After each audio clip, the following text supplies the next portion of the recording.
Global infrastructure is crumbling this evening as the Nintenbyte Podcast continues its unprecedented rise. In cities across the globe, fans are rioting. The Pentagon has issued a statement describing the Nintenbyte Podcast network as a pixel-based prophecy. Some say the rise was foretold, others say it's just a really good podcast. We're talking twisted nipples, milk, and a sock puppet who doesn't talk. It's dangerous to go alone. Watch this. Welcome to the Nintenbyte Podcast, bitch. That's right, ladies and gentlemen, you're watching the greatest Nintendo podcast ever! Yeah! Is that a Joy-Con in your pants, or are you just happy to see us?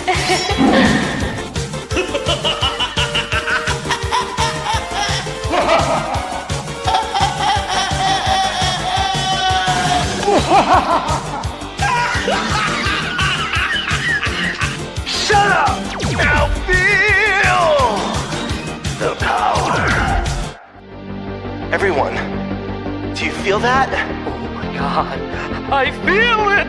I feel it too, GameBird. What is it? It's the power of our podcast.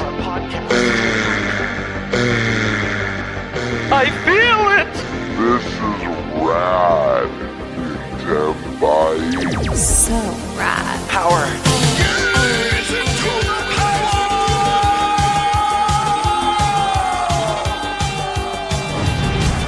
Now bask in their glory. I'm Nintendo Brian. Oh, baby.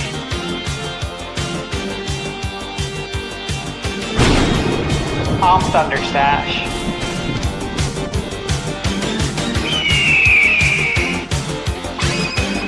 I'm GameBird Classic.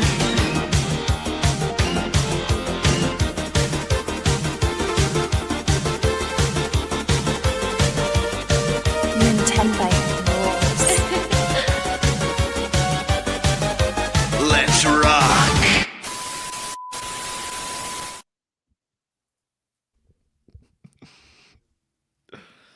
Hey everyone, welcome to the Nintenbyte Podcast, Season 3, Episode 55. A little bit of a change up today. I'll explain it in a moment, but let's just go around and introduce who we have here right now. We're going to start with our special guests that we have, and we'll first start off with the lovely lady, SkySwordsAlisa. How's it going? Hey guys, I'm doing good. Hope everybody else is doing good tonight. Excited to hear what Kiwi has to say. Just remember, sometimes... No pressure. Sometimes, Well, what about what we have to say? yeah, No, apparently- I'm only here for Kiwi. Fair enough. GameBird, Me look, too. You missed 2 of the last 3 weeks, and now they don't care about you anymore, man. I don't know what to say. People are... Well, to be fair, I only showed up tonight for Kiwi also, so. Probably. I mean, to be fair, I think since he first guested on the show, it's the only reason I keep doing the show, just to get to his next appearance. Speaking of the man, Kiwi Talks, Reese Riley's here. How's it going? Good. Thanks for having me back. It's been a long while. People have been DMing me ever since my last appearance saying, when are you going back on? When are you going back on? So there's obviously demand for it. So I appreciate inviting me back. It's always a pleasure to be here. Always an enjoyable experience. Unique experience, that's right. Yeah, unique is a good way of putting it. Yeah. Yeah, I think we run a one-of-a-kind show. It is what it is. Oh, man. Then we got the Spice Lord here. Why is it spicy? Eric Mohr. Hello. God, I still can't believe we haven't cut that down yet. Nope. Nope, never. Never. It's Never. classic now. Yep. Not as classic as the next person, I'm guessing. I mean, sure.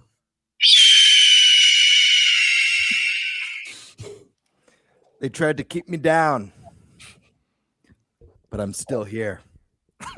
They tried to clip my wings, yet I still soar. How's it going, everybody? Happy to be here. The GameBird, ready to rock, ready to talk some video games with Kiwi, SkySwordsAlisa, and the rest of the gang. I feel like I haven't seen anyone for a very long time. It's been a very long time. We talked about this on the last one you missed 2 weeks ago. It was like, it is kind of weird when you're a host because when you miss 1 week, it feels like you miss half a month. because it's 2 weeks then between shows. So it just gets kind of wild. Like you just don't realize it, how much that once a week meeting makes a difference. That being said, when Birdman was telling us last week he wasn't going to be here, of course we were all elated and joyous, happy to try to find a replacement. We were able to find one, by the way. So shout out to the people who stepped up last week. But this is They tried. They tried. They made an effort. I recorded a voice clip of GameBird that just described how I knew he wasn't going to be on the show.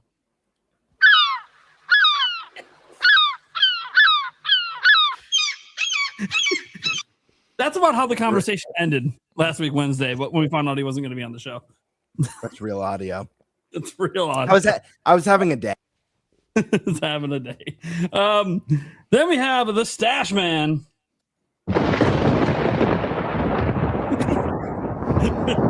Technically, he has the longest sound effect for his intro. How's it going, man? Love it, though. Hey, it's good. Happy to be here. Busy as always. Busy week. Lots of reviews. Big day today. Banner day in gaming. Honestly, though, really exciting day for Mina the Hollower, man. It's insane. I was playing the game and I was loving it so much. And I was just like, I wonder if it's going to be just me that feels this way. Like, I wonder if some outlets are going to like not get it, or maybe it's going to be like too hard for them and they're going to give it a bad review score. I'm a little nervous for Mina, but it's because I was loving the game so much that I legitimately wanted to see it do well, which is unusual for me because you guys know I usually don't care what the review scores are, because it's like, hey, some people aren't going to get it as long as I like it. That's what matters. But man, I was really happy to see those review scores today. I was like, holy shit. 93? I think it's at a 92 right now. I don't know if it'll change, but insanity, man. So I'm excited for everybody to play that on Friday. That's what I was doing a lot of last week. I put a lot of hours into that game. It's a long game. Yeah, dude. Mina the Hollower is so good. Dude, that 92, 93, it's been like popping back and forth between. Well deserved. It is. 100%. As I've been playing it for 2 weeks. I don't review games, but really good. And like having those reviews drop today and getting that verification, the vilification from other review outlets that, yes, this is my experience, is what everyone else is experiencing. It's really, really good. Maybe one of the best games to come out this year. But then we got to see Dragon Quest 12 today. Just throwing that out there. How big a deal it is after 5 years. Finally see Dragon Quest 12. That being said, it wasn't all good news, I suppose. We're going to be waiting even longer for it, but it's fine. At least it feels like they have a direction for the game now that they're happy with. So we'll talk about that. We have a whole bunch of Dragon Quest stuff to get into later because they had the Dragon Quest stuff today. We have Kiwi Talks. So we kind of, almost every time he's on, we kind of have a topic just about him because he is one. For some reason, he just keeps dropping game leaks on our show. I don't know why. The guy I don't know. You're more like I don't know either. Like, hey, everyone on Twitter who keeps grabbing like his tweets and making reports on it that aren't really reports. Look, just watch our podcast when he comes on. You'll get more actual leaks here than usually through his Twitter account. That being said, I have no idea. He's been teasing that he might leak some stuff. I don't know if he will. That's totally up to him. He's the one with the man with the knowledge. We're just poking the bear. But he also has an announcement he's going to be making today about the future of his channel and stuff like that. So kind of felt appropriate to have a topic there. And guys, obviously when we ask him questions, some of my questions are actually not even going to be about game leaks, just some of the interviews he's done. And because this is what he's known for, being an interviewer. I think over 150 dev interviews at this point. Crazy amount, including one with someone from Japan the other day, which was really cool. It had a nice little clip that I covered today about Eiji Aonuma. It was really nice hearing that the goofballness we see in the interviews. That's just kind of who he is. Like that laughing he does, guys. That's him. That's Aonuma. Anyway, so that's going to be a fun topic. We're going to be talking about the summer showcase season. So we spend a lot of time talking about directs and potential directs. We're not really doing that today. The next time we do that will probably be when it's actually announced, or if there's any like rumor or something, like, you know, like if Nate the Hate comes out and says a day, well, then that's probably the day. And at that point, we'll probably do like direct bingo or something. But we're actually going to be talking about the rest of the summer showcases because there's a whole bunch of them. What ones we're most excited for, and maybe some of our expectations for the one that we are most excited for, be it whatever. Obviously, I listed down the big three, but there's a whole bunch of other showcases. There's the Day of Devs and indie stuff and PC gaming showcase and so much more than what I put here. I just put down the ones that I think will be the most popular picks, but we'll see. Everyone has their own showcases that they're excited for. And then we're also going to be, this is a really interesting one. This is a fan submitted topic one. What inspired us to be content creators and why are we still making content today? I think is a very interesting topic. It's one that we've never actually had on our show. I've been asked this in my streams before, but it's a lot different having like a group conversation with a bunch of content creators. So it'd be interesting to see. I'm actually curious because I don't know. All of our journeys are going to be different. So, yeah. And then the Dragon Quest stuff. That's what we got today. I'm Nintendo Prime, everyone. I guess I forgot to introduce myself. I don't have a noise for myself. I guess it's just the I'm Nintendo Prime bitch, right? Yeah, that's right. Mm-hmm. I'm Nintendo Prime, bitch. Just got to let you know who I am. All right. We got to do topic roulette, man. So, you know what? GameBird, would you like to go first? Would you like to have the honor after being gone last week? Yeah, I'll take topic number 3. I think that's a fun one. And it lets me catch up on the gaming news as well. So I'll take topic 3. What's inspired us to be content creators, and why are we still making content today? Okay. Let's go to Eric. I guess we should probably get Kiwi Talks in here just because don't know how long he's got. So yeah, you know, he doesn't usually stay for the whole show. Right. So yeah, okay, Kiwi Talks topic. Got it. Gotta make sure we get that in. Right. So I think the first time we ever had that topic, we got it in for like 5 minutes. Yeah, right. Kiwi Talks because we didn't do it first. But we've got it narrowed down now. We now know his general how long he's going to be around for. And then Stash Man, what would you like? Well, I think it would be sacrilegious to choose anything other than the Dragon Quest topic. I'm like, you're wearing the Dragon Warrior shirt. I'm like, you better be choosing Dragon Quest. All right, cool. All right, that leaves you with the summer showcase. Or no, summer showcase one, right? Yeah. Yes. Yeah. That's what that leaves you with. So that'll be fun. That's a fun topic to end on. All right. So GameBird, what are we doing, man? What are we talking about? All right. So, like I said, it's pretty self-explanatory. What's inspired us to be content creators, and why are we still making content today? As Nate said earlier, this is a common question that has never really been discussed in the group setting on the show. Fans are always wondering what's inspired us and why we do what we do. So let's start with, well, first, is there anyone who would like to jump in, or should I just like start popcorning you guys? Like there's I no might tomorrow. actually jump in first because this actually ties in with my announcement, actually. So basically, it's become increasingly difficult for me to balance a full-time job with game developer interviews. And I'm finding increasingly that I'm getting burned out more and more and more. So I've kind of had a harsh realization that I am not going to be able to sustain what I'm doing. And financially, it's quite asinine as well. So just to give you an example, there are some interviews I do where I'd probably make about $10 in terms of revenue, and that's $10 New Zealand. That's not US. And so when you break it down with the amount of money the amount of time I spend trying to do one interview, it's probably the equivalent of like 70 cents or $1 an hour. So as a result of that, I will be reevaluating everything to do with the channel going forward. Everything's on the table, possibly just stopping interviews altogether or retreating from them somewhat, or I just focus on the big studios like Rockstar, Naughty Dog, etc. So I will make a definite decision in regards to that when I get back from India, which is, I don't even know when I get back, early July sometime. I've spoken to some game developers about it, and they've given me some ideas. One possible idea is Zoid, who is the senior engineer on Metroid Prime 1 and 2, and he also worked on Left 4 Dead and World of Warcraft as well. Him and I have talked about hosting like a live stream together and to bring on game developers and do live streams. And that way you can have more interactions with people. That's interesting. And we'll cover like gaming news week in, week out, and then we can bring in guests and so forth. Because the stuff that takes up the most of my time is research and editing.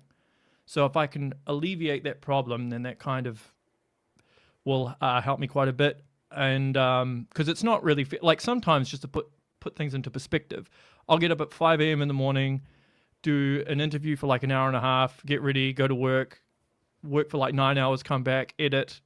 And at the same time, I'm like reaching out to other guests to try and get people on the show. So I'll have more of a definite answer come July. I was thinking about how to word it on Twitter, and I had a draft and I kept changing it. And I'm just like, you know what? I'll just do it on here.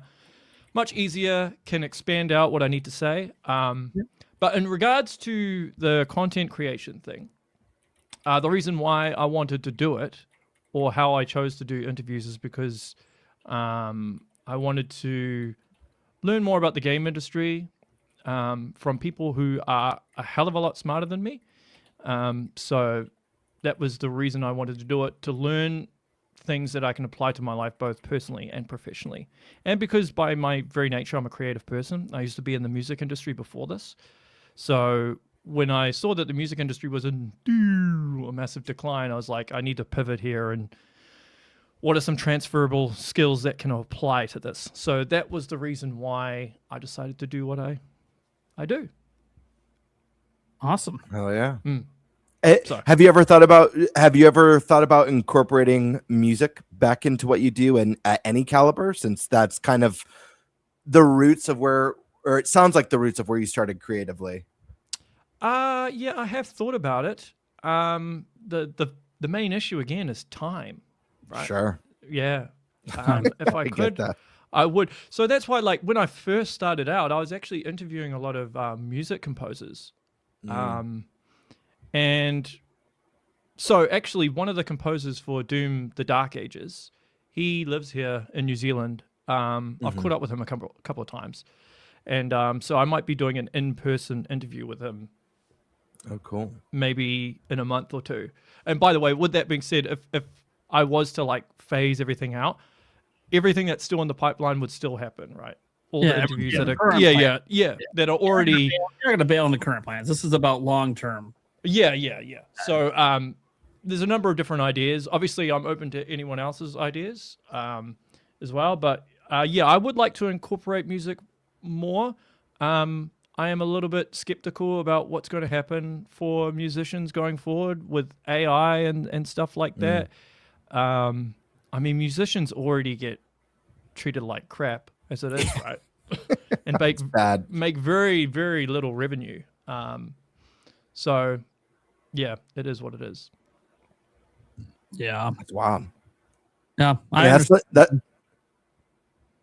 some big news to drop tonight. But it sounds like, you're still looking at avenues to keep on keeping on in this realm, which I think is really cool. I think you'll figure something out too. Yeah. You know, there's going to be that idea that feels like just right. Yeah, I mean, I've been doing this 6 years now. So there's that saying, right? Insanity is doing the same thing over and over again, expecting a different result. Sure. So like if something's not working, you kind of have to pivot and work things out. And another thing it's nice, but it's disheartening at the same time, is I get paid more per month from Twitter than I do from YouTube, despite the fact that I invest 10 times the amount of time into YouTube. And I'd prefer that did better, to be honest, rather than me just going on Twitter and posting my opinion about something and then, it does well. So, yeah. But it's also, like, I don't know if you have noticed anything, Stash, like Prime, you can probably give your thoughts as well. But, like, I've noticed a massive change in the YouTube algorithm over the last year. It's always evolving. Yeah. When people get mad at me for some of my titles and thumbnail choices, guys, it's the algorithm pushing certain things. Yeah. And with you saying that, so YouTube, for those that don't know, YouTube has this feature now where you can kind of, you can get AI to kind of give you an overview of the video itself, and then it can give you some recommendations on how to make it better. And a lot of the time, it will tell me to make a more provocative thumbnail, a clickbaity thumbnail. But the thing is, if I do that, then developers get angry. Mm-hmm. So I'm kind of stuck between this rock and a hard trying place. to find a balance where you can find something that feels like people might want to click, but not alienate the person you interview. It's tough. Yeah, exactly. So you don't want to misrepresent them. I mean, I know firsthand when my tweets get misrepresented, right? So like, I don't want to do that to a developer. So yeah, it's tough. It's tough out there. The algorithm is always evolving, and that's the thing I'll talk about when I go. But yeah, who wants to go next? I'm going to call on someone who I think is going to have a very fascinating story that I'm sure everyone in the audience here tonight is curious about, the deep-rooted lore and the drive for this person to become a star and a Nintendo content creator here on Nintenbyte Podcast. Eric Mohr, throwing this question over to you, my friend. What's your deal? Start and don't leave any details out, please, and start from the top. Nate just asked me if I wanted to do a podcast. I had no clue what a podcast was. Not sure. To be fair, he knew what a podcast was before the time Nintenbyte came out. We're talking like a decade back. Yeah. Okay, I was gonna say, what's started the podcast? Nintendo Prime podcast. We started it in like what's podcast, Precious? Yeah, right. It was like 2015 or 2016. We first started doing the podcast, and I just literally randomly asked Eric, I'm like, "Hey man, you want to do like a podcast about Nintendo stuff?" And you're like, "What's that?" I'm like, "It's a show where we sit down for hours and just talk about video games." Sure. Yeah. Sure. Yeah. That was the pitch. Yep. There wasn't much more to it. Didn't know it would eventually lead to this show. Right. But. And that's the reason we keep coming back. Okay. You guys. There you go. And the audience too, of course. Well, Each and every one of you out there. Eric does it all for you. And fellow content creators who like to be jealous, Eric's been to E3. I have. With a media pass. Mm-hmm. Without actually technically working at any media. Yes, I did. Weren't we at the same E3? I think we were. We didn't know each other back yeah, then. obviously we didn't know each other. This is in 2017. Mm-hmm. I didn't. We all were. All of us. This is the one E3 I got to go to. It's crazy too. Like, imagine if we all knew each other back then. Like, man, think how sick the show would have been back during the E3 day. Oh. Yeah, it's wild to think we could have all been within like 15 feet of each other in the line to play Breath of the Wild. You know what I mean? Like, that's like totally possible. Yeah, it's really crazy, man. It's very or standing next to each other at the urinals. You never know. You never know. Yeah, you never know. Oh man, wild, man. We were in line, so. But yeah, Eric's YouTube journey, guys, is basically it's tied to me Podcast. and Nintendo Prime and the YouTube channel. Pretty much, all Eric does is help host the show. He does do the clips on the Clips channel and stuff, so he does do work for the show because he co-owns it. But then he also does a little side work for me at times at media events, usually holding the camera, but sometimes playing and providing his thoughts as well. Getting sometimes gameplay footage when I'm not around of stuff. So making sure we're on time to our meetings. Yeah, he's Eric is very detail oriented when it comes to time. I can when I need to be. Yes. Normally, Let's just I don't put it need this to be. way. Everywhere I've ever gone with Eric, he's constantly looking at his watch and constantly reminding me about what's next. Why? Because he knows I'm going to fucking forget. There's that. He knows. Hey, you're the one that set the meetings. I'm like, yeah, I put it on the calendar, but dude, because you realize once you get to the event, and if you're like the lead content creator for your channel, you're so engrossed in the conversations and the games that you're playing that you sometimes space out on like what you're supposed to be doing next. So it's almost like a personal assistant, I suppose, in a way, reminding me that, hey, tap on the shoulder. You know, we got this thing in like 10 minutes. I'm like, oh, fuck. Run. Run. No, usually he lets us know the first 10 minutes. But Eric is also, as we found out last year, and it might have just been the Toad hat. Yeah, but he's the way we all find each other. Yeah. Look for the Toad hat that towers above half the people there. And it's funny, Eric's not even that tall. I'm not.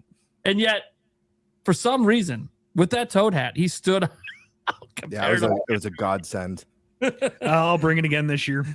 Just be I forgot to wear it the second and third day. Oh, there you go. I wanted to, but I completely spaced it. I'll wear it again. All right. All right. Awesome. Alyssa. I actually before I started doing streaming when I was younger as a teenager, I actually used to make like animated videos. I used good old MS Paint and Windows Movie Maker. Definitely got better as I got older, but kind of stopped doing that. And at some, like when I was also younger, I played a lot of Twilight Princess, as I've mentioned before.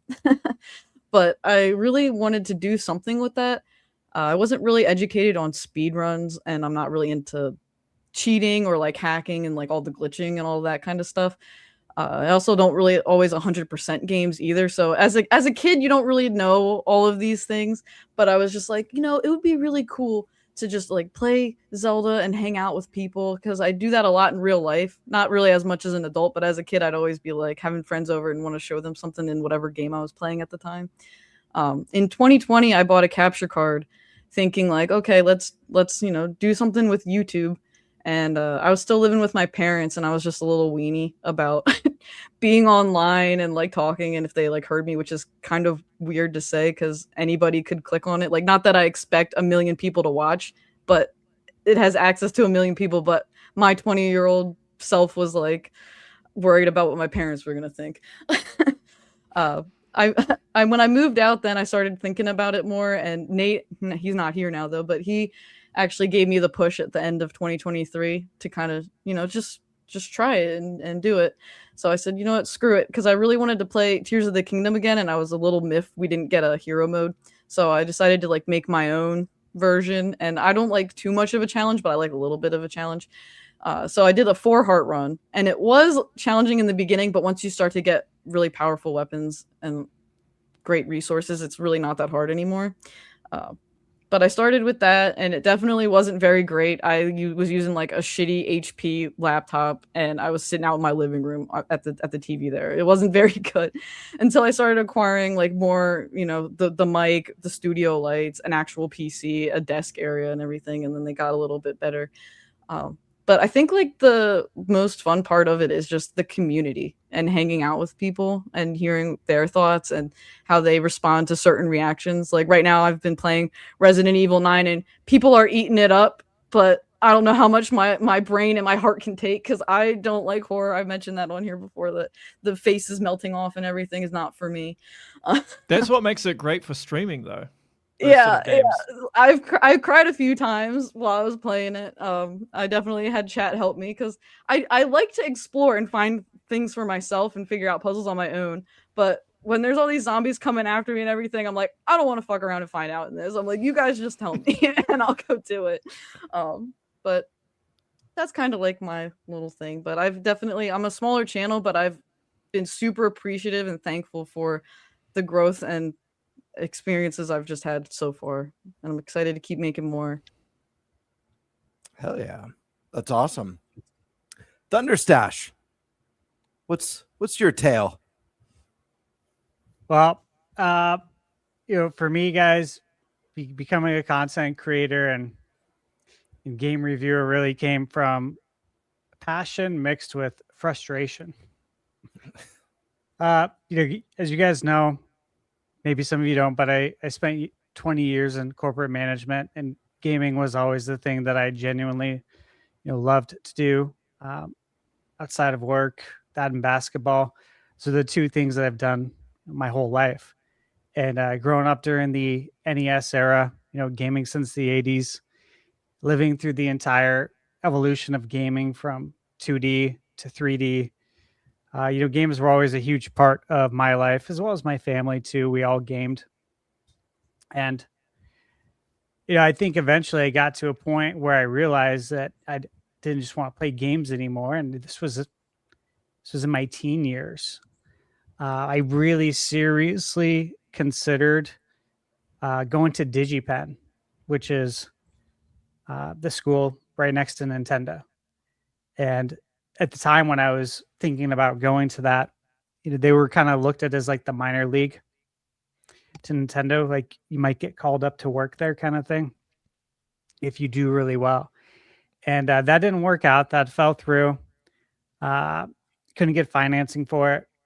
So never got to do that.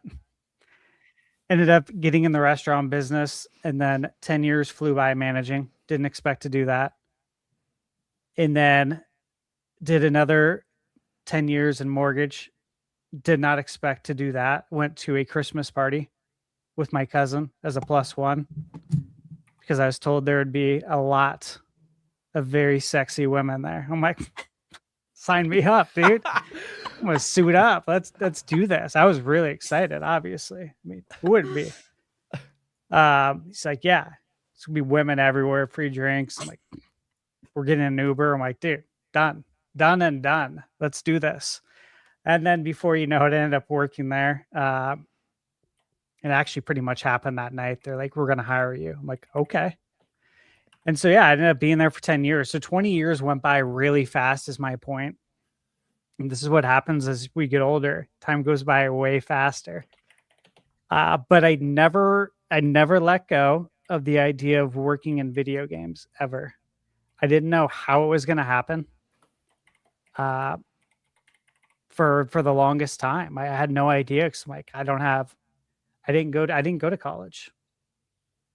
And honestly, I felt I didn't need to. That's just how I've always been. I was like, I don't need to go put myself in debt so I can go try and get a job in a field that pays me shit. Because that's the reality of it most of the time, unless you do trade, of course. That's the best route. Or you're studying something like law or to be a doctor or something, right? Absolutely, yeah. Something like that, 100%.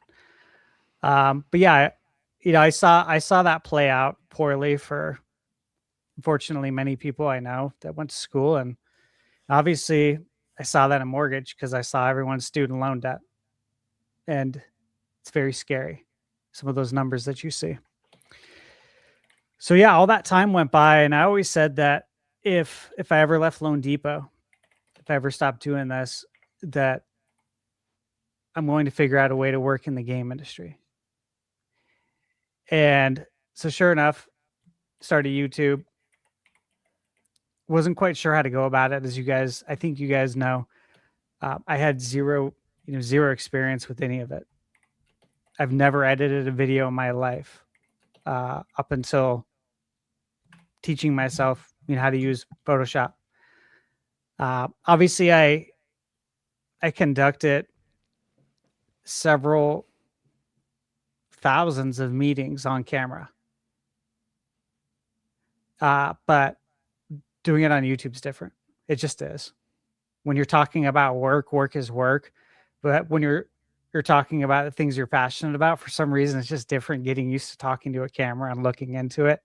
It was hard for me because it feels insincere to look into a camera and talk versus talking to someone in person. So there was a lot of hurdles, a lot of struggles along the way to even figure out how to do any of this stuff.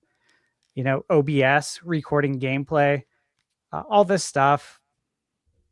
Putting a review together, what's important, all these things. There's a lot to it. So I went back and forth, though, on how I was going to go about all of this.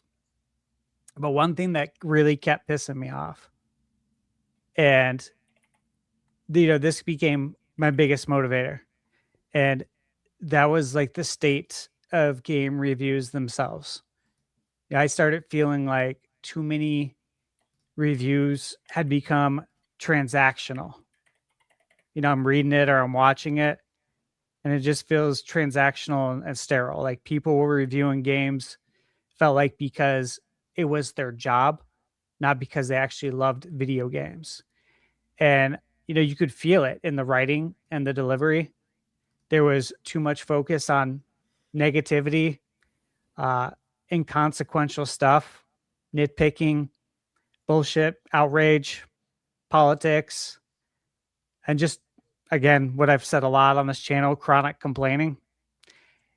And that was instead of talking about things that actually matter to gamers, real gamers, not people who do this because it's their job and they have to, but like real gamers who love video games, like gameplay, the atmosphere, the music, the replay value, the fun factor, the amount of content that's in the game, the controls, whether the game is actually enjoyable, all the stuff that I cover in all my reviews.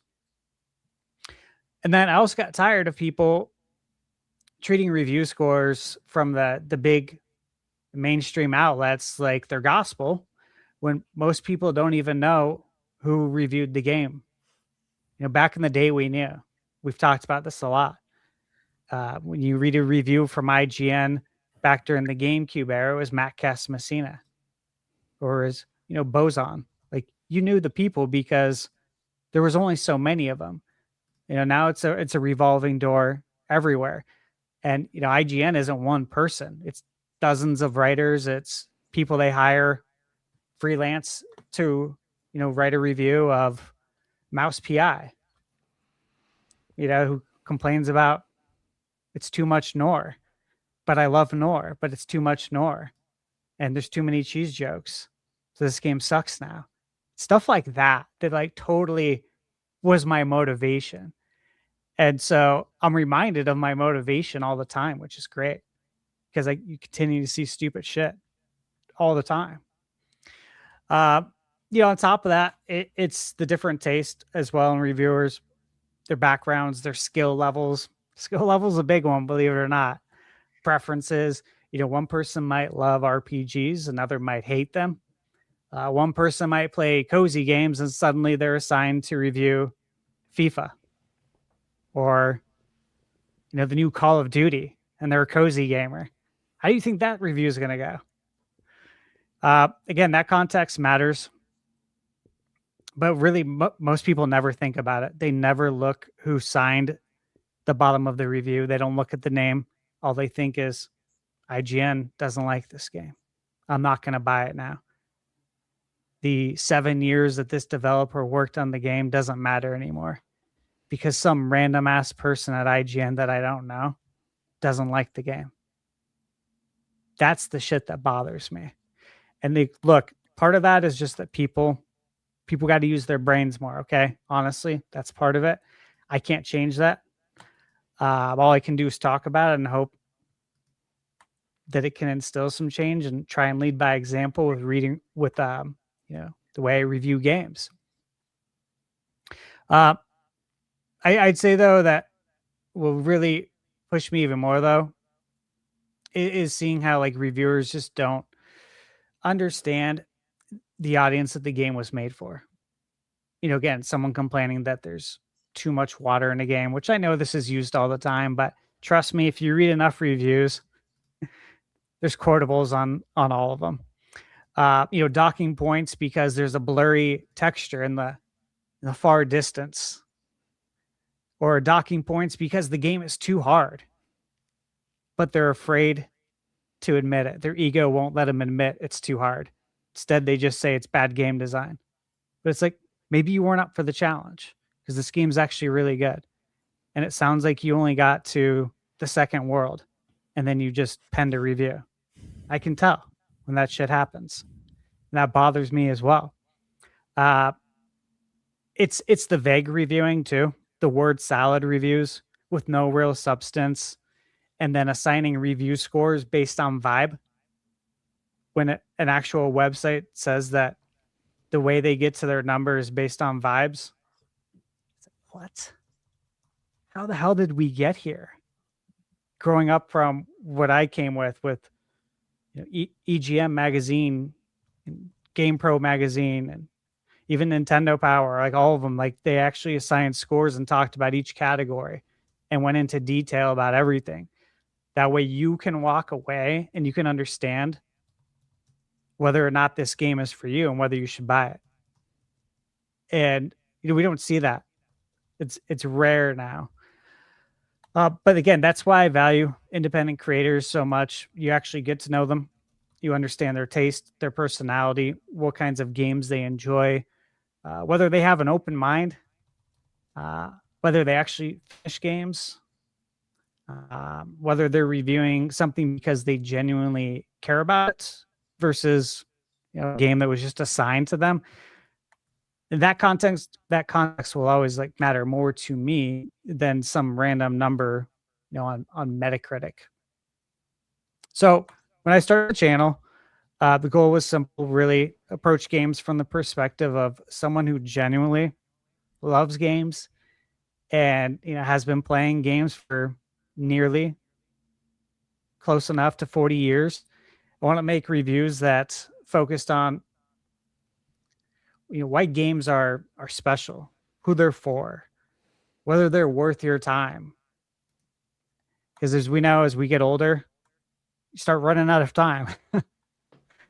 Not reviews built around tearing games down for clicks, which is what Kiwi Talks was talking about earlier, or to create fake sensationalism, which again, Kiwi was alluding to that, and he's right. You get penalized if you don't do it. I don't do it. You guys know that. And you know what? It sucks. It sucks to do what you think is right and what you know in your heart is right.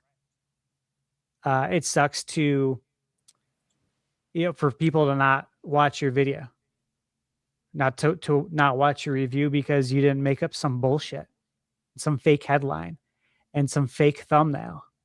Like that kills me. Like that kills my soul a little bit every day.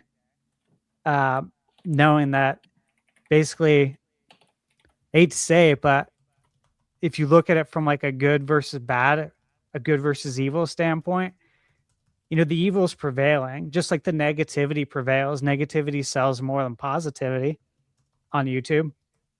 Now, I have people sometimes ask me about the games I review, and they're like, man, so many. Why don't you have reviews where like you're talking mad shit about a game and you're like games that you hate? Like, why would I do that? Why would I waste my time, dude? I'm 41. The clock's ticking. We don't have forever to do this. I want to spend my time wisely. And I'm going to the best of my ability, pick out the best games to spend the time that I have still left here to play those games, right?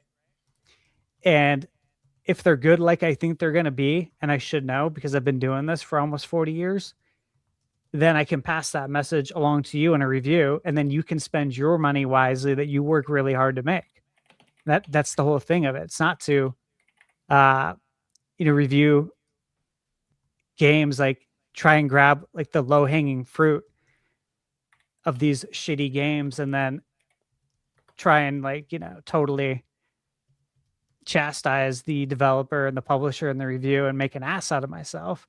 But that's what sells on a lot of the YouTube channels, and so it's unfortunate, but I totally understand where you're coming from, Kiwi, and I'm not going to let YouTube change me. If I did, I'm sure I would be making considerably more money, but instead, yeah, it's like jack shit compared to what I made in the mortgage. I mean, I don't even want to get into numbers, but the amount is very low, right? And look, with all that said, the reason why I do this is still the same reason why I do this. I love gaming. I didn't like the direction things were going in at all with game reviews. My channel, is it going to make a difference in the world? No, it's not. But maybe if it can make a little bit of a difference, that would be a positive, right? And the only way you can do that is by, I guess, leading by example, because I can't tell people what to do. It doesn't work that way. But if I can make a little bit of a difference, continue gaming, do the things I enjoy doing with video games, reviewing them, go into events. Like I'm going to Summer Game Fest next week, and it feels like Christmas is approaching as a child. Like that's how I felt the last few days. I'm starting to get really excited. And then I'm also getting really excited for PAX because I know that's going to be like right around the corner.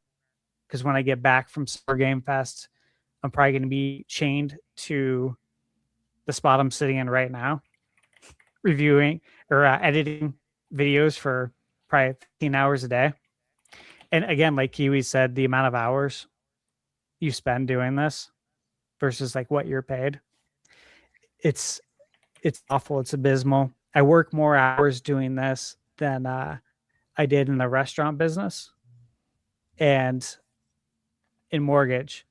And if you guys aren't familiar, those two industries are known for what's the term that they use in gaming of overworking people again? Crunch? Are you talking about crunch? Crunch. Every day's a fucking crunch, bro. Every day when you work in restaurant management, when you work in mortgage, just period. You know, like mortgage, there's a lot of people who do drugs. Me, I never did, of course. I drink my black coffee. Nope, nothing in it. But the amount of hours you work is insane. But the money is really good. I'm working more hours doing this, and the money is just awful. Absolutely awful. Like I would not be able to do this had I not worked in the mortgage industry at all. And it just kind of sucks though, because you want this to be successful and you want it to make sense financially, just as Kiwi was saying, you want it to because this is your passion. But it doesn't. And you know that there's a way it could. The harsh reality, you fell into the dark side. The harsh reality is that in any creative field, right, whether it's music, film, video games, it's the top 1% that make all the money, and then everybody else fights over the breadcrumbs. That's essentially what it is. Yeah. Yeah, it is. And look, I mentioned this in my 100K video I did. Like that video, I talked about a lot of the things I did, like all the struggles that I had. And I made that video because one, everyone kept saying you need to do a 100K video. I'm like, well, I don't want to like go on there and be like, yeah, look at me. I got 100K. You know, I'm not comfortable doing that. I didn't get into YouTube to be popular. I've been the popular person in life, and I'm good. I live in the mountains now for a reason. I'm done with that. I'm 60 years old at heart, even though I'm 40. So I'm done with that stuff. But I made that video honestly to help other people who might be thinking about doing this or might be having these same struggles that I was having, and they have nobody to talk to about it. Because when you start YouTube, I didn't know anybody, and there was nobody to talk to. There's nobody to ask questions. There's literally nobody. So it sucks. Just a bunch of YouTube tutorials that all say the same thing. The same bullshit. The same bullshit. Yep. And you have to sit through them only to get to the end of the video and find out that they fucking lied with their headline. They lie with their title. They lie with their thumbnail. They didn't answer the question. I just lost 15 minutes. On to the next one. I just lost another 15 minutes. On to the next one. It's like, you're killing me. Yeah, it really sucks when you're like trying to get answers to figure out like how to do your job, because there's nobody to ask. So look, I guess that's the long of how I got into this, but I always wanted to do video games, guys. And I'm here and I'm fighting. I'm working insane hours. I'm not making any money. When I say any, like it's very small. Like very small, guys. It pays a fraction of my mortgage. And I have a very good interest rate because I worked in mortgage. And it pays a fraction of it. So yeah, that's the reality of it. That's just the reality of it. Unless you go to the dark side and you want to lie lie, cheat, and steal, as Eddie Guerrero used to say, right? Remember Eddie Prime? I got Eddie Guerrero. Yeah, lie, cheat, and steal. I don't mean cheat and steal, but if you want to lie and you want to bullshit people and just create sensationalism and be negative, there's a way to make money. But I will not go that route. I would I'd rather do anything else in life than that. Anything. I go bag groceries at 40 years old if I had to. Over doing that.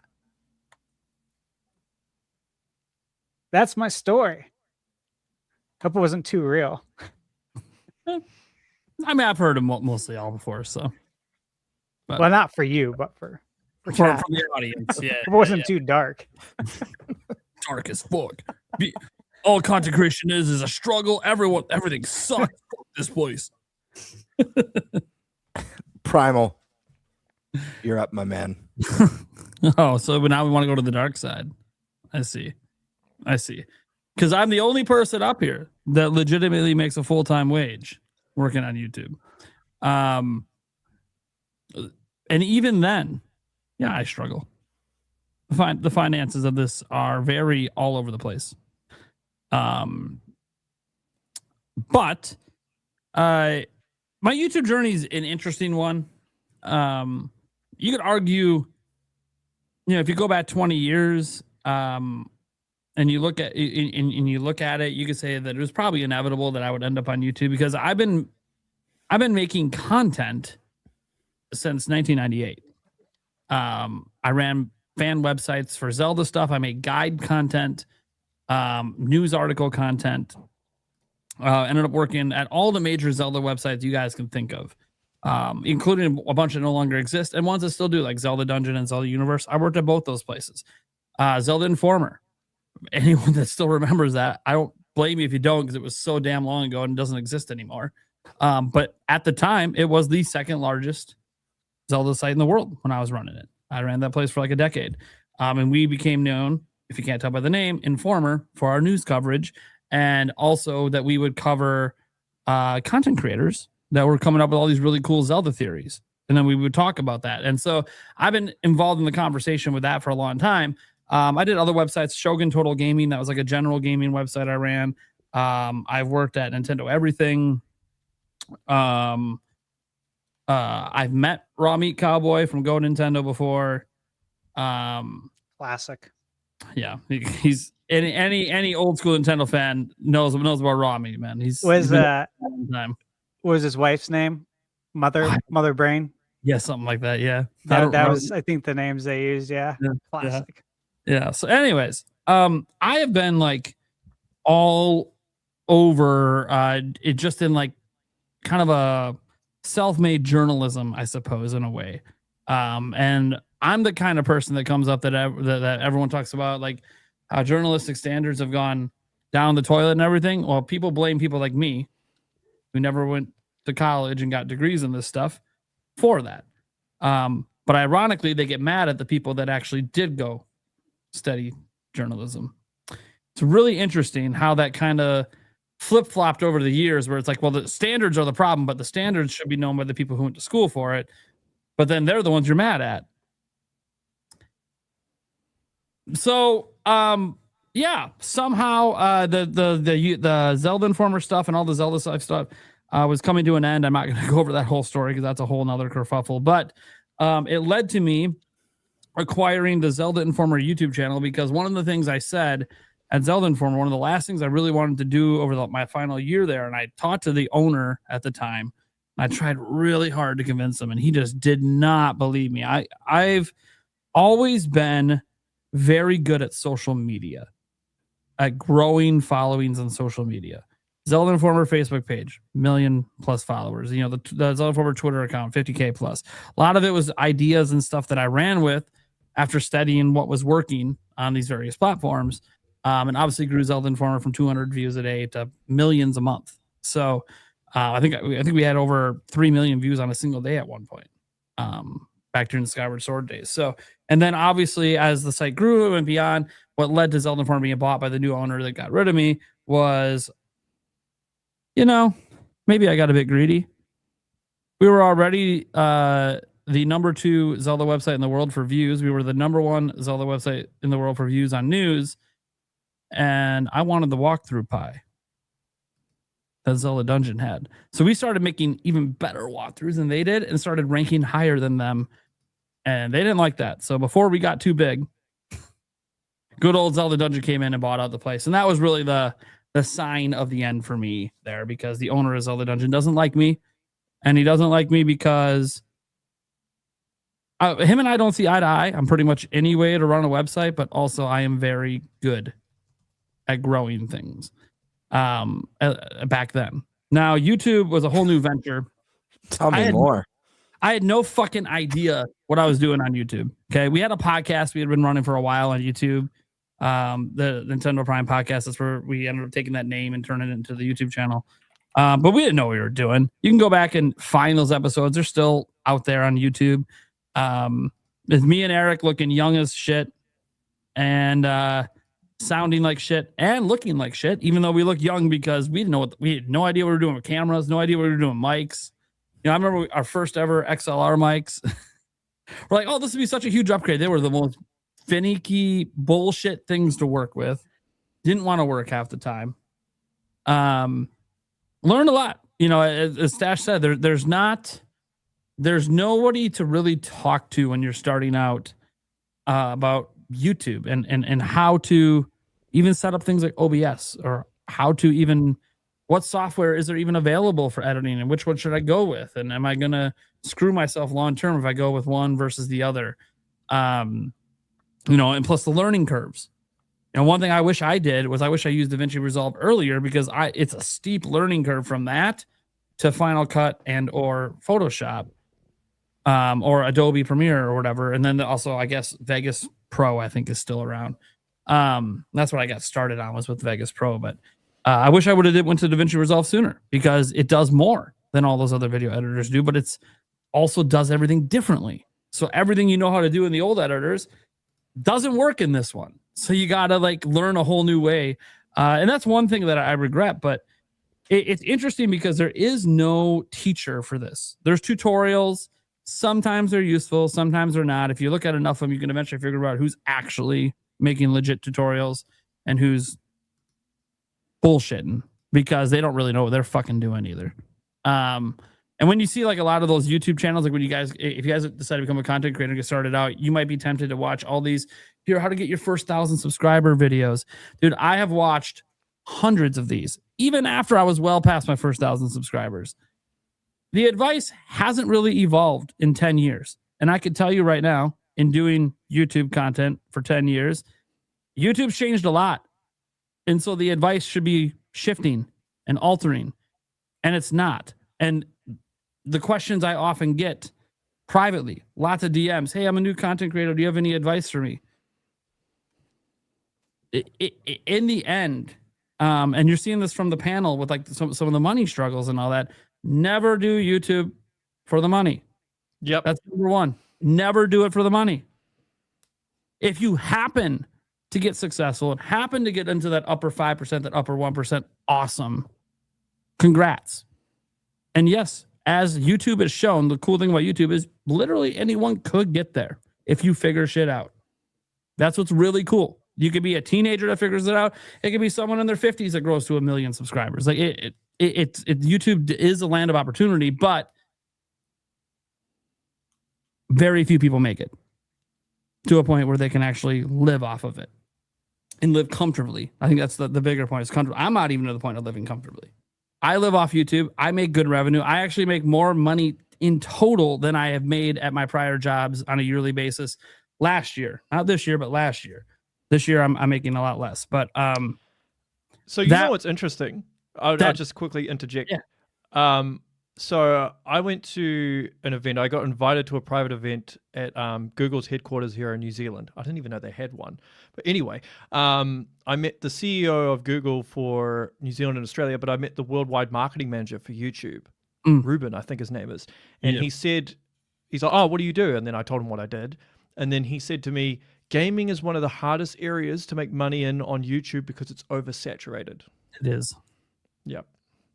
And MySpace in particular, extremely oversaturated. News channels Still? are a MySpace? I didn't even know it was up. Still. MySpace is still up, actually. My page is still up on there from high school, actually. Really? Yeah, MySpace still exists. They didn't get rid of the place.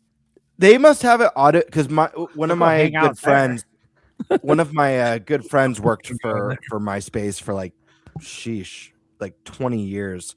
And when he got laid off, I want to say this was maybe like 7 years ago. He told me that there was like 10 people left at the company, like 10 employees left, like keeping the site running and alive. But I'm sure they've automated away a lot of shit. Yeah, I think last time I went to MySpace, the front page was like news aggregation or some stupid shit. Yeah. So whatever works for them. Obviously, if they're able to make enough money still off that place to support 10 people or less, cool, good for them.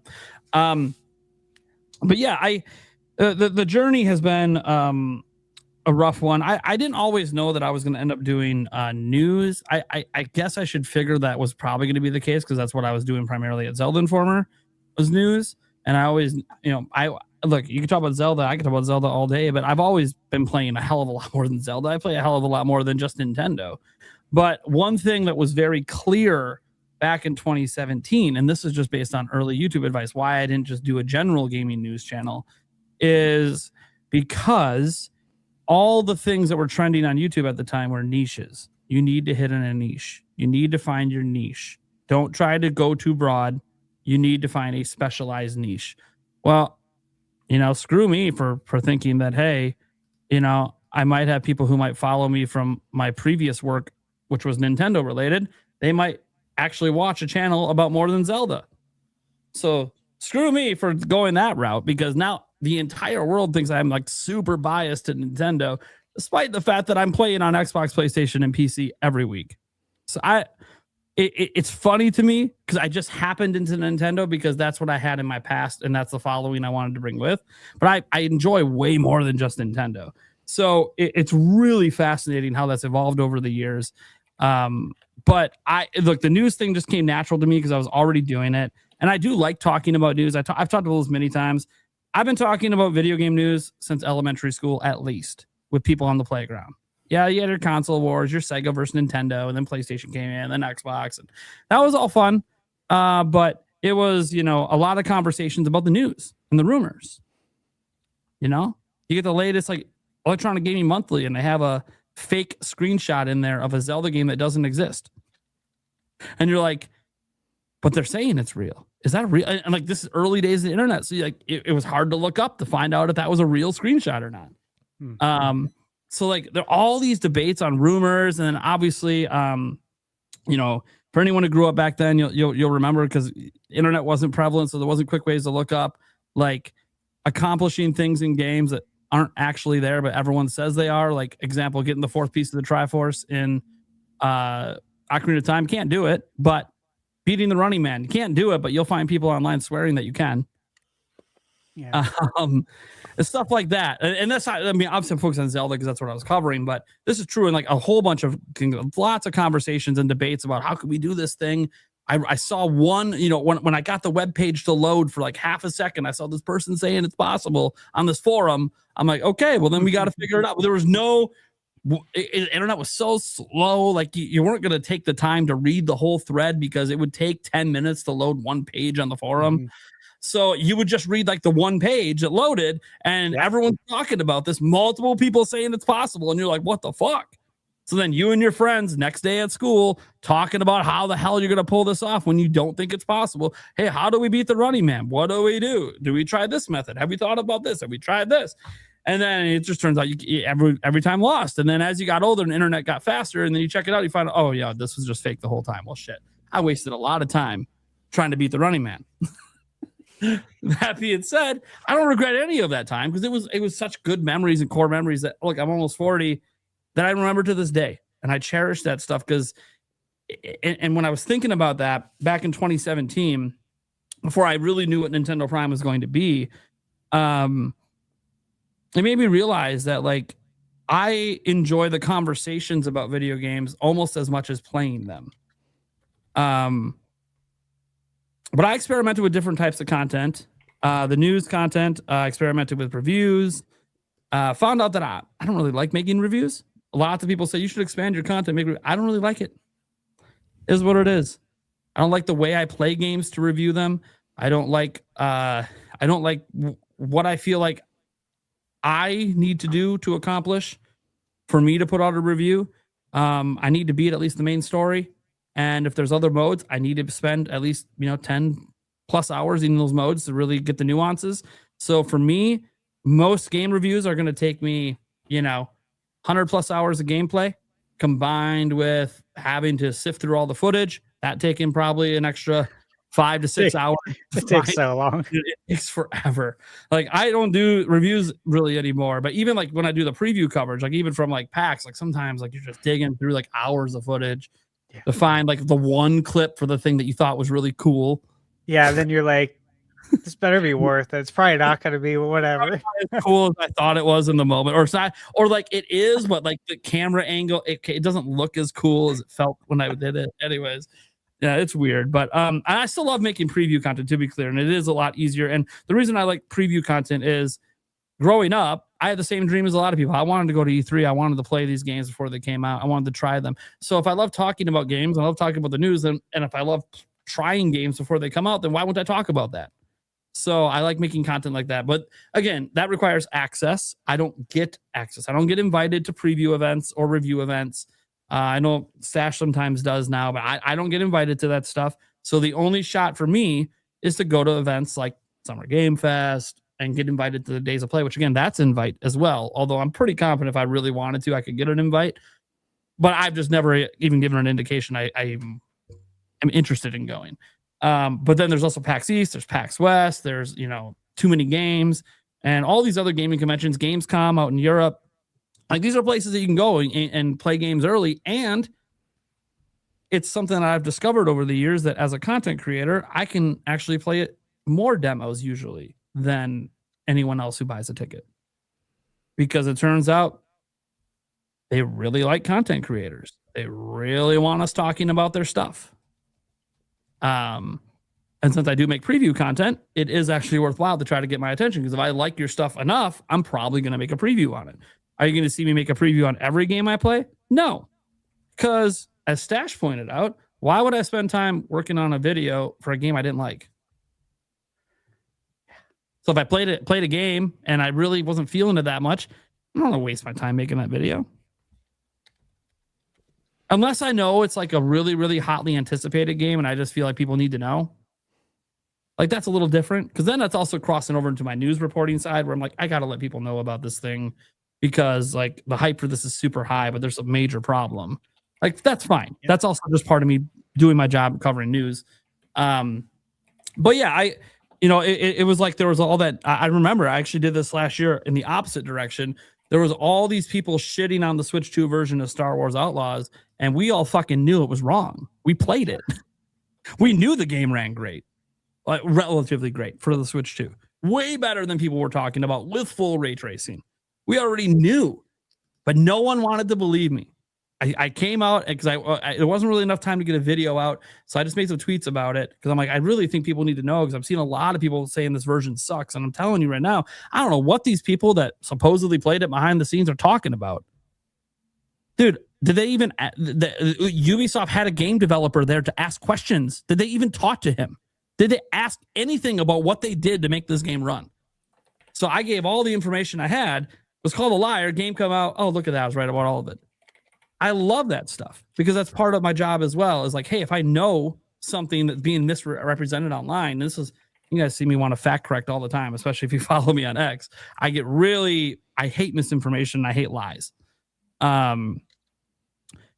Which is interesting because I get labeled as a clickbaiter.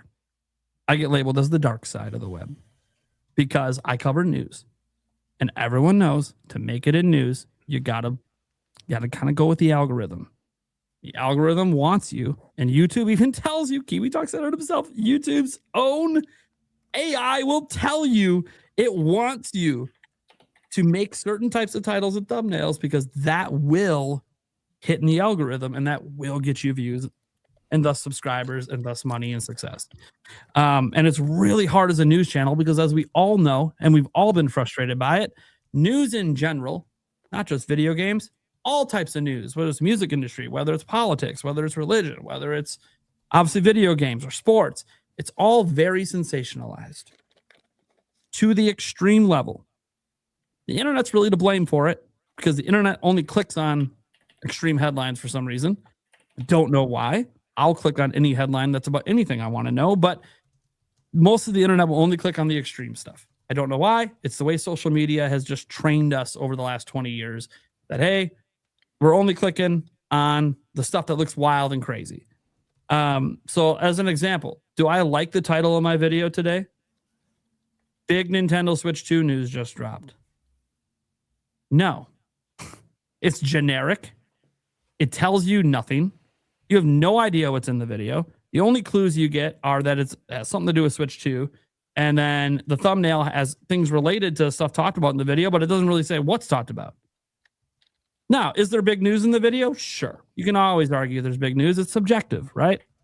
I think the Dragon Quest news itself was big enough to use the term big news because I've been waiting forever to see Dragon Quest 12. I thought the little quote for Aonuma was very fascinating because I love Zelda so much.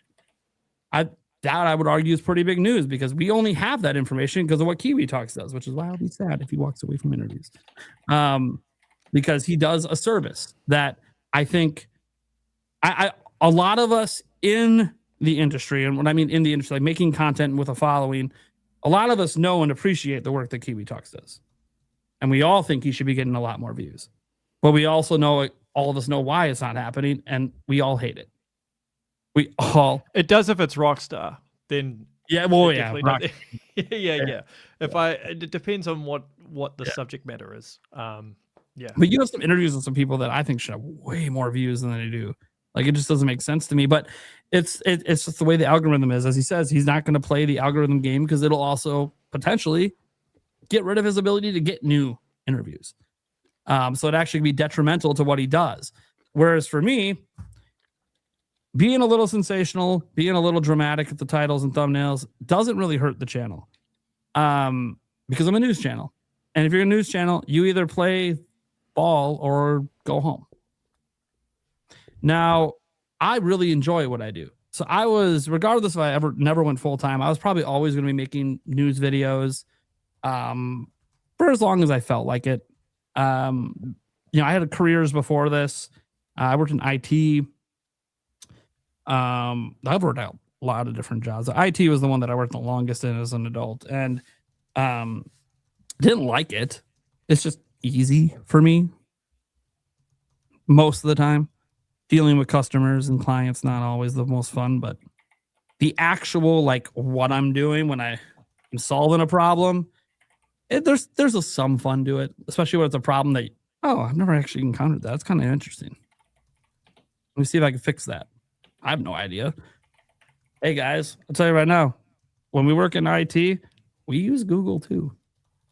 We don't have all the answers. We can have a lot of them, especially when it's about like if your company provides a software and you're like IT support for that software, we can provide a lot of answers, but we don't always have all of them. We just, the way that a lot of people on IT's minds work, we just kind of are really good at solving problems. And sometimes, we'll look it up to see if anyone else in IT has encountered this problem because we can learn from each other. That said, I didn't really like the job. I just did it because it paid the bills and I had a family. Went full time on YouTube and it was scary, especially early on. Made no money. Then I got lucky with Tears of the Kingdom. So I today make a full time income on YouTube, but it's very scary. You pay a lot more taxes as a content creator than you do being a W-2 employee. You get no benefits, zero benefits, because you technically don't work for YouTube, you work for yourself. So there's no health insurance, there's no 401k. You want that stuff, you got to provide it yourself. And what you'll find out when you provide it yourself is, holy fuck, is it expensive. Everyone already bitches about healthcare. And guess what? When you have like half of it or all of your monthly bill covered by your job, your employer, you don't know how expensive it really can get. But when you got to get private health insurance in the US, and I got a family, so shit's expensive. But I love it, man. That's the thing. I do it because I love it, and that's why I still would have been doing it even if I never went full-time. Even if I never made good money, because I would be making content since 1998 when literally there was no money. I was a fucking 12-year-old. If I didn't enjoy it, I just found myself enjoying making content and talking about games. And it's actually a very stark contrast because on this podcast, we have a really good mix of guests and hosts that are all very different. Like Eric, the casual gamer, the tag along, you got GameBird over there that makes some of the best content on YouTube. Unfortunately, he has no time to make that content. Duh. So when you see a video, Tell me more. It looks amazing, like the solar eclipse, but that's also about how often a video comes out. To be fair, he's been streaming every Tuesday lately, so he's at least got that going for him. But yeah, he makes really great content, just needs more time. Stash over there, big review guy, playing games all the time. But also, doesn't believe in wasting a lot of your time online talking about games. Because he'd rather be playing them. Nothing wrong with that. He does want to talk about games, hence being on the damn podcast, right? But that's enough. That satiates his weekly need to really talk about the news and the games, because he's paying attention to the news and all the league. He knows about all this stuff. He knows about it sometimes even before I do. But it's it's just not in his interest level, in his peer view to do that. Whereas for me, I'm a news channel, and so it's a talking head kind of channel. So very much the conversation is something I gotta, whether I want to or not, force myself to be in. People say, like, why do you interact with some of these negative accounts on Twitter? Why do you do this? Because all of it's about building the brand and building the business. All of it's about driving the conversation and bringing people back to what I'm making on my channel. And if you stop that and you're not as involved, you're just not as successful. It just is what it is. I've seen a lot of other content creators not get involved in the conversations, not talk to their fans that much. And you really see them hit like a ceiling in my space where they never really get through and break through the mold, because in the end, people come to your channel to get the news because they like you. They can get this news from 10,000 other channels, as it's an oversaturated market. So if they're coming because they like the way you do it, that means they want to talk to you. So let them and talk back. Build a community. And that's how I got to where I am, and that's how I got to doing this full time. I literally couldn't do this full time if it wasn't for my community and the support of my community, the memberships, the super chats, all that stuff. It's literally like 60% of the revenue I make. Without it, I can't do this full time. Because the videos, Kiwi talks about, he's got a smaller channel, like 25,000 subs. Well, I did a video that made like $10. I made a video last week that made me $3. This is my job. Put a lot of time into that video. Sucks. It really sucks when you put time into stuff and then it doesn't get views and makes no money, especially for me, because the money now matters for me. Like, it is, I need the money. But you got to balance YouTube's algorithm bullshit with your passion and trying to find, for me, the happy medium of, I don't want to clickbait too bad, because I don't really want to lie. I don't want to lie, but trying to like skirt the truth, to technically not lie, to make your video clickable, I hate it. Dude, I hate it. Like my video before this one, didn't do as well, but like the title, "This year just got exciting for Switch 2." What does that even mean? The fuck does that title mean? Does it pique your curiosity because you want to see why it got excited? Maybe, I don't know. And that one didn't even do well. A game-changing update just happened for what the fucking game-changing update happened? Do we have a Switch Pro? Did they add a new tier to NSO? Did they knock the price of Switch 2 down? Like, it's really interesting because as critical as people are of my thumbnails and titles, I am way more critical than they are. They have no idea the shit that I say about my own stuff behind the scenes. Eric's heard me say some shit about my titles and thumbnails, and I'm like, dude, this is fucking bullshit. Dude, I fucking hate this. Okay. That being said, doing all this full time while being a parent means sometimes I got to walk away, and that's a whole nother challenge to being a full time content creator. My daughter needs me something to do with her finals, so I will be back. But that is basically my journey. I love this shit. I'm always going to do it, regardless if I ever leave it full time. And this podcast, I hope to do till I die. So, hell yeah! Literally, I hope Awesome. the episode I miss is when I'm dead. Mm-hmm. That's my goal. There you go. Awesome. I'll be super quick for the sake of time. I know Kiwi's on limited time right now. The legend of the GameBird, my friends. Where does that start? I mean, it starts from the most humblest and equally the most noblest beginnings.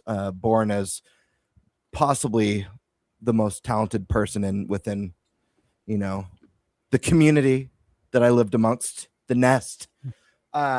Yeah, no, I've always just been an extremely creative person, and just loved entertaining since a very young child. And I remember as a young kid watching, early Jim Carrey and Pee Wee Herman. Pee Wee Herman was like a massive influence on me growing up. I remember watching Pee Wee's Playhouse for the first time and thinking the character was so badass. I was like, I want to do that. I want to act like that guy. That was I don't know. Those two actors really, really motivated me. And then at a very young age, I started, maybe even like, I want to say like 8 years old, back when we had like the old Stash will remember the VHS camcorders. Do you remember those VHS cameras that you'd record your Christmases and birthdays, putting together like weird little shorts and stuff? And I remember one of the first short films I did, I played like this villain. I forget what the name was, but I remembered checkbooks and like a parent or an uncle or relative being really concerned about theft and their checkbook. So I created this villain whose goal was to steal every checkbook in the world.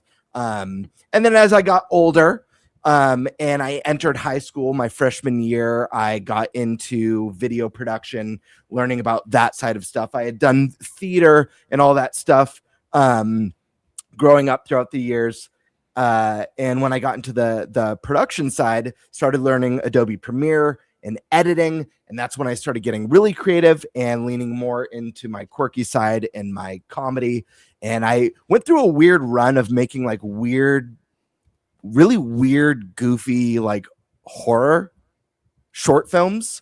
And I wrote some down just like off the top of my memory that I had made. I made one about this like chef who basically went nutso and would kill people with a bladed spatula, called Flipping the Patties of Death.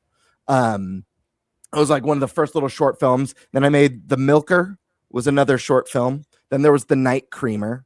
That was another short film that I made. And that was like a trilogy. It was like a weird little trilogy. And then I had this idea for this kind of special called The Director. And in it, I played this director who was very self-indulgent, but treated everyone like absolute shit, like they were so far beneath him. And like the whole gist was I would have like this crew follow me around everywhere. Like it was like this very important documentary about me, this brilliant director. And I did a sequel with my friends, The Director Part 2, the producer. And then, I went through high school. I was mastering my craft, doing a lot of editing, volunteering to edit for like people who had projects at school and stuff like that, and in college. And then I saved up my money and I moved back to LA. That's where I'm originally from. And I was like, you know what? I want to pursue acting and do that. And I had a little bit of fun doing that for a short while. I went and I started off, I did a little bit of like extra work here and there. And I ended up really hating it. Not the acting side, but I hated basically what the industry puts you. I was forced to work a shitty restaurant job because you need to be on call basically 24/7 if you get an audition that you might find out about midnight and the auditions at 8 a.m. the next morning. And they'll specifically have it in a place with no parking, during rush hour traffic. And it might be for, I don't know, a Rosetta Stone commercial. And it's like a product that you never even used.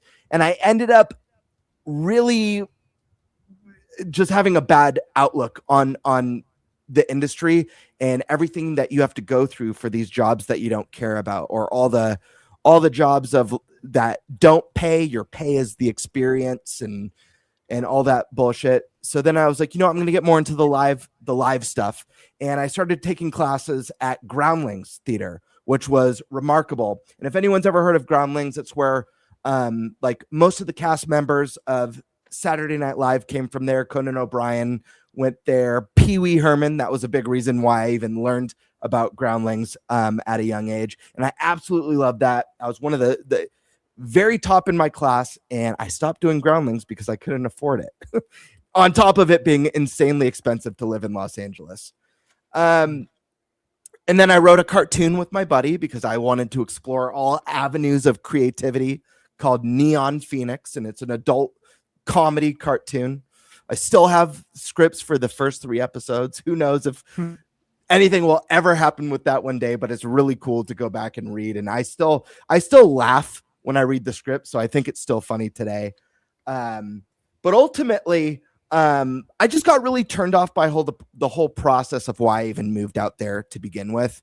And I decided I wanted to be more in control of what I do. And I was more interested in making just really weird stuff and goofy stuff and fun stuff and really challenging my imagination. And so I ended up just making shit with friends, just random stuff with friends. Eventually I left LA, but before I did, I started a YouTube channel, GameBird Classic, and I didn't know what I wanted to do with it. I just knew that I wanted to make content, because if I could create anything, that would satiate my creative needs, my creative desire. So my first 4 or 5 videos, I think, on this channel are unboxing videos, because I had some first 4 figure stuff that I had. And my second love was Nintendo. So as I was doing these unboxing videos and putting together this channel with really no direction, I was also getting into these Nintendo content creators and video game content creators. And I'm like, you know what? I should just make E3 was coming up. And I was like, I should just do an E3 predictions video, because I feel like I have pretty good insight on what Nintendo does as a lifelong fan. And if I'm not doing the acting stuff, this is my big number 2. This is the other thing that I've adored since I was 2 years old. And I held my very first NES controller. So I started making Nintendo content. And then it wasn't long before I was like, man, what if I started incorporating my other passion of the weird skits into this? And that's how that kind of trickled into my channel stuff over time here and there. But no, I love doing this.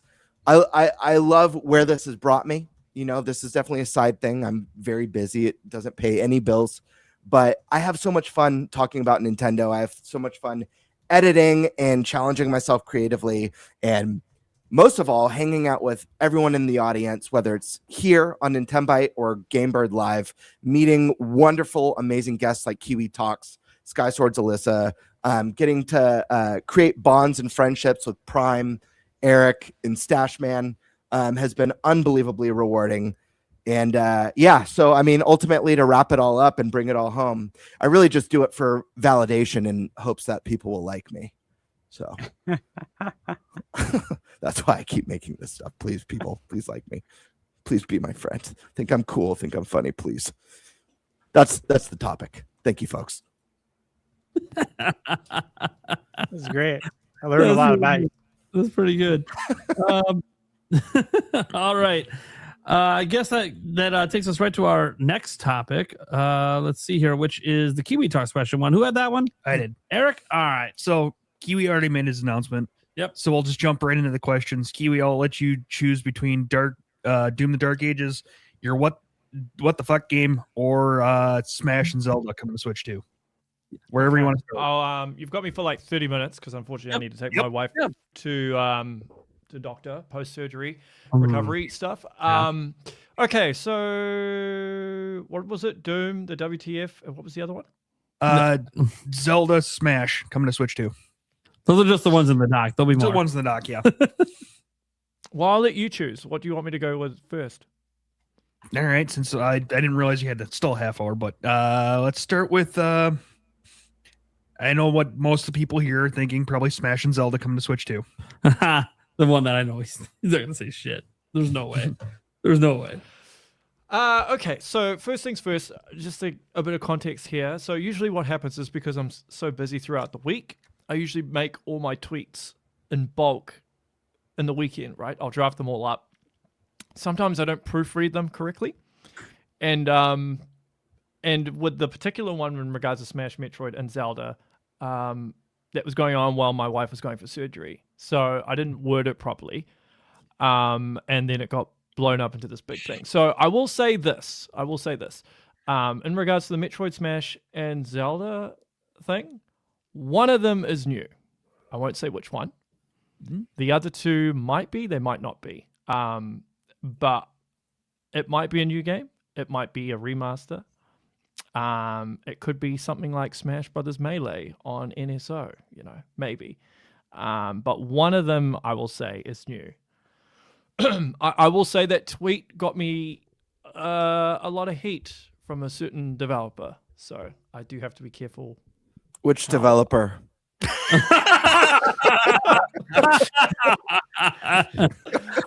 I had to guess Nintendo. It was worth a shot, man. It was worth a shot. Like the individual developer he interviewed. Which one? Who got mad? What's their name? One of them got pissed. No comment. Anyway. Yeah. So the WTF game still coming? As I say, I don't think it's been announced yet. Yeah, it hasn't been announced yet. As far as I'm aware, I've been pretty busy throughout May and April with a lot of things, so I haven't been able to follow up. But as far as I'm aware, you should be getting it before or sometime in Q3. If all goes according to plan. Unless they don't meet the milestone that they need to meet, at which point I would say they would delay it to 2027, because when you get into Q4, you start going up against GTA 6. Yeah, which I don't think... If it's still this year, then I suspect we'll see it next month. I wouldn't be surprised if it's announced at Summer Games Fest or a Nintendo Direct or something. Yeah. But it's still there, and I don't know, you guys. And it's not thoughts? GTA 6. Kiwi. I asked this the first time you came on the show and talked about the big WTF game. You didn't answer. Of course I didn't. So I want to ask again. You didn't answer in a way that I approve. Rephrase it to try. I'm going to ask again. I know it's rephrase. I'm trying to see if we're making progress here. On a scale of 1 to 10, 10 being the highest, how WTF is this game? Well, the thing is, what you have to keep in mind. What you have to keep in mind would be the ultimate WTF, right? Like GTA 6 would be wild because no one thinks Switch 2 can even run it, including me. Yeah. Well, that would be like a 10. Here, let me add some more variables into this, because yes, Prime, you're right. Like GTA 6 would be like this level 10 WTF, but just to add extra context, a level 10 WTF could be something that we just never thought would happen, like a brand new Earthbound. That could be a WTF game, even though Earthbound isn't this massive mainstream success.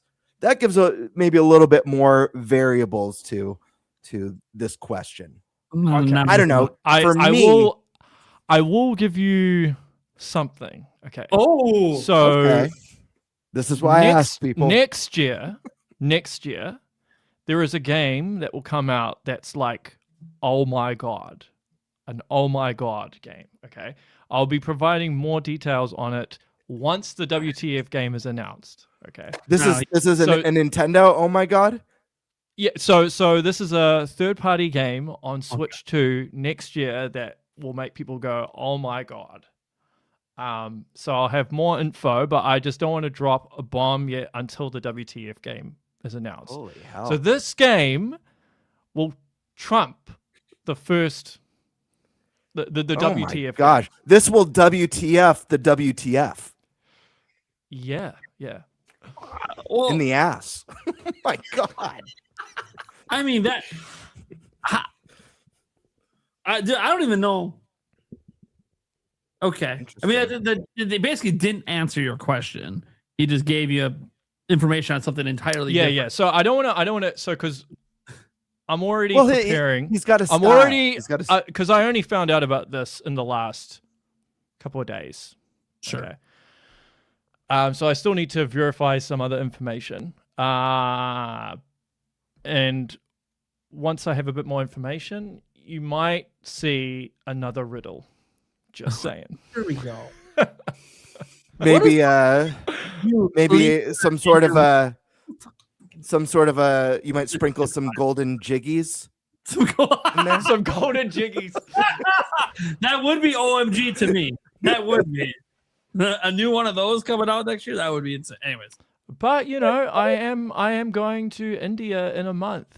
I am going to visit certain people at Rockstar next month. So maybe the OMG could be related to that.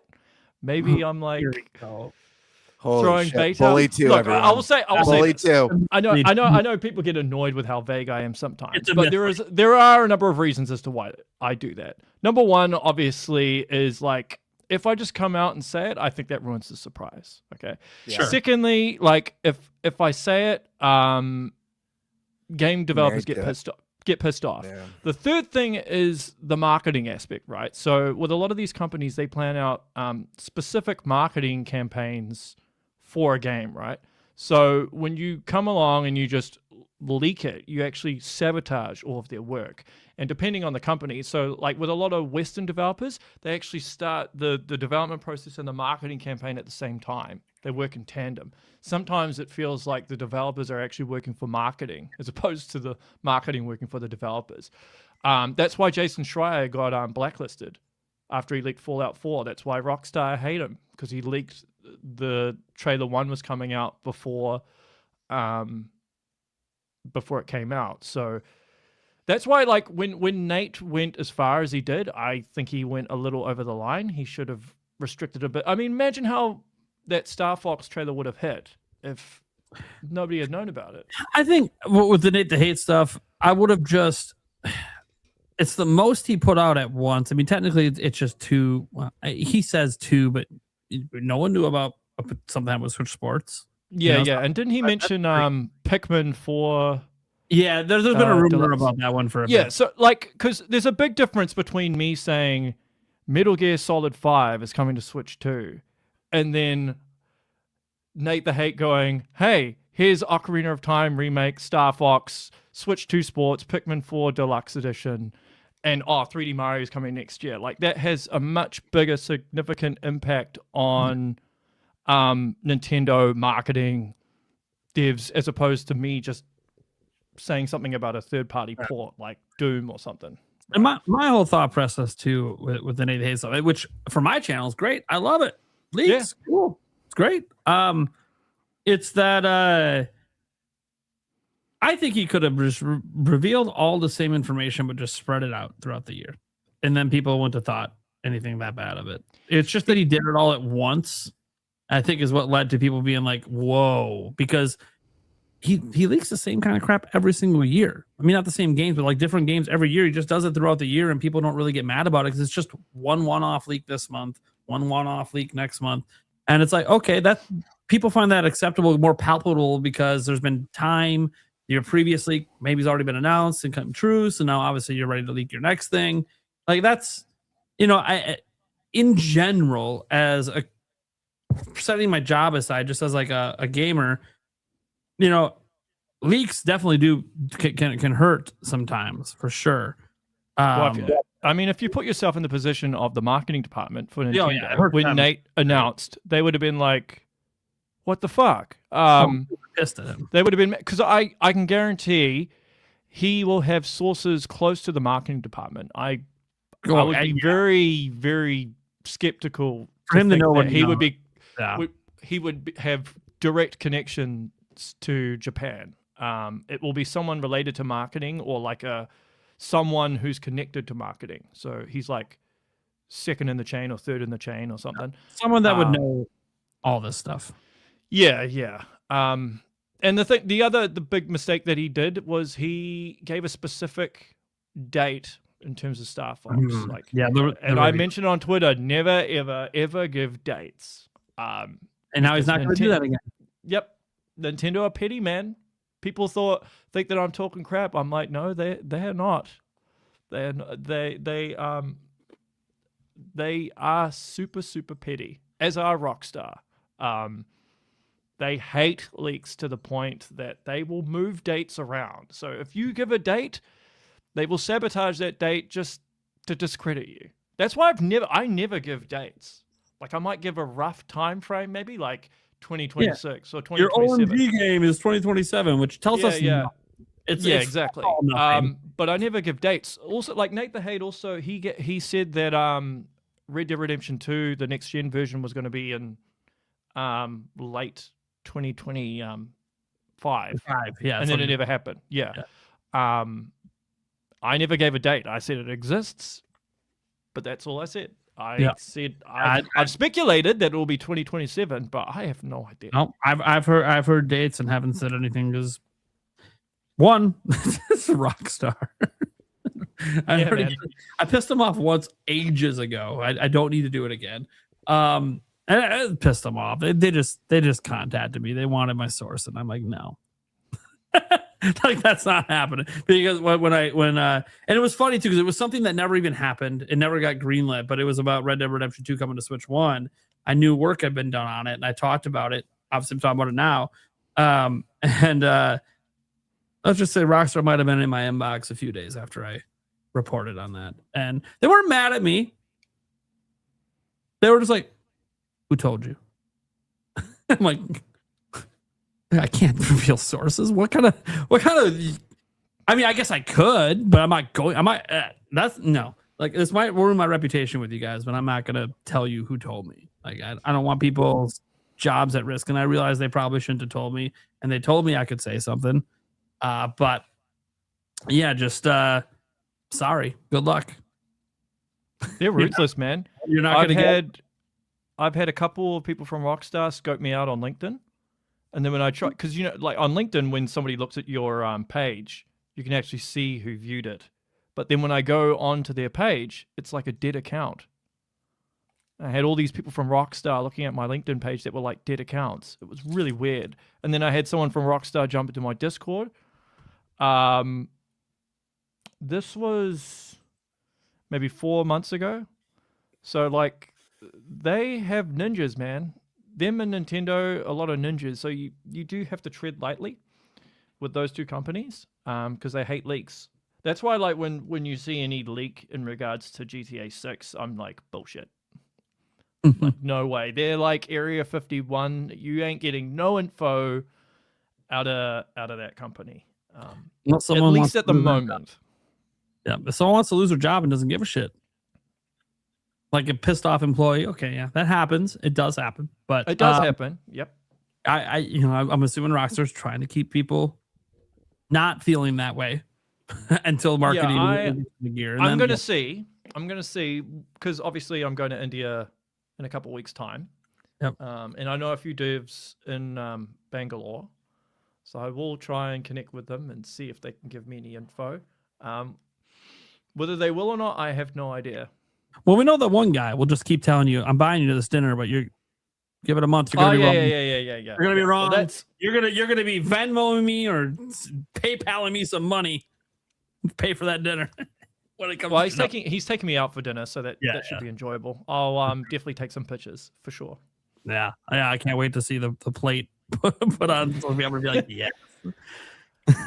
And the other thing you asked about was Doom: The Dark Ages. Yep, that was one you said last year. Yeah, so I would just say, well, look out for Summer Game Fest. Look out for QuakeCon. Maybe look out for a Direct. Maybe you'll see it there, possibly. Oh, maybe Xbox Showcase. They put other platforms on it now. Which one? Well, I couldn't see them if they were going to I don't think announce. they're going to. Like this. No, this they one- wouldn't announce Switch 2 on an Xbox showcase. I don't see them doing that. Well, they did PS5 before. That's why I brought it up. Yeah.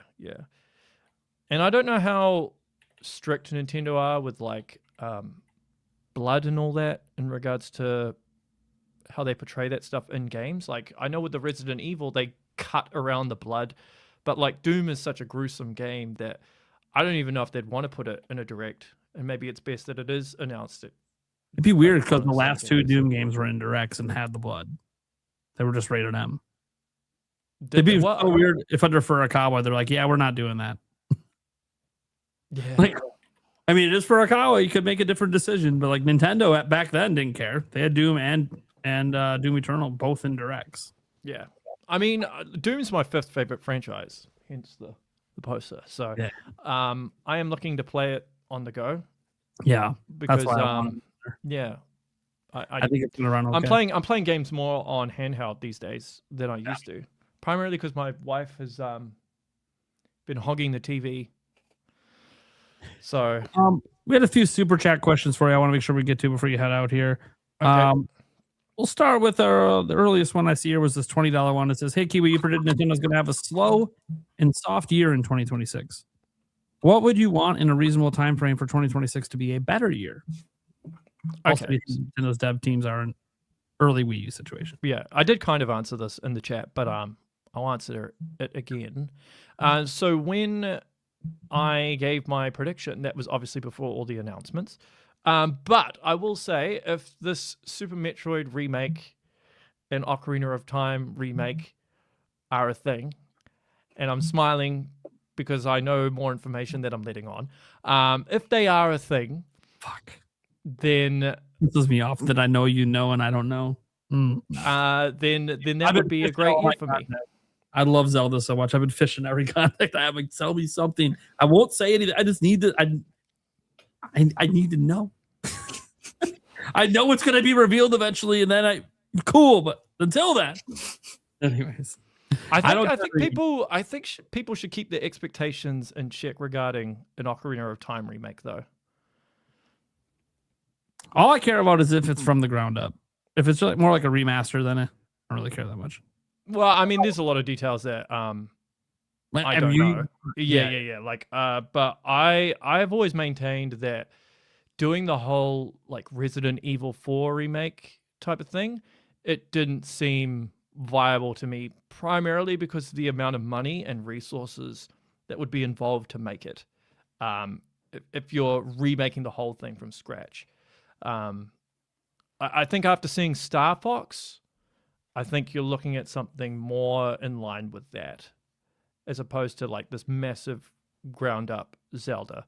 Because I don't actually think they need to change a lot. I think most of it you can keep the same like story, dungeons, music. I think you could add stuff to Hyrule Field. You could do over the combat and make it more like Breath of the Wild. But I think if you keep the fundamental essence of the game intact, I think that would be the way to go, personally. I think that would reap the reward and not cost them as much. Anthony says, "Do you know anything about Monster Hunter coming to Switch 2?" Yeah, it's one of the WTF games that's on the on the riddle. He's not saying it is the coming. He's just saying, "Oh, it's in the riddle," but that doesn't mean it's that game. Here we go again, guys. Like last time he was on, we drilled him on the riddle, and he for like 40 minutes held his ground and gave us nothing. We rephrased a billion different ways. And people, by the way, I as like a fan who just watched Matt LaFleur get questions rephrased to him a billion ways over Josh Jacobs and his situation, and him just refusing to answer, which is the correct way to do it. Same with Kiwi Talks. The reason that people rephrase and re-ask in a different way is because sometimes it does work. That's why people do it. And the true professionals see that, know that, kind of think it's funny, and laugh it off. Kiwi Talks has laughed it off quite a bit. Matt LaFleur laughed it off today. Like at some point, it's like, I know what you're trying to get. You ain't getting it, but you can keep asking. You're just wasting your time. Anyways, so maybe. but he's not saying he directly knows shit. Well, I can't answer it because if I answer it, if I say no or yes, then it affects the riddle, right? You say no. Now people might be able to. Oh shit! Well, now one less game out of that riddle. By the way, what do you think it is? Just out of curiosity, you've had time to like stew on this for a while. What game do you think it is? So I know last time we were settling in on it being something from Sony. I remember that's where we settled. Mm-hmm. Since then, I've been rethinking. Why are you rethinking now? Yeah, why are you? Because I'm not. That's actually my question. That's actually a question. Oh, is that a question for me? Why am I rethinking it?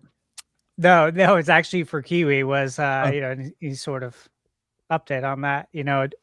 A game outside of the show. A game outside of the show. MLB The Show from Sony. Oh yeah. You're still gonna drill him on the Sony aspect. There's gotta be something from Sony. You know what's funny? It's because you do reviews. You're actually more well connected than people give you credit for. And sometimes I feel like you're asking me stuff and it's actually smoke and mirrors. And it's actually a rhetorical question. You already know the answer, but you're like trying to put on this act like, what is it? But I actually know. It's the mo, man. It makes you look devious. Well, I have to be careful too. Well, the thing is, Stash. Well, yeah, that's why you're trying to use me more to and keep more yourself. Stash has gotten more and more devious over the course of the show as his channel has grown and he's gotten more connections. Because now I know Stash knows things that I don't, and I've never once asked him to tell me any of it. And I know it, and I can see the smirks he has, and I think it's hilarious. And when we have moments like this where we're asking other people that know things, I do like how devious it comes across as. I know he's not doing it because he's trying to get you to reveal something he already knows, but it does kind of come off that way. Because okay, question. I got a question for Stash. Okay, so when you asked me about Bethesda Fallout on Switch 2, did you already know that it was coming? Yes. But I didn't know in the traditional sense. And I'm not going to go into detail on how that works. But, yeah, okay. See, so... To be fair, though, this question I just asked you, he'll probably raise his hand in chat, but this was Blake's question. He DM'd it to me on X. He messaged me earlier and said, check your DMs. I got a question for him.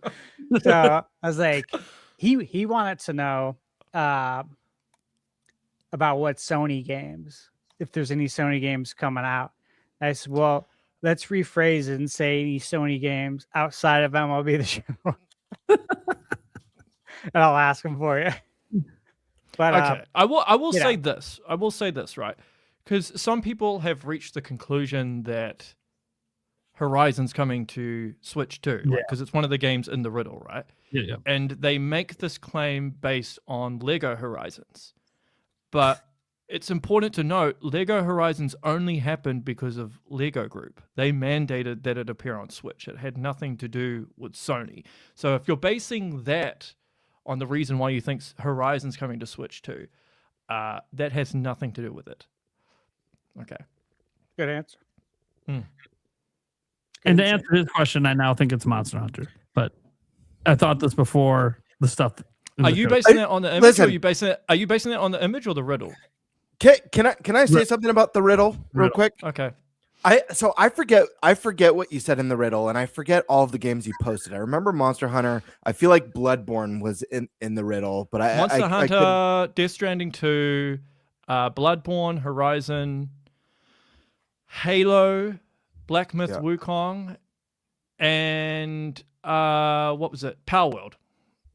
Yeah. So for whatever reason, I remember seeing your post, seeing your riddle, and the assumption I had was all the games that got images are red herrings, that none of them are actually the WTF game, but those are all WTF games that would be a big surprise. But I feel like the clues are a little bit more subtle, and maybe each of those games give clues to what's coming. Yeah, so when I wrote maybe the riddle, I I basically wrote triple entendres, basically. Yeah, absolutely. It's designed that way on purpose. In fact, the funny thing was when I posted the riddle, one of the devs was like, "What are you doing? You made it too easy. You made it too easy. It's obvious what it is." And then when people were putting all these different answers, they were like, "Oh, never mind. Don't worry about it." See, I was just of the mindset, well, he's not going to include an image of the game that it actually is. That was the mindset. But maybe again, maybe it's one of those things where it's like you hide it under their noses. So they're not sniffing over in the corner. I don't know what the saying is. Is that even a saying? That's not a saying. No. Anyways, forget what I said. What game do you guys think it is? He asked a question. He's got to go, guys. He asked one question for the people.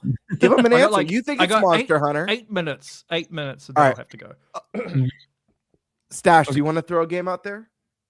Stash might even know the game. Maybe he knows it, and he's got to throw a bullshit game. I reckon he does, and he's doing the whole poker face. You should play poker. You should play poker, bro. I do. You know what? Well, there you go. I've won quite a lot in poker.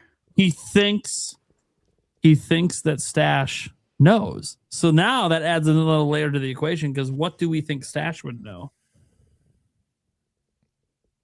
Go look at his channel, see what companies, games he's been reviewing. Well, I think he knows because I know how devious he is. That's all it is. Like and the fact that he admitted that he knew that it was Fallout, he might be like throwing a curveball for my curveball. I love Stash's poker faces so much. I was talking about Yuli the other day. She's like, "Why don't you play poker anymore? You love it." And I'm like, "Because I think the next time I play, I want to go against Stash in a cash game."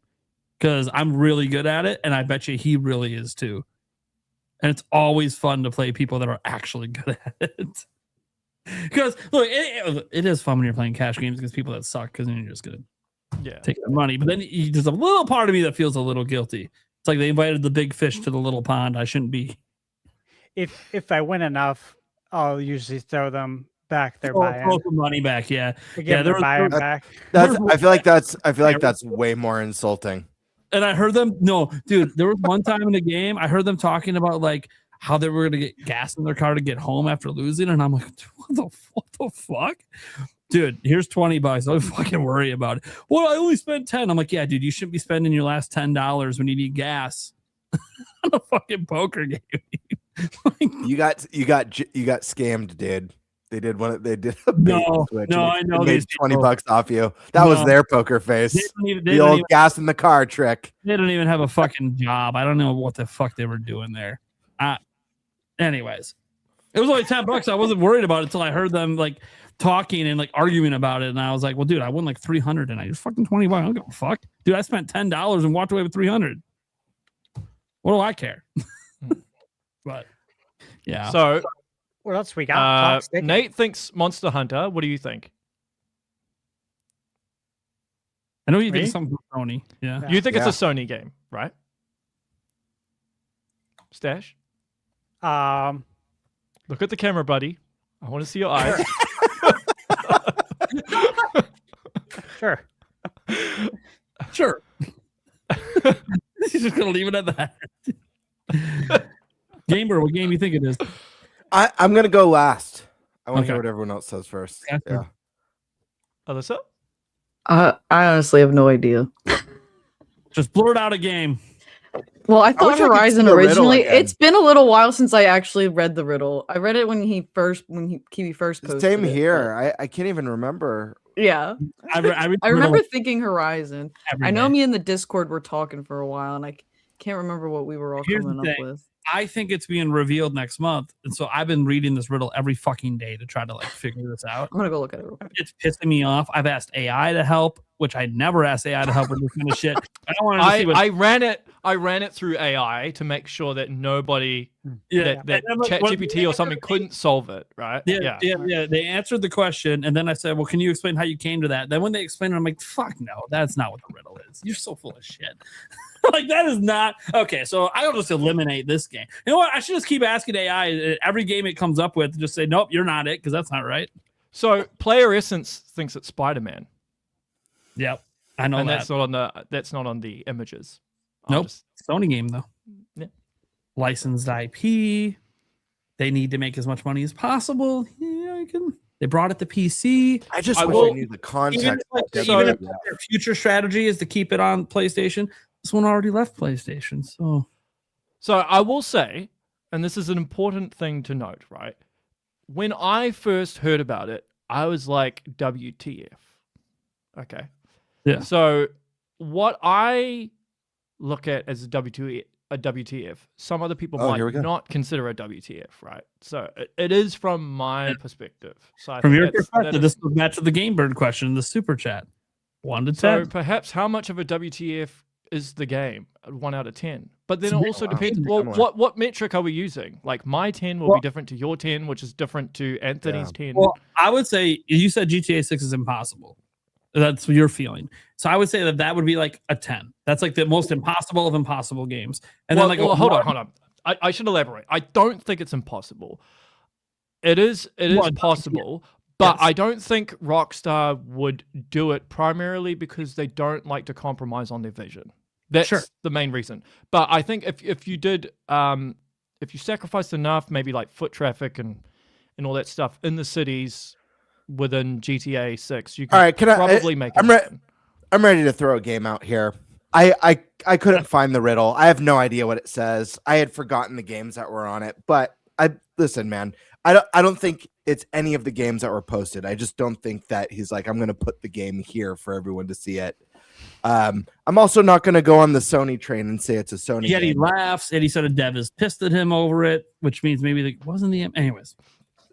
No, I'm going to go balls to the wall because I'm going to choose a game that's not been announced, that may not be real. Something that's been rumored, but definitely would be a huge WTF. I'm going to say it's not this game. I'm just going balls to the wall. Maybe this is the WTF squared game that he alluded to earlier. Half-Life 3. That was one somebody said for sure. I love this. That is definitely what WTF. I think that is WTF. I think, Kiwi, just be honest. You've been really enjoying how people have been doing with this riddle. It's fun because it brings people together, right? I mean, that's the cool thing to solve it, and it doesn't piss off any devs. It doesn't get me in trouble. Half my queue. Yeah, I mean, the only people who it pisses off something chronic, which I love, is the Gaming Leaks and Rumors subreddit, because I hate that subreddit with a passion. When I saw how they reacted to it, I was like, you know what? I should make more riddles just to annoy the hell out of them. They hate riddles. They hate riddles. Yeah. I be straight. It's like, but it's also more risky. Riddles someone has to figure it out. Cool, good for them. But yeah, it's always been fun. Alyssa posted the riddle here. So there it is. I sit beside legends, though none of my kin. I'm sold their same keys to let players in. I share the same screen and I share the same light, yet my bloodline says I don't belong to the fight. Oh, that's easy. Fist of the North Star. Well, my original guess was Bloodborne, but then I'm like, no, not Bloodborne. Maybe it is Bloodborne. Yeah, I know. He's gonna. Here's the thing. You see the smirk. It doesn't matter what game I say. The smirk's coming either way. I learned that from Stash. He's so good at it. He learned it from Stash. The smirk comes no matter what. You get nothing. Oh, you think it's that? Oh, you think it's this? Oh, you think it's that? So this is a game. So I sit beside Legends. So this is a game that sits next to some juggernaut titles, though none are my kin. So I'm guessing it's maybe. Yeah, it's like a standalone title. Yeah. Well, I'll leave you guys to ponder. Unfortunately, I do have to go. I wish I could stay, but I do have to take my wife to the doctor. Yeah, you're good. This has been fun. Alyssa, nice to speak with you and meet you. Guys, it's always a pleasure. I don't know where Eric's gone. I don't know either, to be completely honest. He's not in the room. Okay. He just vanished. Yeah. Anything on the horizon? Not much. Obviously, I'll be... Oh, he's leaving. He's like, I don't know where Eric is. Yeah. I'll be evaluating everything with the channel over the next few weeks, and then I'll make a decision once I get back in July. People keep nagging me about my Metroid Prime 4 review with the OG devs. It is happening. I'm waiting on Zoid, the senior engineer, and he's just taking forever to complete it. So once it's done, I will do that review because people keep nagging me for it. On the Nintendo front, not much to report. Although, something cool. I've been in contact with a Square Enix developer who worked there for 15 years. And she's Japanese, but she also speaks English, and she worked at Naughty Dog as well. So I've been in contact with her. She's working on a game at the moment, so she's just waiting until it's ready, and then she'll start promoting it. So that'll be a cool one because she's a Japanese dev, but she can speak English, and it gives insight into Square without breaking NDAs, hopefully. That's the other problem with doing what I do. NDAs, annoying, but Congrats on getting that. What's that? Congrats on getting that. I know you obviously been trying to get that. In over there. It's a tall order, man. It's a tall order. Very difficult. If I spent like 6 months in Japan, I could probably make it happen. Everyone I speak to is like, you need to go to Japan and spend a lot of time there because they like to build relationships first. I mean, one of the reasons I can't interview Shuhei Yoshida is because he doesn't do interviews with anyone he doesn't know. So, yeah, that gives you an idea. But anyway, I am off, people. Much love. All the best. Cheers, Enjoy man. the rest of the I stream. was muted, but I did say nice to meet you as well. I'm sorry. That's all right. Yeah, it was nice to meet you too. Good night, brother. See ya. See ya. Night, dude. All right.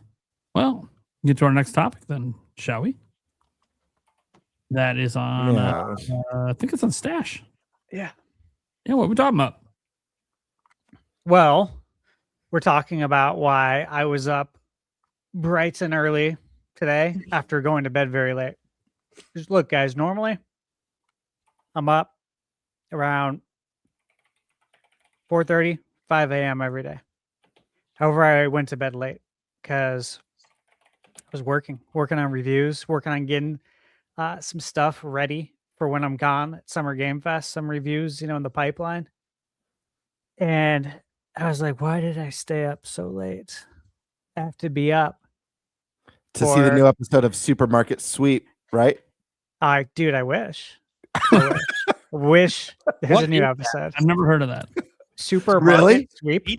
No. Dude, one of the best shows ever. Dude, I fall asleep Game to that shows. sometimes. I'll put that on like as like a comfort. I'll watch it for like an hour before bed and fall asleep. Okay, as far as game shows go, it's right up there with Video Power. If you guys remember that, where you had the vest. Yep. With Velcro and you stuck NES games to it. Yeah. So it's right there with that. And I would say, Double Dare. Yeah, Double Dare is the shit. And probably Legends of the Hidden Temple. Yeah. What would you do? Yeah, it's right Or there. what would you But do is more? Yeah. this was Supermarkets. Okay. Here's Dragon Quest. So I had to get up early, of course, for Dragon Quest. Your topic quick. And I also had a hard time getting to sleep though because I was excited. You guys know how it is. And I was getting very nostalgic about it too. It's like shit, 40 years, man. 40 years. And it's just like this wave of 40-year anniversaries with Mario and Dragon Quest, Zelda, Castlevania, like everything I grew up with. It's just wild. And we've been looking forward to this day, right? We've talked about it. Is Dragon Quest 12 going to be shown? Of course, I had that on my bingo card. Nate, I believe you had that on your bingo card to start the year, that Dragon Quest 12 would be shown. Sure as shit, it was shown. Just not the Dragon Quest 12 that we saw last time. It's a completely no, it wasn't. It's a completely different game. They scrapped Dragon Quest 12 that they were working on. It was supposed to be a darker, more mature Dragon Quest 12. And of course, we have a different Dragon Quest now. And it's called Beyond Dreams. So Dragon Quest 12, Beyond Dreams. Prior to that, it was Flames of Fate. And it was really cool to see the game in action. We didn't get to see much. I think after we get through all of the Dragon Quest games here, we'll see it. One thing I noticed too that they did during this trailer, and we can't play the sound because we'll get hit for this theme. But for like the NES era, they played the Dragon Quest Overture from NES, and then they perfectly looped it into the Super Nintendo version of the song, like right where it should transition. And then they did it with the PS1, like PS2 era, and then they did it with the current one. So the song they used is like all four versions of the Dragon Quest Overture. I was like, oh, I don't know how many people caught that, but I'm like, that's badass. They did a very good job with that. Then yeah, these gentlemen here, Yuji Horii there on the right, seems like such a nice man. Both guys seem really cool. So they talk about the 40 years. Yes. Thank you guys for the support, going strong. And then they went right into Dragon Quest 12. I was like, okay, like we're taking the gloves off. We're doing this. And they had some other announcements we'll get into. I'll kind of let this play, and while it plays, let me ask you guys, what did you think of what we saw here? I loved it. It was. I know some people aren't keen on the character design in 12 for the main character compared to prior Dragon Quest entries, and I get it. Everyone's got their personal preferences. I don't know if I love the design, but I don't hate it. I think it's fine. Fits in with Dragon Quest. But like the world that they showed and some of the stuff that like it to me it looks like a game that's still probably a ways out. They joke around in here about how one game that they have coming to Switch 1 and Switch 2 they hope is out before 12 because they're not even 100% sure when the game will be done, which means that they're not sure when 12 is going to be done yet. I think 12 is probably not coming out till like 2028 at this point based on what they showed, because they showed the town and landscape like empty. So like it's still, and they even said they had a reboot development. So guys, this version of the game hasn't been in development for the last 7 years or whatever. They rebooted at one point. So it hasn't been in development as long as we feel like it has been. So I still think it's going to be a ways out. This is kind of like a re-reveal, like they did like 5 years ago. They're re-revealing the game because now they actually know where they're going with it. They have a direction. They have a world being built. So I'm really excited for Dragon Quest 12. And I know it feels weird saying that as someone who's newer to Dragon Quest. I'm still playing 3 right now. And I'm really enjoying it. Obviously, I'm working my way up. I plan to go to 7 Reimagined, and maybe I'll pick up 11S on the Switch 2 version that they announced is coming out in September. We'll see. I know it's got rave reviews, and everyone knows it's a great game. It's been out forever. Even though the Switch 2 trailer didn't look that much improved over Switch 1, I think people forget. Like the game did run well on Switch 1, but it was relatively low resolution, and there were some issues. But anyways, I didn't buy it originally, so like this would be a first time purchase for me for Dragon Quest 11. It's only $50, so we'll see. So I thought that was a cool announcement. But really, you're seeing it right here. You're seeing Dragon Quest 12. Looked incredible to me, but I know not everyone's loving it. I have no idea. Dude, Dragon Quest is like, it's a weird IP for me because it's been around my entire life, and yet I've never played one until this year. So, and I love RPGs. It's wild to me that it took this long for me to get into the franchise. But God, and their enthusiasm and like the way they talked about why they redid it, you could tell like they didn't really want to reboot, but it just, their original vision just wasn't coming together. That happens sometimes. And rebooting, that's tough because we're talking about a AAA game. So you're talking about budgetary concerns and all of that. But obviously, their parent company is cool with it because Dragon Quest sells very, very, very well, and could probably more than make up for whatever increased budget they had to do because they rebooted it. Like I'm basically saying, guys, this shouldn't be a Metroid Prime 4 situation. This game should sell very well, especially in Japan. Japan alone probably makes it profitable. So, did anyone have beef with the character model? I have seen that.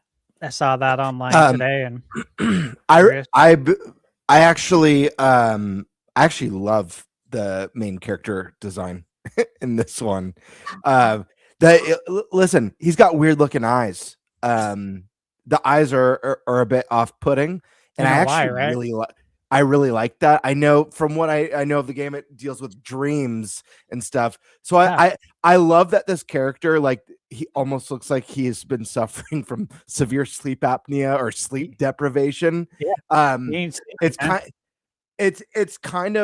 It's a little bit off-putting, but at the same time, there's also something kind of like uniquely striking and piercing about the eyes.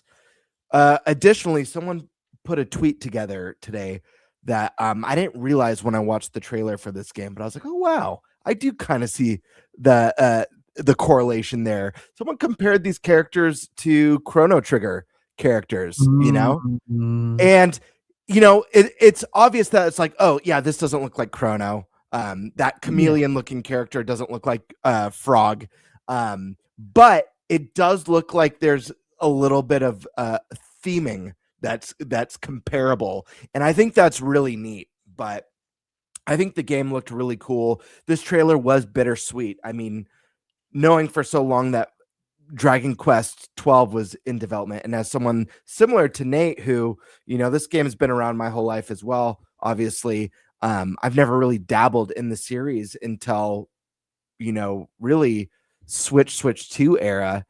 And I'm extremely excited to pick up Dragon Quest 11S.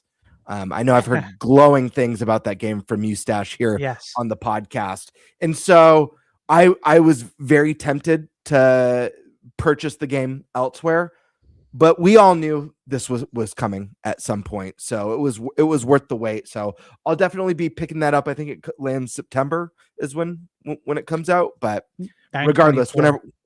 Yeah, there you go. Or $40.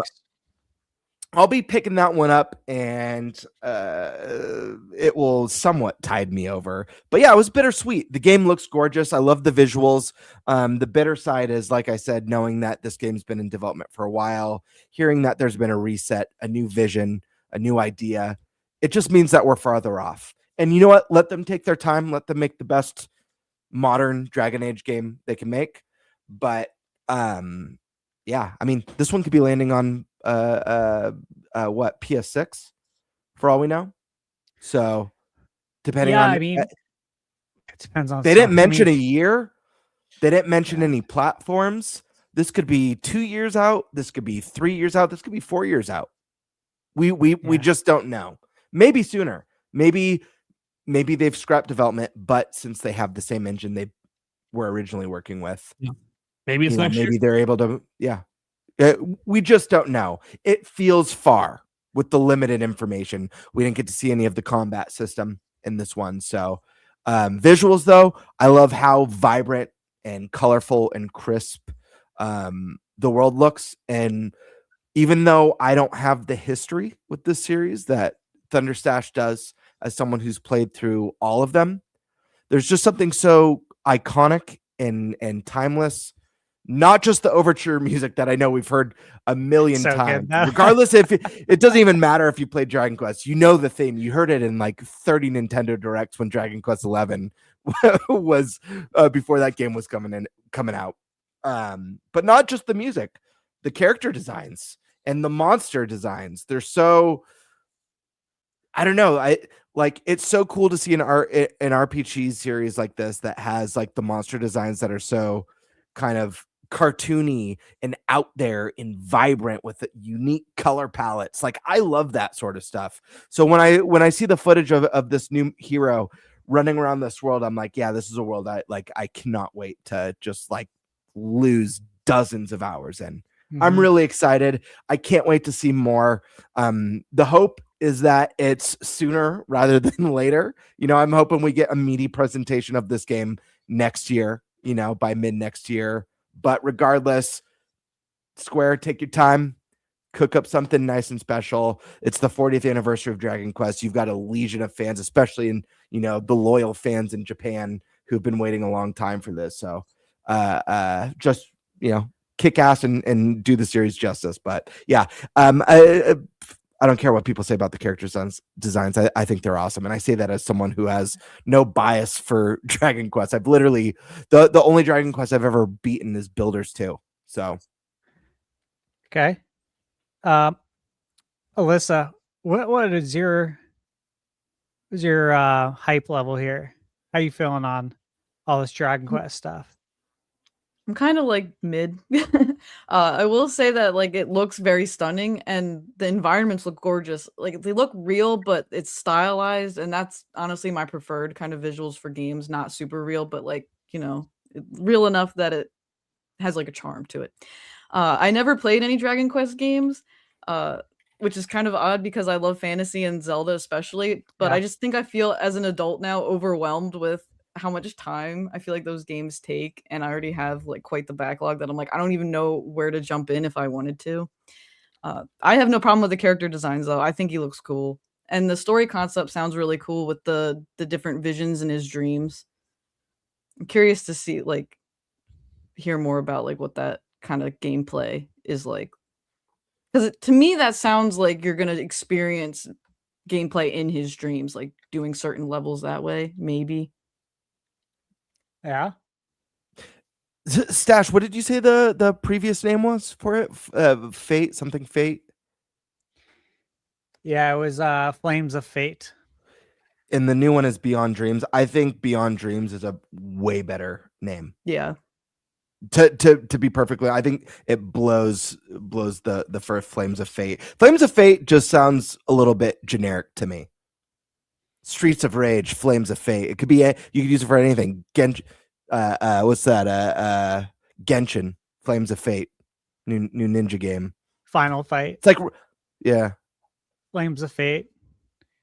Primal Rage. Yeah, Flames of Fate. Yeah, you could. I mean, you could call a lot of stuff that. It just has like a more generic sound. Yeah, you got the On Fire. Yeah, Flames of Fate. I like Beyond Dreams. Gives a little more mystique. Eric, how you feeling? I honestly had no clue this was happening. May 27th every year. Put it on your iPhone. Make it reoccurring for 1 year. For every year, recur once a year. Fair enough. Yeah, no, I had no clue. So this is the first time I saw anything to do with anything.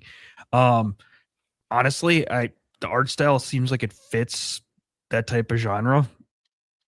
So I'm good with it. Never played a Dragon Quest game. Don't know if I ever will.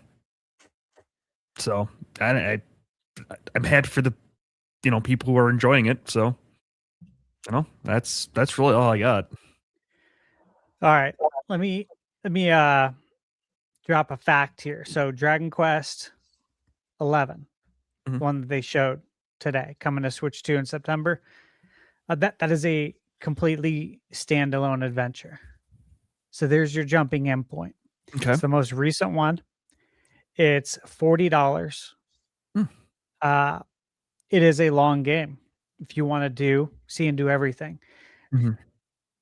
I played it on PS5. Long before I started YouTube. Really just not knowing. Like I didn't watch reviews. I knew I wanted to obviously play it. But going into it, just not knowing how many hours I was going to be committing to. Yeah, I mean, but once you're in, you're in. Yeah. But once you're in, you're in a good way too, because you're like, dude, I don't even want this game to end. And then you start seeing all the hours you put in, and it's like 150, and you're like, oh boy. Yeah. And so, you have to force yourself to go to the end game. But when you have a game like that, that's obviously really special. Mhm. And for me, this was my favorite Dragon Quest of all of them. And it's always hard for, I feel like it's harder for some reason for the newer games to, and this goes for like any IP, but for the newer games to surpass the older ones. You know, like it's hard for a 2D Mario today to surpass Super Mario Brothers 3 or Super Mario World, right? It's hard for a 2D Zelda to come out today and somehow surpass A Link to the Past, right? There's many examples like that. And so I wasn't expecting that to happen, but it did. And I'm happy for it. And that's why for me, it's like, man, this is it's like I'm giving away my review because I'll be reviewing this game, but it's such an easy recommendation. I'll for sure be reviewing this game. I had folks ask in chat, very excited for it to return to this. Obviously, I don't know what the calendar is going to be looking like around that time because so much of the calendar is empty for the second half of the year. But that's dated, so I'm doing it. Stash, Yes. so you played this game originally on the PlayStation. Did you end up playing the S version? Yes. For what's it like playing this game in the pixel mode? Because I am very Badass. interested in that. It's so cool. It's so cool. So yeah. I'd love to hear a little more about that. Yeah. You can play this game completely in 2D. It's not HD 2D like the Dragon Quest 1 through 3 HD 2D and Octopath Traveler. It's not like that. It's like old school 2D, like Super Nintendo style. And then you can go to the menu, change it to 3D and play the game in 3D. So it's not like you have to start a dedicated save or a dedicated game file and be like, okay, I'm going to start a brand new game and I'm going to play it in 2D. You can change it whenever you want. I mean, obviously you can't do it in the middle of a boss fight. You know, there are some restrictions that are logical. But it is so cool to be able to do it. And when I played it, like primarily, I'd say like 98% of the time in 3D. And there was a reason why. The reason why I did that is because I was loving this game so much that I'm like, I'm just going to play it in 3D because that'll give myself a reason to play this again and experience it completely differently in 2D because it's completely different. It feels like two games in one. And I only played it, like I said, in 3D. So it's like, I was already enjoying it so much that I felt like, nah, man, I'm going to bank that. I'm going to bank the 2D mode. I'm going to do this in like 10 years. And so funny enough, I mean, now's your opportunity. Yeah. So I'm really excited, especially because Switch 2, be able to play it on the go, which is always nice and it'll look good and run well. The soundtrack. So on the S version, they added a fully orchestrated soundtrack to the game. The whole thing, not just the overture, the whole entire game. And dude, I'm telling you, there's soundtracks for me in life that just really stick out. This is one of those games. The Castlevania games, right? The soundtracks will always stick out. Mario, Zelda, Final Fantasy 7 in particular.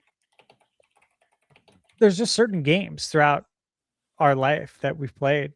They just have amazing soundtracks. And this game, I got to tell you, man, hearing everything fully orchestrated was just so enjoyable.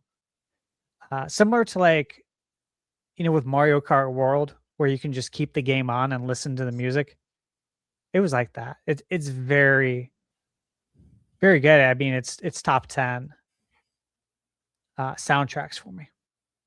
look, I can't be more excited about this, but I feel like I'm reviewing the game, so I got to stop. Dragon Quest Monsters. Now, I also got asked in chat if I've ever played Dragon Quest Monsters 3, and the answer is yes. I reviewed it on my channel. And I spent like, God, I don't know how many hours. So many hours in this game. I'd have to look.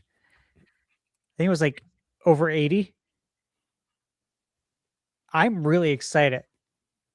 In the Dragon Quest video we saw today in America, it just said Dragon Quest Monsters with the subtitle The Withered World. In Japan's video, it was Dragon Quest Monsters 4. So just so everybody knows, this is part 4. They just didn't say that here.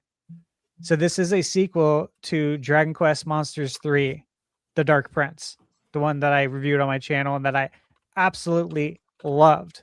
Like, loved this game to the point that I'm like, hey, I'm into these games. Like, I'm into these monster taming games. These are really fun, dude. These are addictive. So I hope nobody sleeps on that last announcement, because that was pretty hype. And hey, dude, I would say this. Just remember this. It's Dragon Quest 40th anniversary. Oh, for another 12 months. It turned 40 today. It's 40 for a year. So I don't think this is the end of the announcements. I think there's more to come. I'd put money on that. Look, I've said this a lot. People in the United States, Western, they don't look at Dragon Quest the same way they do Final Fantasy, with that love in their eye. And they should. I'm telling you, they should. You can have two lovers. You can love Final Fantasy and Dragon Quest. They come from the same mother and father. Square Enix. You're allowed to love both games, man. It's okay. They're family. They're two totally different RPGs that are absolutely amazing. You can pretty much jump in anywhere in Dragon Quest. As we know, Dragon Quest 1, 2, and 3, they're out now. The HD 2D, they're amazing. You can play them 3, 2, 1. Or you can play them 1, 2, 3. Or you can play them 3, 1, 2. It doesn't matter. But they're available. There's more to come. There's going to be more remakes. They'll be here before you know it. So there's a lot to be excited about. I was really happy with everything today. And I will say this. I give them credit to Canna Project. It takes a lot. A lot of cojones to Canna Project that has been in development for this long. When you have your fans salivating for an update. I thought they handled it pretty well. All things considered.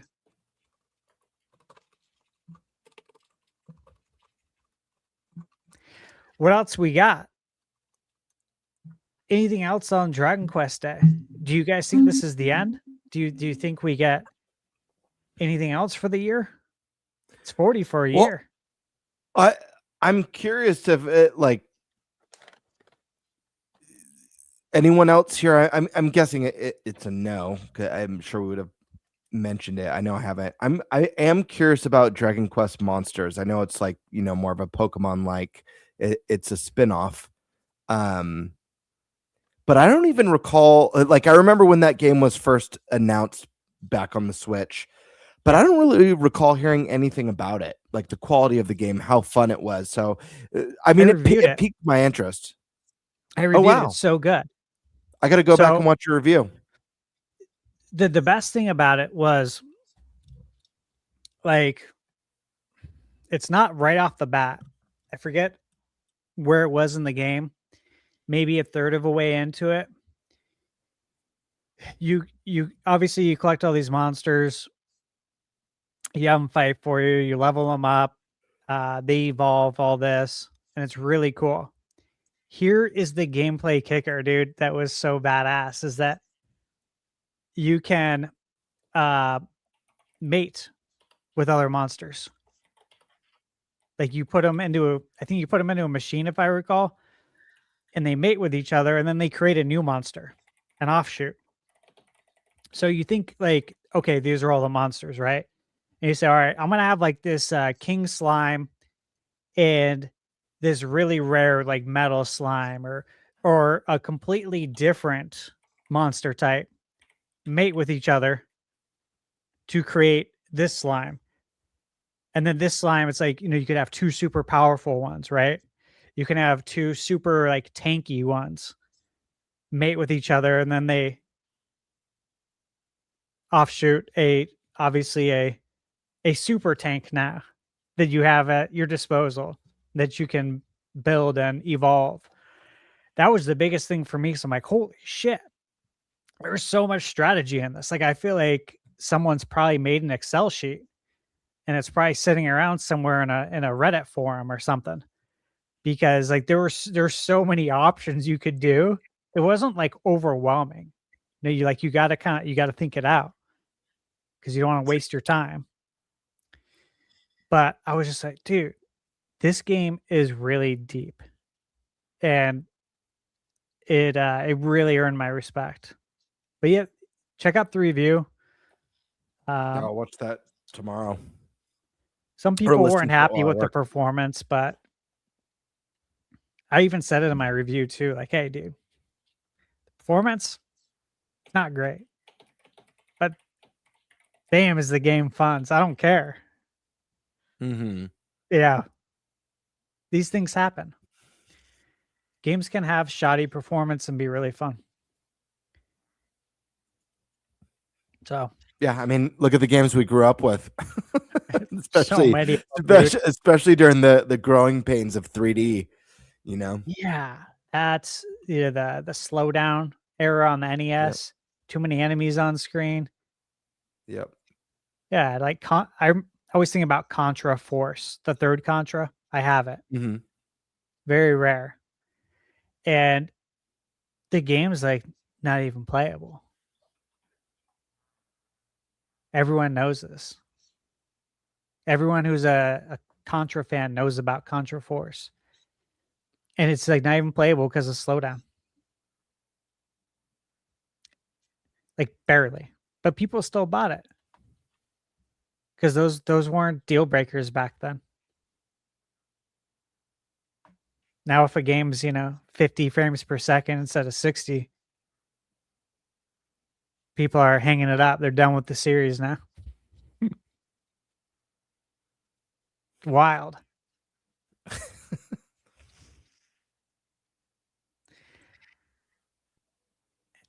All right, that's all I got, guys. I think we got to move on. I mean, to the next topic. And I can't sit here and talk about Dragon Quest all day, unless you guys want to give some input.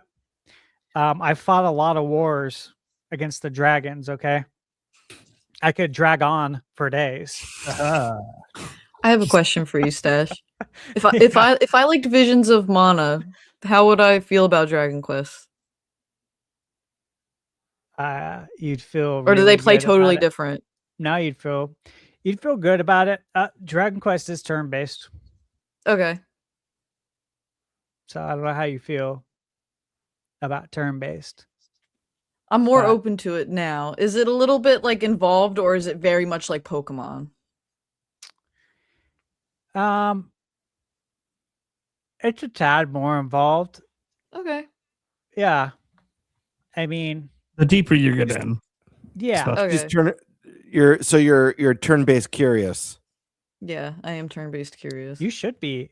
There's so many amazing, seriously, so Yeah. many amazing turn-based Yeah, RPGs. I think I mean, Pokemon just put like the sour Chrono taste in my Trigger. mouth. I have a decent amount of time in Monster Hunter Stories too, so I've been playing that. I do like the rock paper scissors. It's like just a little different. I like It is different. when it's huh? more than just let me sit here, pick a move, watch an animation play out, and like be done.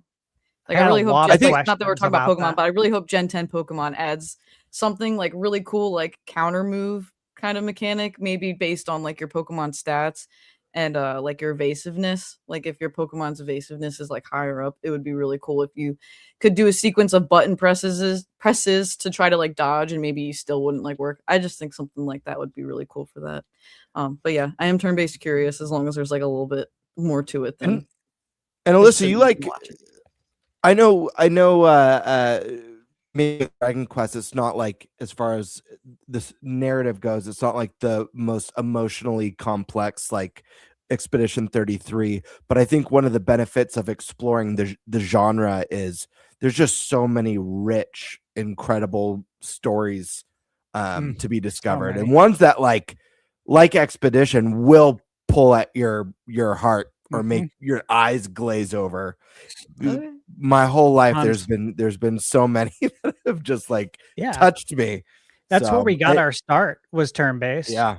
I mean, Zelda growing up, sometimes I've heard people call it like an RPG. It's like, no, Sure. it's not. Zelda 2 has RPG elements, and then the buck stops there. This Yep. is a adventure. It's action. It's Action adventure. adventure. Yeah. It's not a role-playing game. It's not turn-based. It never has been. And it was interesting. For a long time, I didn't really play much turn-based. I didn't explore much outside of the Final Fantasy and the Dragon Quest and Chrono or like Earthbound. But some of the best games are there.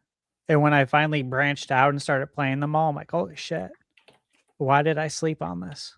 And it was because I loved Zelda so much. I loved the actual live action of the combat, which, you get in. That's kind of like my Mana. issue too, but Yeah. I'm branching out more. But that has been like my thing, is like the Zelda bubble is it's just comfort, and I like being involved in the combat and like, controlling when I'm doing certain actions and like dodging and I do too. all that. But these games figure it out, like, especially as you get deeper into the game with the turn-based games, you may not be like moving around, but you definitely, you feel it when you're playing it. Like it gets intense, I guess you could say.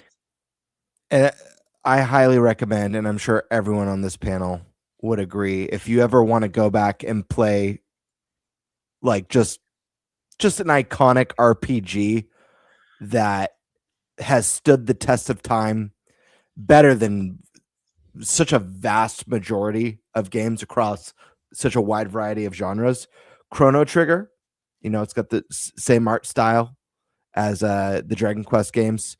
It's a perfect game.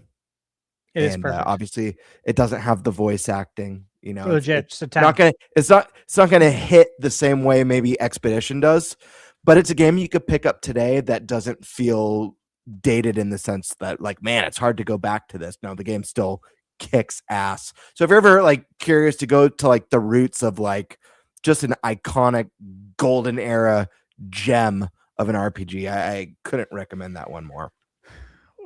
Now I have questions though. Have you played Earthbound or Super Mario RPG? no. Oh my god! Oh, dude, you have. I know to I'm a play these. sinner. No, it's okay. You make me actually sick. I'm excited for you I tend to because do that. I honestly don't know why we invite you on this show. this Me is either. cool. This is good because you've never played these. Imagine not playing those games at like the age we are. That's cool. Like you can go experience them now.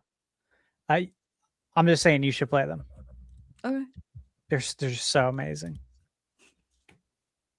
I'm excited for you.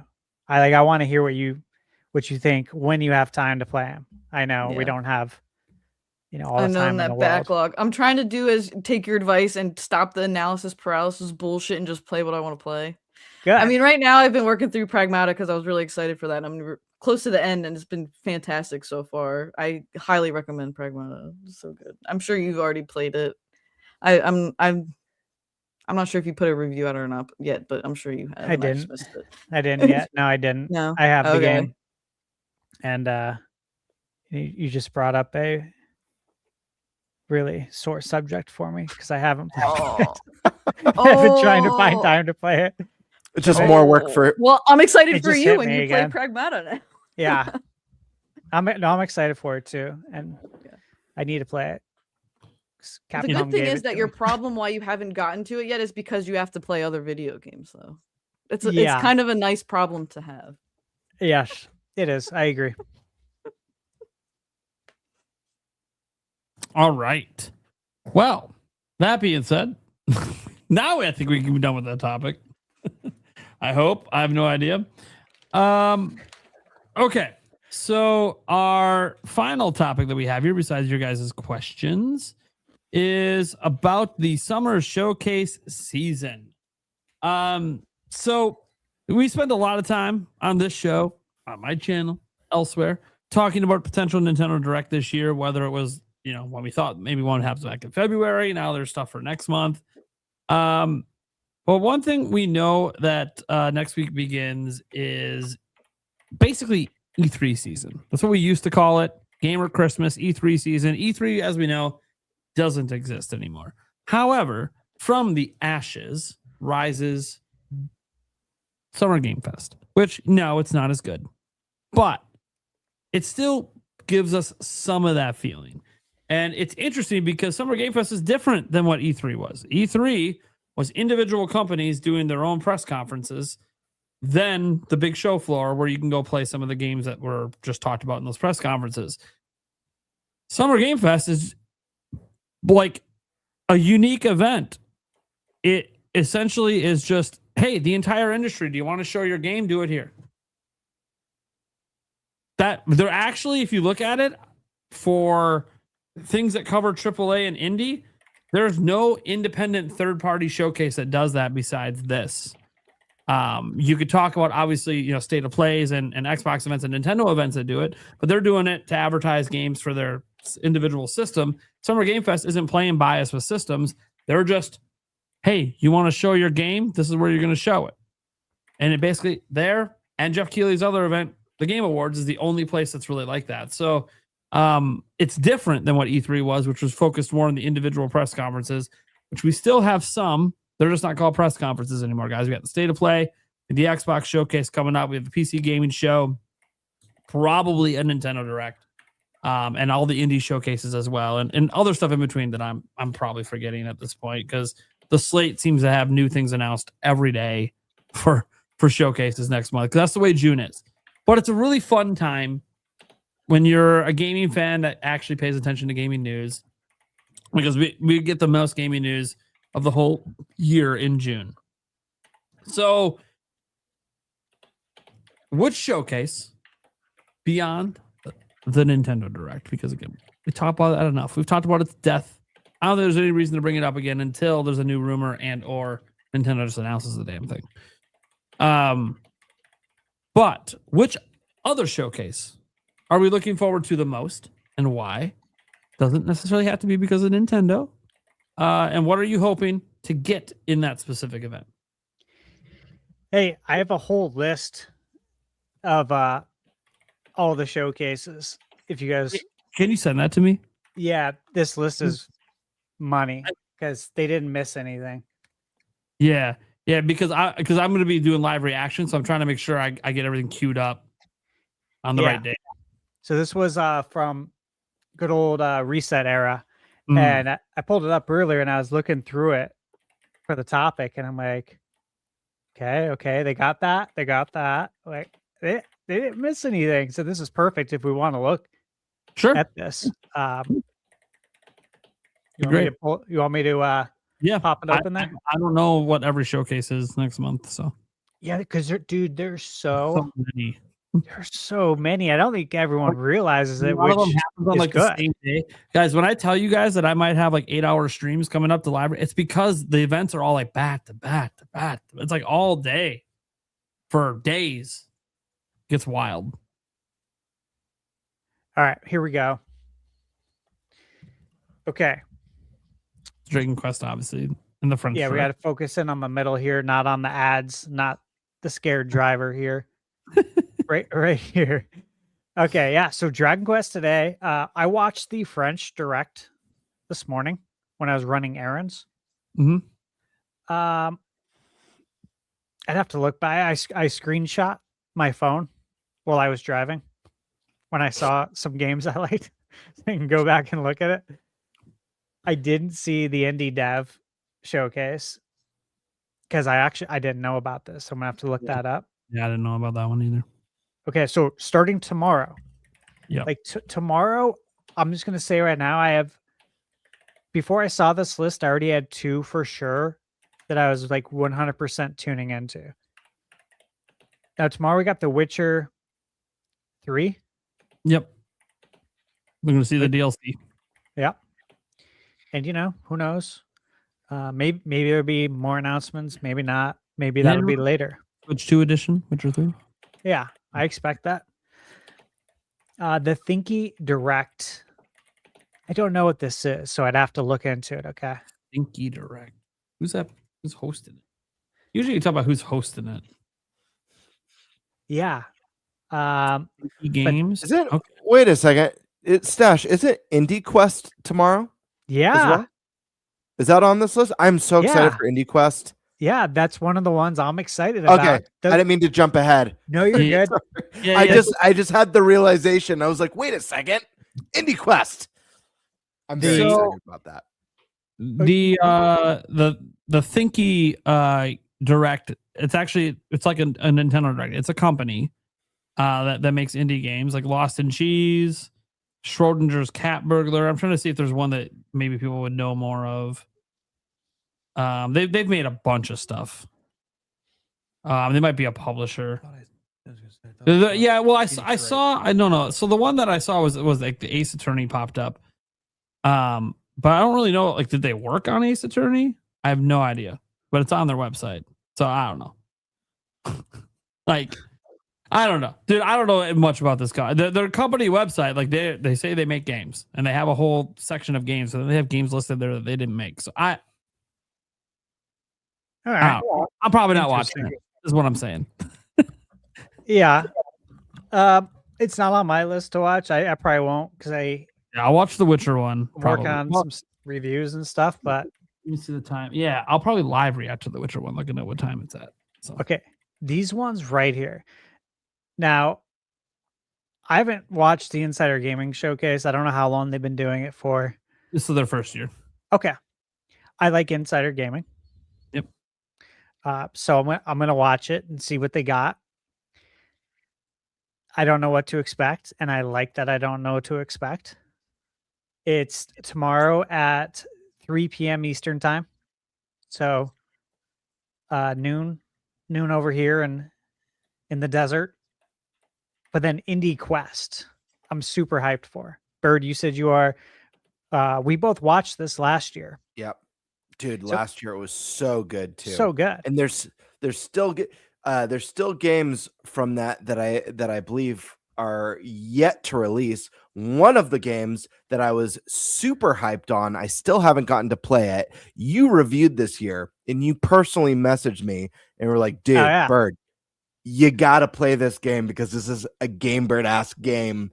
The Dump. Oh my gosh, Kingdoms of the Dump. Yeah, Kingdoms of the Dump. Yeah, dude. Yep. Kingdoms of the Dump is so good. So here's the key thing about Indie Quest is that it's RPGs. This is an RPG direct. And that's what's so exciting about it because I love RPGs. Bird, you love RPGs. Mm-hmm. And I got Taylor. Taylor Hoyt is the creator and the host of the event. And I'm friends with Taylor. Talked to him about this. He's very excited. I've seen some things already from the event. I've seen like the rough cut, but I only watched like bits and pieces because I was like, I don't want to see it all. I'm good. I want to be surprised too with everybody else. And granted, that was probably like a month ago. But here's the breakdown. 42 games, 7 game reveals, 73 minutes long. So I can't tell you like how many games I saw at IndieQuest that I put on my list last year. Like it was tons of bangers. And again, as Bird said, there's still some games that aren't out. Like what was it? Faye? Yeah, Faye. Faye, was it Faye of the Fawn or is that Something what it's called? like that. This game looks so cool. There's one that I think's on your Fantasy Critic too. That was an IndieQuest that looks unbelievable. Oh yeah, the developer posted it on Twitter, the actual developer, and said, "Tune in tomorrow to IndieQuest. Like we got a big announcement." Yes, that was one of my most anticipated indie games too. Is it for? Was it Tides of Tomorrow? Tides of Tomorrow. That's the one. One that looks like Chrono Trigger. Yep. Yeah, that's why I drafted it. Obviously, it looks like 3D Chrono Trigger. Yeah, that's why I was like, "Oh, I'm nabbing this game." In a second. So I don't know what to expect, but look, I'm looking for a lot of these showcases to help fill out the calendar, the release calendar for the second half of the year. With IndieQuest, I will definitely get some of that, but I think we'll also get games for next year, which will be exciting because it's always fun to start putting games on the list for next year. So, look, highly recommend tuning into IndieQuest if you're an RPG fan. You're probably going to find a lot of games to wish list. And then, again, I don't know what to expect for Insider Gaming, but I'm in. I'm going to definitely watch that. I know probably indie games, but they got some world premieres they've been marketing. So I'm curious. I am. Yeah, and I want to support them. I like the work they do. They do have some good inside information. I appreciate that. Okay. This is Inazuma 11 Direct. I'll be passing on that. Okay. Sounds like a bunch of horse shit to me. Well, because it's horses. It's a joke. Remember? I get it. I know. Get it. Yeah. I'm good. Jeez. There's enough horse games on what was the Wii? Oh my gosh. Yeah. Oh my gosh, that was actually funny. It felt like a complete parody. That was so weird. All right. So the Mix on June 1st. The Mix has a showcase. Now, for everyone in chat, the whole podcast, we went to the Mix event at PAX West last year. We played a ton of cool games. We got to go hands-on games like Toxic Crusaders and Yuko Replay before they came out. There were so many TVs set up with games in there. So this is their showcase. I'm going to the Mix in person on June 5th to go play all these. I don't know what to expect from the actual showcase. I would presume they're going to show like games that will be at the event, but I don't know. Either way, the Mix has like my respect because of the games that we got to play at PAX and how much fun it was. So I'm like, yeah, totally going to tune into that. That's on June 1st. Midsummer Night's Scream. This is it says Horror Game Awards Showcase. So there's going to be some awards, but they're also going to showcase some games. I saw them on X as well. And they got some announcements that'll be worth tuning in for. Oops. No, don't hit me with a pop-up. Okay. June 2nd, Black Voices in Gaming. I've watched this before. again, more new games. I'm in. The state of play. Big boy.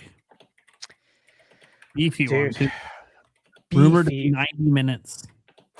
Yeah. Beefiest. I'm Lots really, I'm excited, dude. Like, again, it's kind of like when Nintendo has these big directs, especially when we've been waiting for a long time. Sometimes you feel like, you know, anything can happen. And I feel like with the state of play, especially just kind of based on the release cadence of titles on PlayStation, between that and like everything going on with hardware price increases, like, I don't know that PS6 is coming anytime soon after the Steam price increases today. So we need to know what's coming out on PS5 because we're living in the now. I don't think we should be looking to PS6 at this point because of all the pricing. Is there a possibility we get Wolverine and then just a shit ton of games services announced? Well, Wolverine will be there. Yeah, Wolverine will be there, but it's like, what else? I don't think it's games as a service. I don't. I think they're walking that back as much as it's feasibly possible. Yeah. Yeah.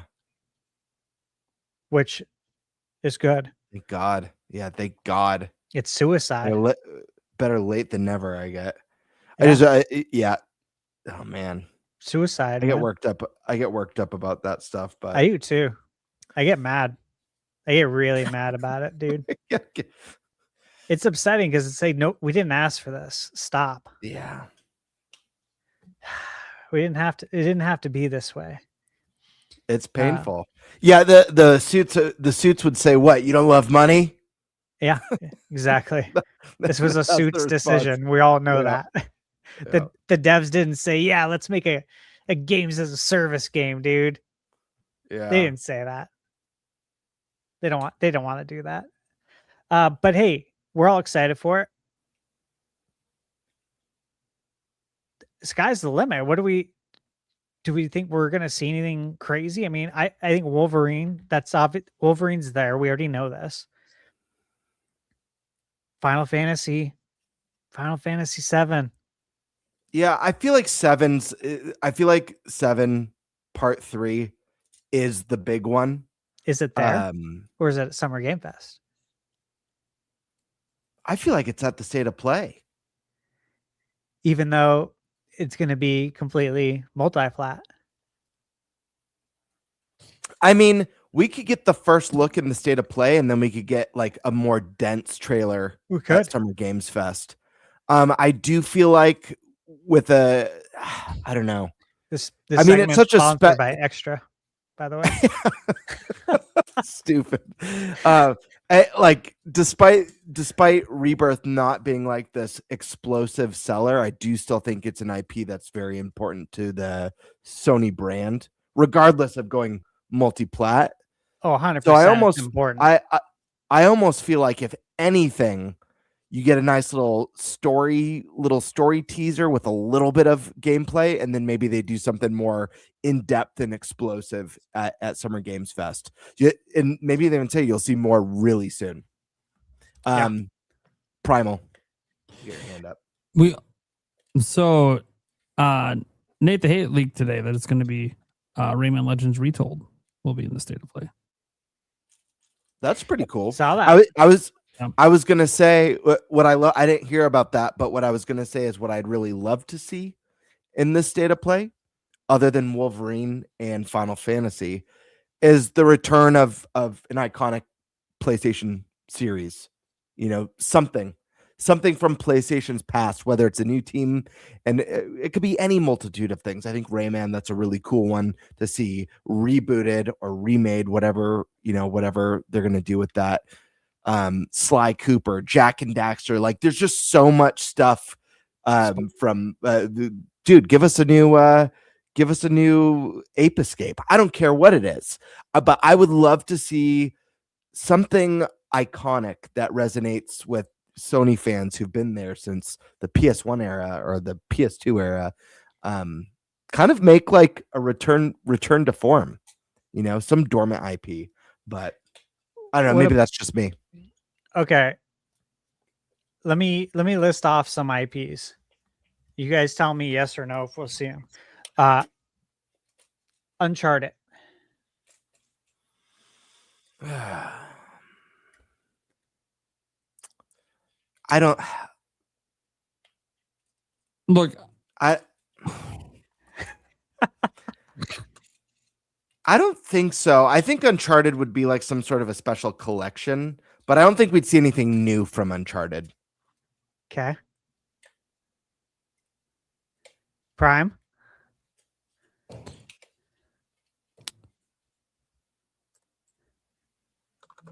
I don't think anything's going to happen with Uncharted, dude.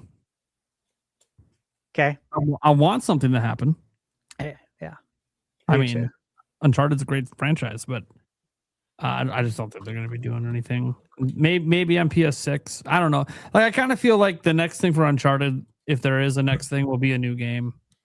And we know that studio is spending all their time on, what is that, Intergalactic or something? Yeah. That new IP they're working on. So I kind of feel like anything that happens with Uncharted will be after that game comes out. Okay. The Last of Us. Look, I swear if they like remaster it again, just the remaster. Okay, so they've already remastered it on PS5, both of them, and they've released it in a double pack. So they're out of options now. They can't be like, hey, we're releasing it again as a double pack. They already did that. Ultimate Collector's Edition that includes a PS5 Pro specific PSRR 2.0 update to give you 120 FPS and 4K. Yeah, Remaster, release, redone. Can do that. I'm gonna charge you $100. Have a good day. No, I don't think anything's gonna happen. Again, it's just another one of those. Maybe next gen. Did Sony really messed up this generation by going all in on the service games? Like these are the kind of things we normally would expect new games in every generation. Sony has made that like a normal thing, and then they decided now we're going to go all live service, and now here we are talking about games that we now have to consider on the shelf that shouldn't be on the shelf and were really popular. Like, hey, we have What about games? Let's just stop making them. what about Parasite Eve? How sick would that be? Yeah. That's Square Enix. Yeah. There's an indie game that I have on my list that is just like it. I'll have to find it for you. You know what? Parasite's even in the name. You know what I'd like to see come back? A new What? Jack and Dexter. Yeah, Yeah, I would agreed. too. I think there's reason. You know, you see, they did Astrobot, did Ratchet and Clank. I think there's reason to think that they could revisit it. My fear with Sony is that Insomniac is gonna just be the default Marvel studio, and I find that to be a real bummer if that ends up being the case. Me I've got too. no gripes with Spider-Man. I'm actually very excited. Like, I'm not the biggest Spider-Man fan. I think the game's fun, just like the character in general. I'm not the biggest Spider-Man fan. I love X-Men, so I am very interested in the Wolverine game. I can't wait to play that one. But the thing is that Insomniac is so talented, and they have such a creative team. And thinking what they've done with Ratchet and Clank. But even when they've been experimental and done really unique stuff like Sunset Overdrive, there's like a lot of untapped potential with that team that I hope they're not just like, you're the Marvel team and you just do Marvel stuff now. It seems that way, doesn't it? It does. Yeah. I agree it does. And Part of You know what I could see part here? of me is mad too because they're so creative. They could do so many things. This is one I think could be there in a remastered form because they haven't really done anything with it since the first couple games. Infamous 1 and 2. Yeah. I could see them announcing a remaster combo pack during this There's event. been some chatter about Infamous Oh. being shown. Yeah. And I think it's a franchise I could understand them bringing back first with remasters before they would do something new. I agree. Okay. When did Infamous 2 come out? It's like Horizon.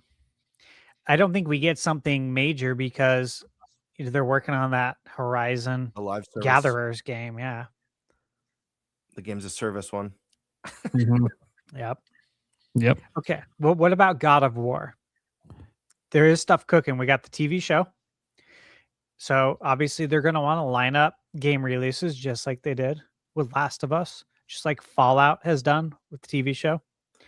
They want to line up game releases with it. So what do you think? We got the trilogy.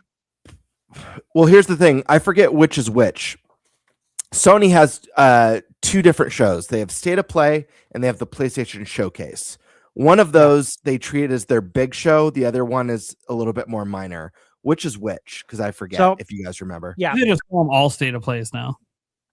Right. They used to differentiate the branding. Because this Correct. is an Okay. long show, and they've already advertised a huge Wolverine. So, like, they're treating this like their big show, even though it's called the State of Play, because they've had State of Plays that have been 10 minutes before. Yep. Yeah. This is their biggest there is showcase. So there is no more PlayStation Showcase. It's just State of Plays now. Yeah, it's going kind of like forward. how Nintendo used to call the digital events. They didn't call them Nintendo Directs, right? They called them like E3 showcases or E3. Sure. And then they just said, "Why are we doing that? We'll just call it Nintendo Direct. We already have a digital event. We do." Yep. Everything's a State of Play now. And what makes this good is that this is like the longest one. You know, I'm gonna say it. You sure? Yeah, go ahead. I'm going to say it's a possibility. I think it's more so than anything else we've mentioned, excluding I think Final Fantasy as the strongest chance. I do think God of War is a strong possibility, but I actually wouldn't be surprised to see God of War at the Game Awards this year.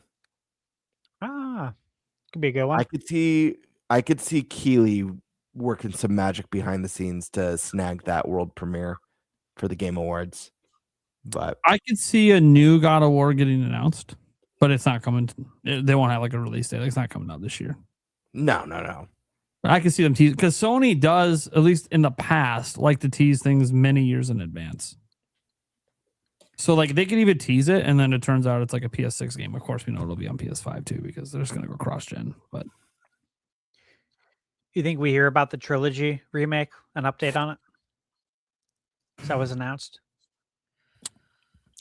yeah, that's more likely. yeah, probably. Here or at Summer Games Fest.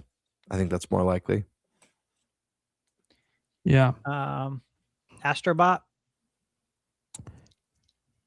I don't think there'll be anything new yet for that. No, unless they do another DLC for it. I could see like Team Asobi having something else cooking, maybe. But I think Astrobot they'll wait for the next gen. What about SOCOM? No. SOCOM would be cool though. You know, like, We're just gonna put. How is that not? How is that not their Games of Service attempt? no shit. That would have made sense. That actually would have made sense. That's why it's not. Yeah, exactly. No, we're just gonna make all these that copy everyone else's games and assume everyone's gonna leave those games to play our game. Yeah. Instead, they had Blue Point not work on a Bloodborne remake and instead do a God of War Games of Service Or that any no one asked remake for. ever from a studio that literally did nothing but remakes. Dude, I'm so mad about the Blue Point situation, man. Dude, they had this consistent release cadence of releases. They were doing great. Sony buys them, and now no releases, and they're done. It's so frustrating. I don't know why Sony bought them. Like, I don't know. If you didn't buy them to do remakes and remasters, then why the fuck did you buy them? Yep. That's literally all they do. What? I don't know. It's dumb. It's like, what's the point? You know, just makes me blue to think about.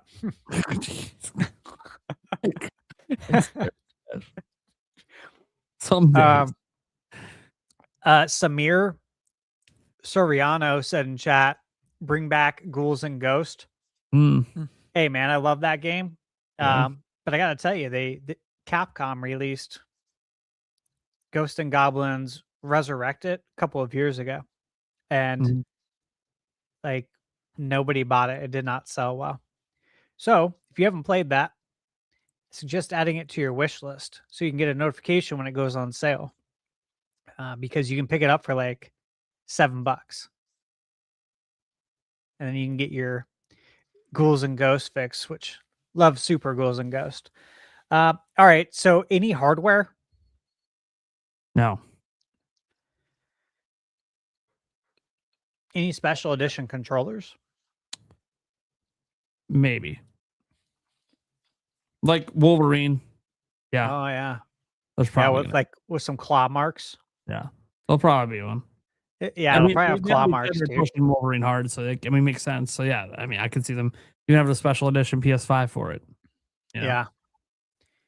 But in terms of like new hardware, I don't see any new hardware announcements. No, I think they're going to wait as long as possible because they still don't know when they're releasing PS6. Yeah. I agree with that. All right, so we need bold predictions outside of what we've said, or should we move on? Probably move on. I'll do a bold prediction. All right. Very unlikely, but you asked for a bold one. The NVIDIA leaks, man. We've seen nearly everything from those leaks come true, but there's one glaring omission. It's a game that I would be very excited to see. A lot of people would be very excited to see.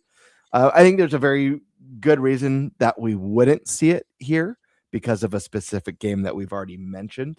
But Final Fantasy IX remake. That's going to be my bold one. Just I like that. Just for fun, for some shits and gigs, and wishful thinking, even if it's a forlorn hope. Yeah. Okay. All right. The Shack News Indie Game Showcase is what it's called. But it looks like E4. The sequel to E3. That might be what they're going for. I have no idea. I hope that's what they're going for. That'd be great. Because if it is, that's pretty cool. cool. I was sad and going through all of this because I opened the link and I was looking ahead. I don't see Devolver Digital. Oh, dude, we gotta have Volvi. Dude, they have like the best showcase every year. It's so They're probably entertaining. gonna have something. A great one. Yeah, they'll probably have something. I'm kind of surprised that there's been nothing announced yet. Or let me say this: we can get to next week and they can start announcing it. The Devolver Digital does weird shit. They do whatever they want. Latin American Game Showcase. So I watched the last two of these showcases. Yeah, they've shown some pretty fire games. One of them, which makes sense that they're showcasing it, is Mariachi Legends. I drafted that game in fantasy. It looks like Symphony of the Night. Looks like it worked out pretty well for me. How's your other games working out? I don't know. They haven't been reviewed yet. They haven't been released. I know. I checked in on it today. Anyways. So yeah, don't sleep on the Latin American Game Showcase, for real. I've seen some real bangers in there. They just had one a couple of weeks ago. And same thing. I was watching it while I was driving. And I screenshot some of the games, and I'll have to go look through my photos again so I can find those games and find them and add them on my wish list. Women-led games.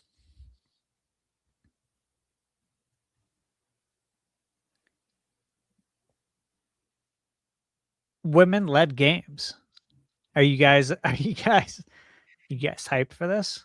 Woo! Hey, Definitely. man, you know what? I don't care if it's a man or a woman. Yeah. If you got great games, I'm in. So let's hope they got the games, right? Yeah. the blushy, crushy ones.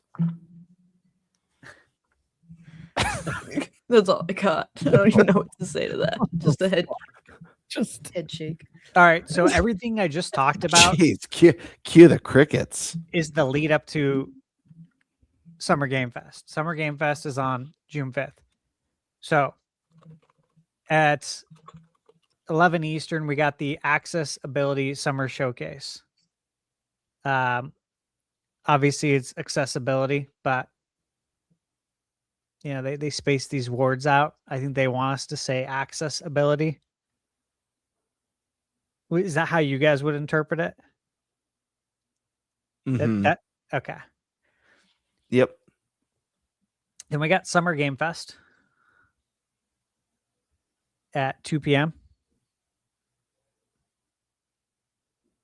Dude, Kayla June and I 5th will is be gonna there. We got our June tickets 5th today. is gonna be a banger I'm hyped as well dude. because I've got Summer Games Fest, and then that evening I'm gonna go see He-Man. So it's gonna be a good day. Yeah, I would be doing the same thing if I wasn't going to this. I'd be seeing He-Man for sure.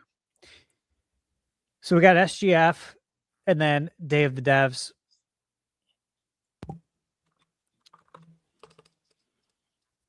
I'm excited. We'll see. We'll see what happens. Yeah, I'm excited for Summer Game Fest every year. I think it's gotten better every year. I think so too. And I think there's going to be a lot of really, really big announcements this year in there. So it's just always Hopefully some release dates. Yeah, Nintendo fans get disappointed because Nintendo's never part of it, but there's going to be some big stuff in there. Sony takes part in it despite having their own showcase. Xbox always takes part despite having their own showcase. And guess what? You're not seeing Ubisoft or any of these other big third-party games running showcases this year, which means you look to the Sony, Microsoft, Nintendo, and Summer Game Fest. That's where their games are going to be. Yeah, and Ubisoft could have announcements in Summer Game Fest as opposed to having their own showcase. Easily. Yeah. But they have obviously Black Flag remake, Resynced coming up. I don't know if they'll show any more. They've shown a lot already. Okay, June 6th, IGN Live. I don't know what to expect. I won't be watching that one. And that's only because it happens at the exact same time, if you scroll down, as another...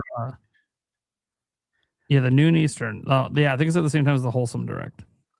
Okay. Yeah, so I'm just going to watch the Wholesome Direct because I know what to expect with that one. It's usually pretty good. I'll be missing all of these, obviously. I know. Yeah, you'll be. I'm talking about my stream schedule, guys. I'll be watching that showcase. I don't know about the Southeast Asian one. I've never watched a showcase like that before. Maybe we'll check it out this year. Yeah. Story rich showcase. Like, look, here's the thing about this. You're going to see names of showcases you've never heard of on this list. Like I've never heard of the Story Rich showcase. Yeah, it's by fellow Traveler Games. Seeing if there's they've released a lot of games. I like story rich games. Yeah, there's actually Citizen Sleeper as an example. Oh yeah. Yeah, that's a good franchise. Yeah, I might tune into this one. They got The Pale Beyond was good. Yeah, they got some good ones in here. Yeah, I might turn into that one. What time's that one at? That one's at 1? Okay. Yeah. It's kind of between Wholesome Direct and Green Games. Okay. So what's the Green Games? Is this like Green Man Gaming doing a showcase, or is this like Energy Efficient Showcase? Energy Efficient Man Showcase? It is showcasing games that reconnect us with nature, spark hope for the future, and remind us that we're protecting. So it's very much exactly how it's advertised. Yeah, it's an official Captain Planet showcase. It's an official summer game. Did you say a Captain Planet showcase? Yeah. That's awesome. Planet Play is the one presenting it. Really? So Planet Play is that is hilarious. Yes. Well, to be fair, they show off. This is interesting. So, like prior showcases, they've shown things like The Walking Dead by Telltale Games. Imagine Earth, which obviously I understand that one being in there. Hawthorne. They show Encarta 95. No. But gave them some respect for that. A lot of their games are obviously, supposed to be about bettering the planet, but I mean, they have some in there that is The Walking Dead about bettering the planet. I don't know about that. But they showed it before to showcase, so this is the thing, though. This is why you can't sleep on any of these showcases. Yeah, like the ones you don't know of, suddenly they have like the games you care about in it. Like they all have something worth showcasing in their minds. Like they got some games to show. When I'm live streaming this stuff, if nothing else, when it's a bad showcase, it's almost entertaining. Yeah, I know it is. Bad at it, like because I've seen that too. Yeah, I know. Well, future game show.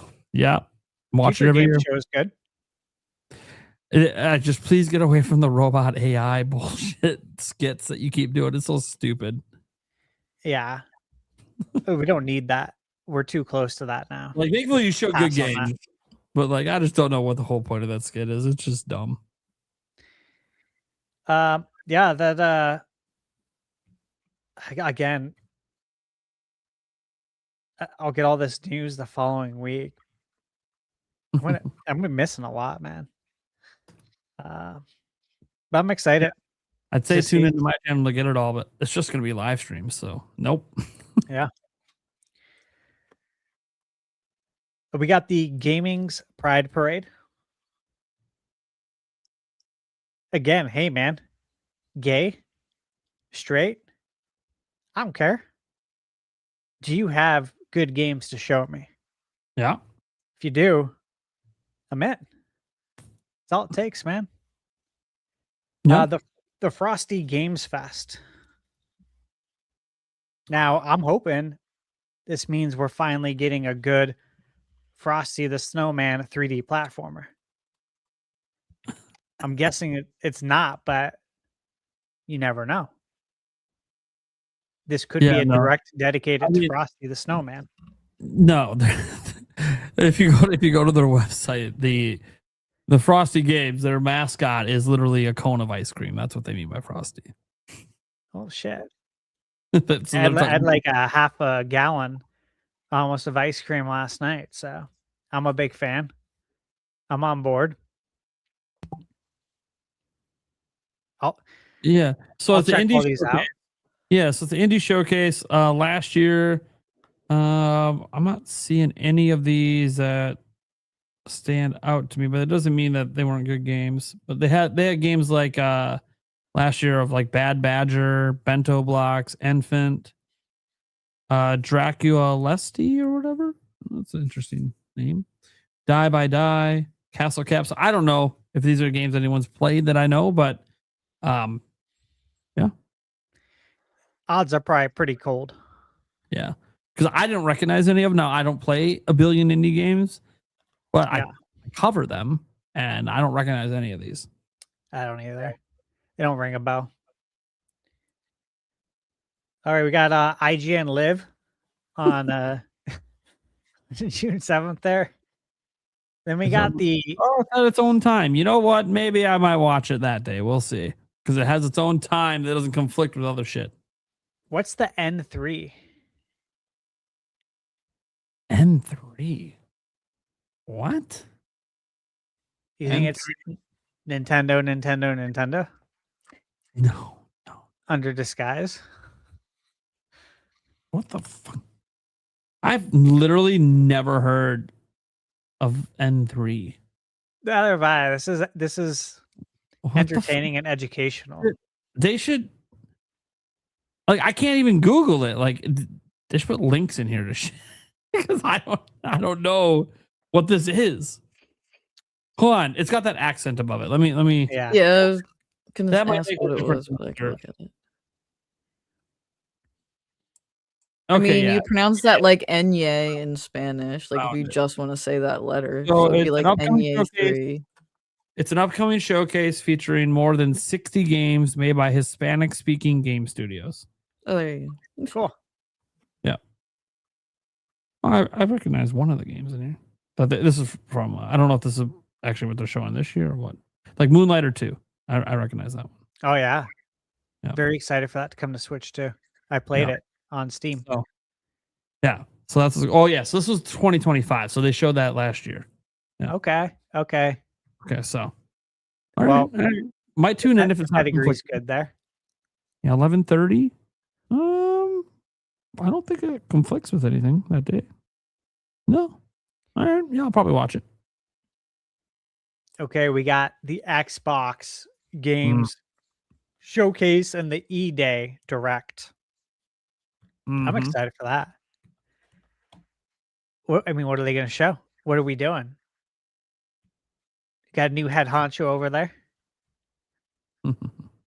She's been very active on social media, she's saying all the right things. Can you back it up? Can you back it up? If the Back it jiggy up, fits, bro. the jiggy fits, right? Yeah, I want to know if she can back it up. Know what I'm I saying? mean, this is where We're gonna find out. look. Obviously, I'm excited to see the Gears of War E-Day stuff here. And I suspect Fable will be here too. And that'll be fun to see again. But the game I actually want to see more about is Clockwork Revolutions. Dude, same. That's been last two years, Mm-hmm. possibly last 3. I've only done it for 3 years. My most anticipated games that I do every year to kick off the year, that's been on there. So looks so good. They announced it too early, obviously. Yeah. Are you guys all familiar with Clockwork Revolution? That first-person game. Obviously, it has a If you big want to watch focus the on trailer time. for it, it might jog your memory. It's really cool. Really Yeah, cool. dude. The way I felt about it, guys, the first time that they revealed it is the way I felt about Expedition 33 when it was first revealed. Like, just very interesting concept Very. and gameplay mechanic. And then obviously Expedition 33, we know, turned out to just be a banger. I don't know if this one's going to turn out that way, but it very similar, like just doing some really interesting things that pique my interest. Yeah, I'm excited. Xbox, they typically have a lot of great games to show. And the good thing about this is that they can also come to Switch too. Right? Yeah. We potentially could even see logos for Switch 2 and PS5 if they decide to do that. If they decide to. If Again, they do, yeah. New management, they have in prior Xbox showcases have shown PS5 logos, not Switch 2. Of course, Switch 2 hasn't been out for that long. It'll be interesting to see what happens because are we going to need clarifications here? Is Asha going to appear on camera and be like, "Hey, we've been hearing you. So here's Gears of War, here's this and that." And by the way, these are all exclusive to Xbox because that's been a huge talking point they've been having internally. And the letters have been leaking out about going back to exclusives. I don't know if they're going to do that now. And they could literally just be about Project Helix, where they're considering having some exclusive games there. And I'm saying some, guys. I think Call of Duty is never going exclusive. Like stuff like that is going to stay multi-plat. I think it's interesting just to see if, because here's the thing. They're under new management. The new management has said a lot of the right things that makes people get excited, but also this is Microsoft. Brings them hope. Yeah, it gives them hope, but we all know that Microsoft corporate came down on Phil. We all think it's probably just a matter of time before they come down on her. And I don't mean they're bad people. I mean, come down on them as like, hey, we want to make more money right now. We're not waiting. Yeah. So like if she does the exclusive thing and all of a sudden the revenue drops, which it probably will. Oh, not doing exclusives anymore. Like corporate could just literally demand that. So I'm curious because this is her first showcase and this is also going to be her welcome to the gaming community moment. This is her baby. She's been in charge. This is all on her and what she thinks is best for Xbox to show right now. So this is actually one I'm more curious about than most years, just because outside of Gears of War, I don't really know what to expect here, or how they're going to present things, or how they're going to show things, or what, because Xbox is not in a good place in terms of their console, and they've already literally recommitted the console, said over and over and over again, they got rid of the everything's an Xbox campaign. They rebranded Microsoft Gaming to be just Xbox, all caps. She's very focused on, we need to build the brand of Xbox. So this is the first big showcase opportunity to be like, all right, what's your vision? What should Xbox fans be excited about? Because we haven't really been that excited in a very long time. Nothing's in Xbox. And then they announced their cloud future. I'm really interested in it. I just looked it up to see how long it's going to be. It's going to be 2 hours. Yep. That's chunky. Yep. I mean, I wouldn't be surprised if half of that's the Gears of War E-Day stuff, because that's what they've been marketing that. But so even then, a full hour that isn't that, but it's a bunch of other games. Heck yeah. Yeah, I agree. I hope at the least it's split. I would love to see E-Day just be 30 minutes. Yeah, that's what I ideally for me would be hour and a half Xbox Direct lead into the half hour E-Day. Call it. Yeah, that'd be cool, because then we're seeing a lot of stuff. One of my favorite shows is next. I am meeting with Xbox at Summer Game Fest. I'm not allowed to say anything else. God damn it. PC gaming show. Yeah, I'm excited. I mean, hey, go to PAX West so we can get backroom access. Hey, I am a Steam Deck OLED owner who bought in the 1 terabyte model. You guys remember when I bought it at the beginning of the year? Yep. Remember I said I was going to buy it before it goes up in price. I got him for $519. That same one today is $949. Yeah. 83% price increase. Holy shit. Like, that's highway robbery, man. Nuts, dude. But look, I'm playing a lot more PC games for a lot of reasons. So I'm excited for this show. I'm excited to see what they got. You know, I'm more inclined now that I have a strategy with PC gaming, you know, to cover a lot of these games before they make it over to the consoles. It's been my strategy. So I'm excited for that.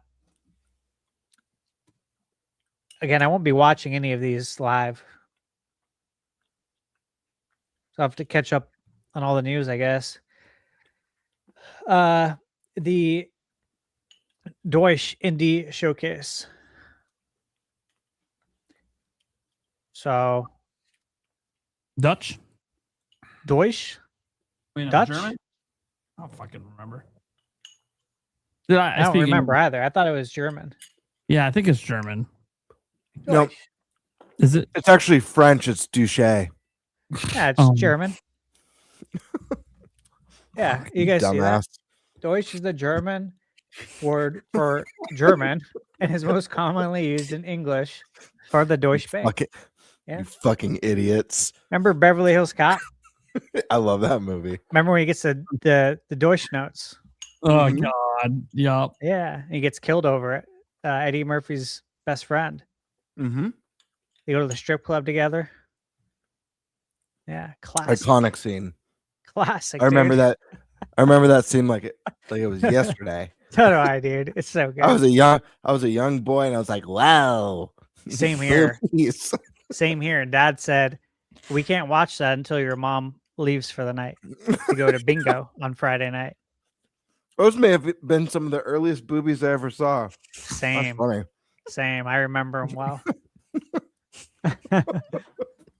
I still remember the song too, playing in the strip club. You remember that? That I don't remember. No. It's called "Do You Think I'm a Nasty Girl?" Do you remember it Yes, I now? do. It gets No, I stuck in your remember. head, dude. It's so bad. Okay. So German. Nate's all adding it to his watch list right now. No. No. No. No. No. The Germans got some games to show. Okay. Yeah.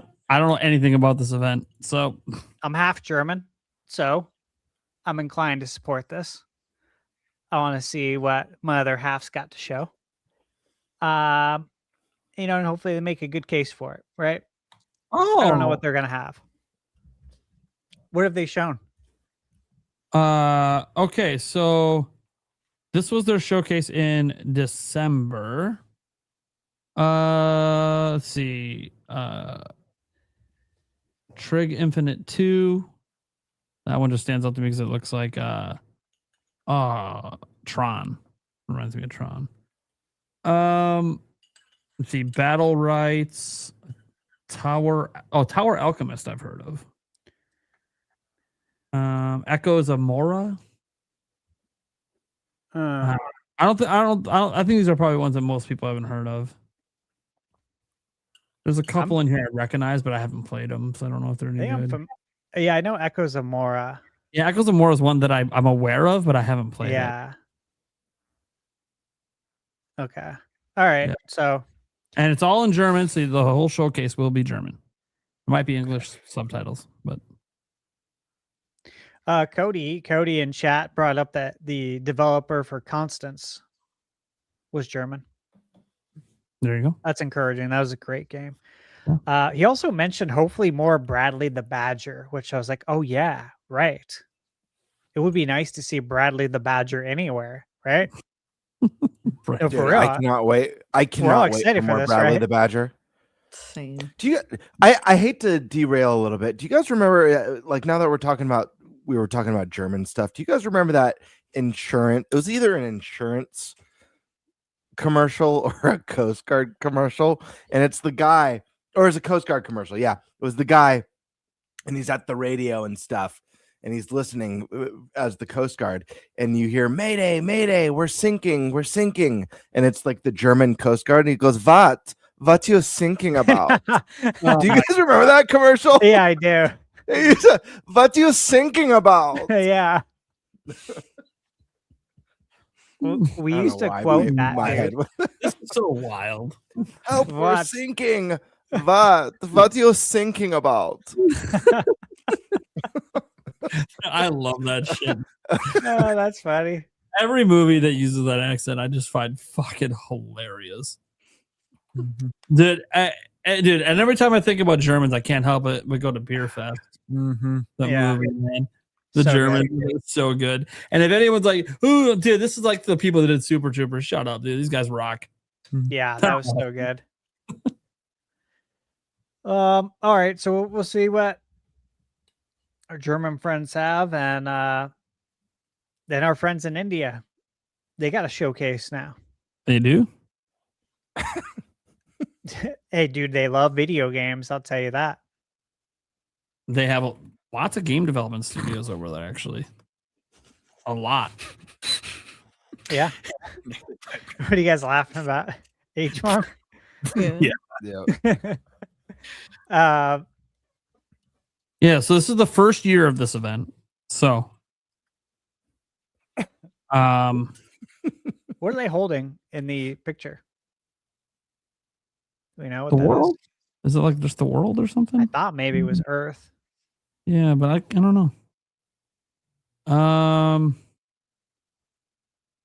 Yeah, it basically there's like no idea what to expect. They were accepting submissions 10 weeks ago for it. I think it's just it's what you would expect. It's about supporting Indian developers. All right, well, let's hope they come out swinging. Everything they've advertised though is in English, so it's probably going to be in English, and it's just whatever games are coming out of India. You know. Oh, hope they come out swinging. It's about to be game time over there for them Yeah. with Nintendo Switch, baby. All right. And then June 12th, we have the Upload VR showcase. I've actually watched this at least for a few years. Because this really is the only showcase for VR games. I do have a PSVR 2. I have the cable and the adapter to connect it to my PC. My PC can still run those games, thankfully. So if there is something that really catches my eye, I can play it, right? Yeah, I won't be touching it. But yeah, there's no interest in it. It's not a lot, man. There's not a lot in the VR space. VR is just not my jam.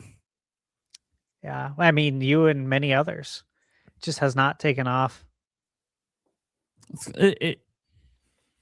It's been more successful than this, but it reminds me of like 3D TV. Yeah. Like, yeah, it's neat. It's a nice novelty, but most people just don't give a shit. Yeah. I mean, even the Apple Vision, right? I mean, granted, it was very expensive. But even that didn't take off. All right, I think that's all of them. Yeah, all the ones currently. Like, guys, if a Nintendo Direct happens, it can't get added until it's announced. So, yeah, I don't know when Devolver usually announces it, but I gotta imagine they got some tricks up their sleeve, because they just keep getting bigger. They keep publishing more games. I know they have what is it? Is it called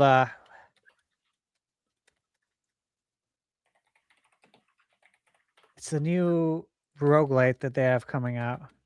Devolver Digital Dark Scrolls.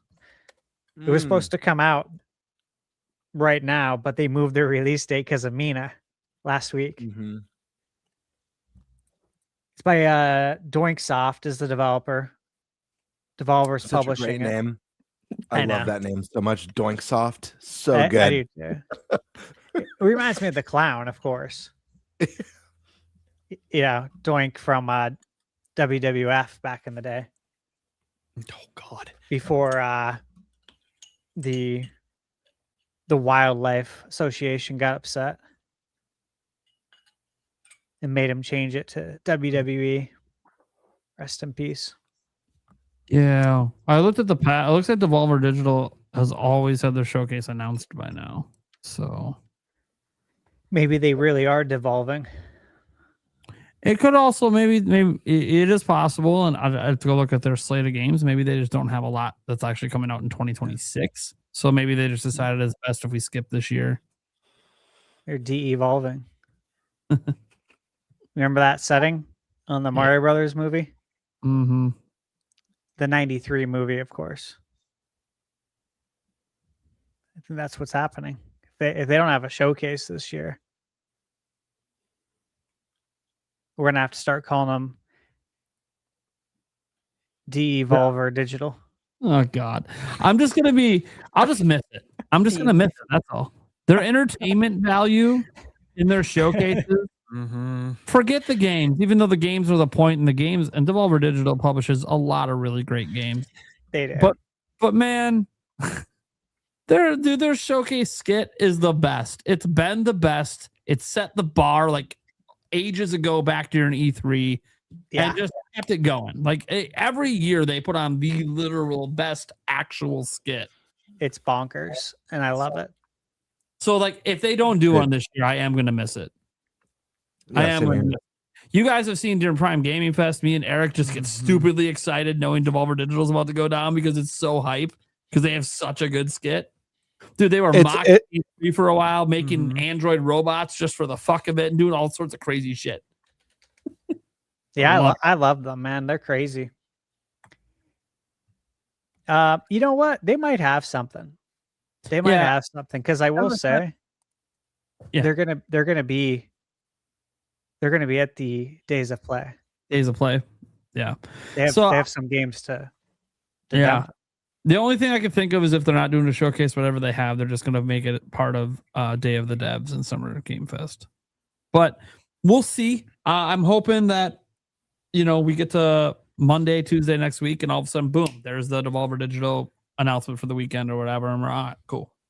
Yeah. And I what I said. Devolver Digital in the past has happened at like the same time as the Wholesome Direct. Look, love the Wholesome Direct. I'm going Devolver Digital every time for entertainment purposes. It is so good. All day. So good. It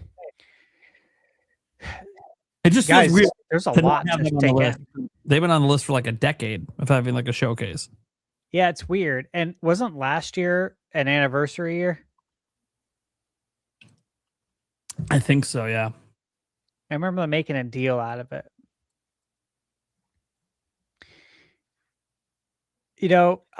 With all these showcases, I think what I'm just hoping for is that we can fill out the rest of the release calendar for 2026. Mm-hmm. Start planning my life past June. It's pretty barren, and that's going to change.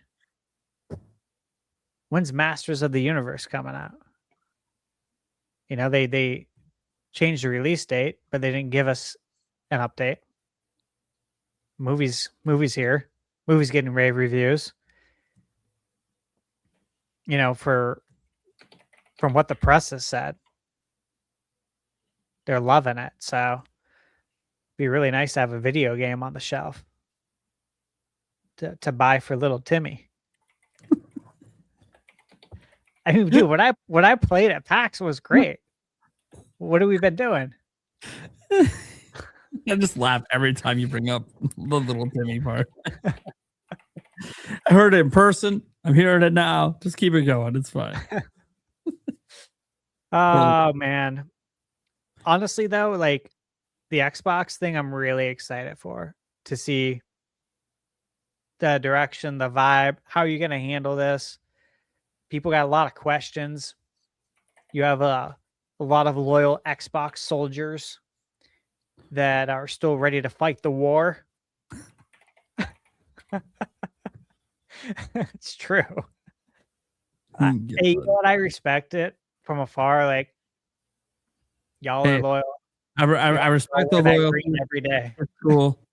Just as long as you're aware, this is Microsoft, it's Xbox, they're Poland. Everyone just walks all over them. Don't worry about it. Anyways, yeah, look, the one I'm looking forward to the most is Summer Game Fest itself. Not because I think Nintendo will have anything there. They've never participated, so I have no reason to expect them to be there. Although it would be neat, would be cool, even if it's just to advertise Star Fox. It would be cool to be there.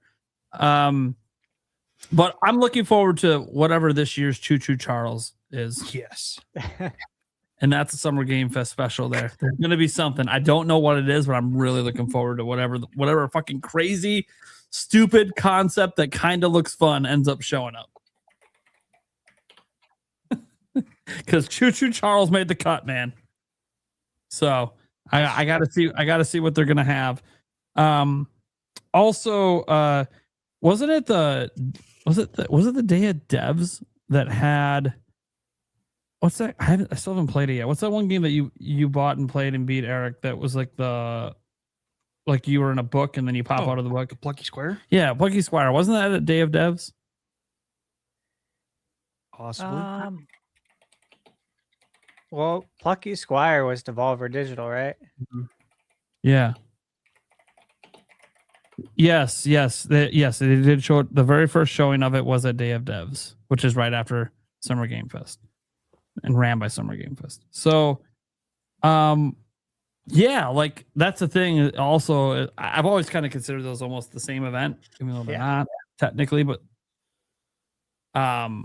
because if you guys watch like the Game Awards channel that's going to be streaming Summer Game Fest to the world, literally that channel just keeps the stream going. It just goes right into Day of Devs because they help organize the event. I watched it last year on your channel. Yeah, and there's while I was working. It was fun. There's always some good games in it. So there is. but Summer Game Fest is what I'm looking forward to the most. because it's the one that combines all these big companies and the indies together. Even companies that have their own showcases almost always show something here. Like Microsoft will probably tease something that they'll show more of on Sunday. Yeah. Sony, don't be surprised if they kept something back from their event to put it into Summer Game Fest so they could have some spotlight.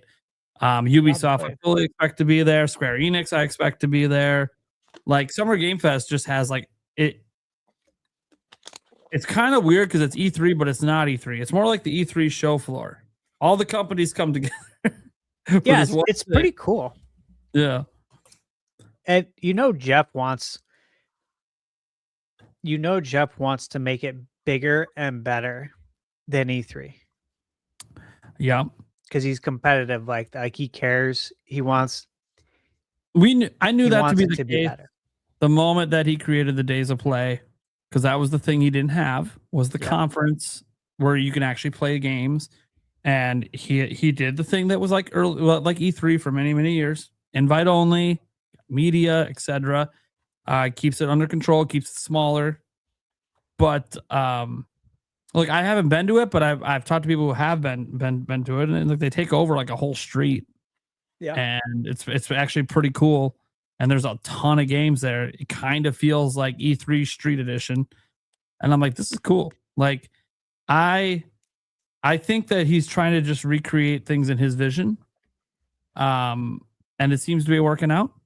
And the industry supporting. I mean, I know Nintendo hasn't participated yet. I'm hoping that changes, but yeah, like I get excited for Summer Game Fest every year. I know not everyone likes the Jeff Keighley way of doing things and the way he organizes things, but it's undeniable that he's been able to get a ton of world premieres that have been just no one else is getting them.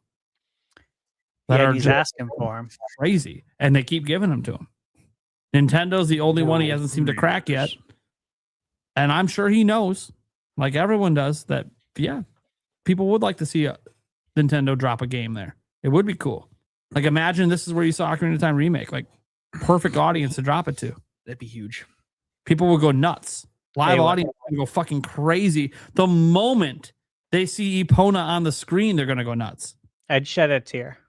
Like if that happens, I'll shed a tear. And Michaela will be like, "Are you okay?" Like, no, I'm not. What I would like to see them do is advertise Star Fox there, because again, I think Star Fox needs any and all attention you can get that fucking game. Yeah, you're trying to find an audience that doesn't exist. To find it, you need to cast a wide net to let as many people know about this game as possible, in case there's someone out there that thinks back to the arcade days and they're like, "Oh shit, dude, I didn't realize they still made on rails games. I gotta get Star Fox."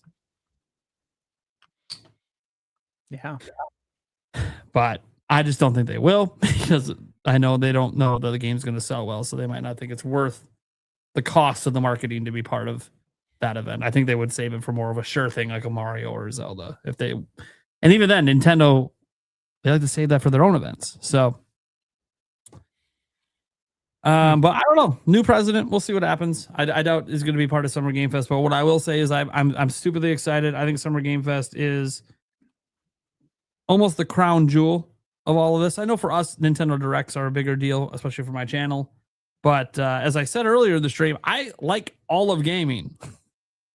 There are entire weeks I don't even touch a Nintendo console because I'm playing other stuff. And so Summer Game Fest is very, very interesting to me.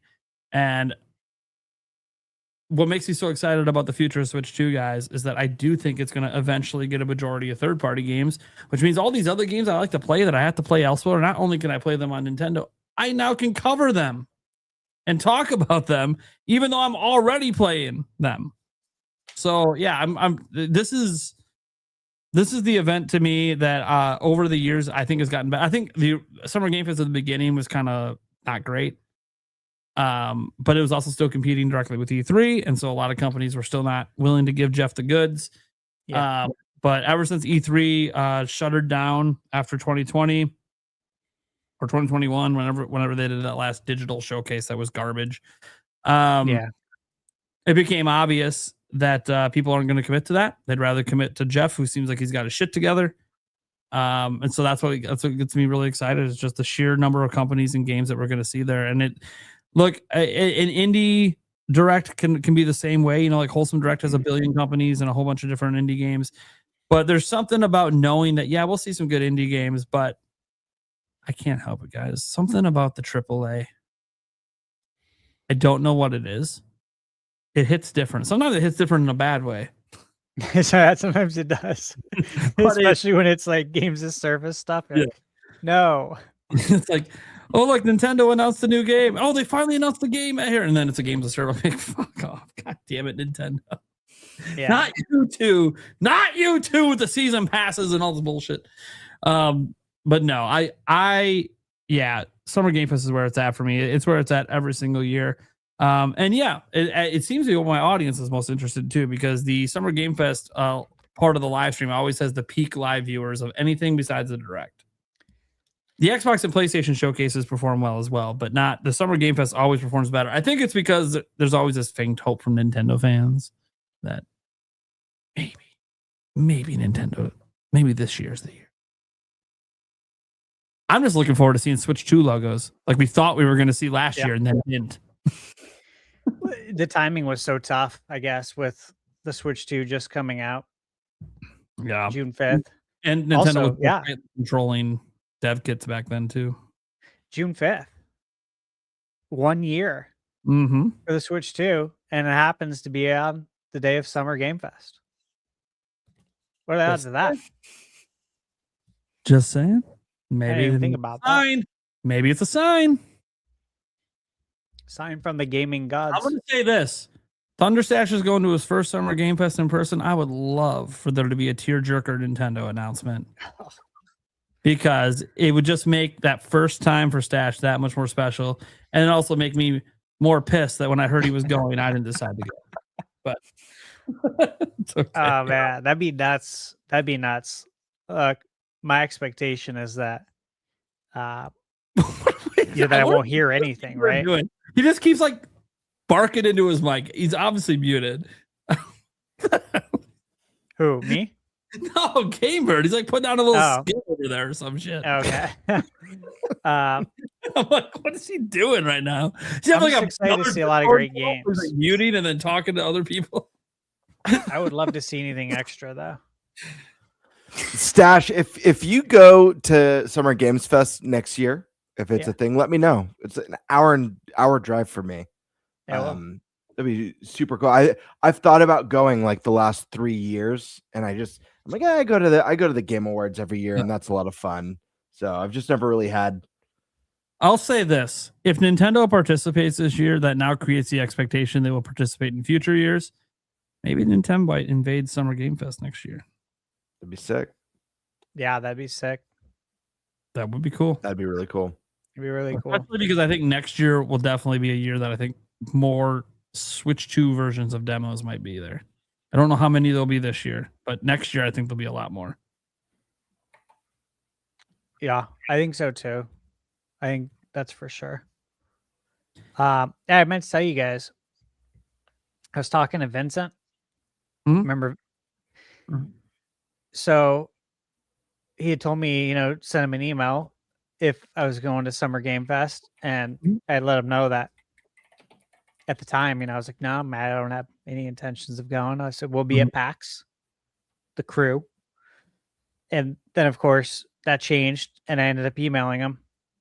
And I had asked him if he's going to be at the mix, because that's how they were having one. Yeah. He's like, actually, yeah. He's like, I'm the director. I'm directing the whole thing. I'm like, oh, shit. So maybe he'll be doing the same for PAX. That would be nice. That would be cool. But I thought you guys liked to hear that. Good little because Vincent's a cool dude. I was like, oh, nice dude. I've met him many times. Yeah. He's a cool guy. All right. All right. Yeah. I think we can just get to the Q&A. Get the shindig going. Hell yeah. All right. So we got Joey Pitts coming in saying DK64 on NSO June 4th. Yeah, I saw that announcement during the show. Finally, by the way. Most people surprised we didn't get this last year. But hey, better late than never. Finally. I'm excited. One of Rare's last great games. Yeah. 1999.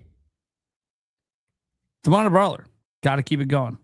NFL Blitz, NBA Jam, NHL Hits. Got to keep it going. Man, I was thinking about that today.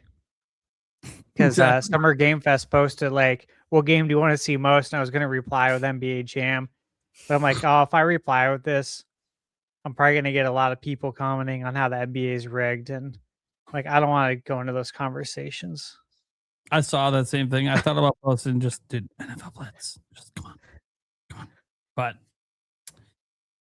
I didn't. I need to stir the pot too bad. Yeah. True dude. Just dropping some emojis. Member for 10 months. Nintendo Prime drink, which isn't going to show because that's a custom emoji. But then, is that supposed to be like represent us? Socks for Eric. The bird for Birdman. Those are swords. The swords for who? You? For me. SkySwordsAlisa. Okay. And then, And then I'm the like, kiwis oh, for Kiwi. So then, who the fuck am I? It's Oh, a kiwi. I'm the Nintendo Prime drink emoji. Yeah. That's why. I was confused. I'm like, where's me? Oh, I am there. I'm the emoji that doesn't show up because they use the custom one because they're a member. All right, got it. Pokemon Fan 34. Is GTA 6 coming to Switch 2 day and date? Yeah, Kiwi's obviously not here to answer that. And he would tell you no from what he literally has a bet that he's getting a free lunch on this. He's already won. Well, he wins because of the time of his trip. If it is day and date on Switch 2, it could literally be announced after his trip is over. But, yeah. Hey, what if our friend from India is telling the truth? I know. The thing is, what he doesn't realize is he has his bet with him is you're basically saying your friend's a liar. Yeah, exactly. But then you said he's a good guy. Yeah. Don't mix signals, man. I don't think good guys be lying. Nah, they wouldn't be. But to be fair, he did say while he's there, and he knows multiple devs that work for Rockstar India that he will press a little to see if more of them will confirm this whole Switch 2 situation. But because it is possible that might have been the part of Rockstar that would have been working on the port, and that's why they knew. But we don't know. He's only got a single source on it, and he's getting a free dinner from them because it hasn't been announced yet. We'll see. New member coming in, Christopher Colaza. Thank you so much for that.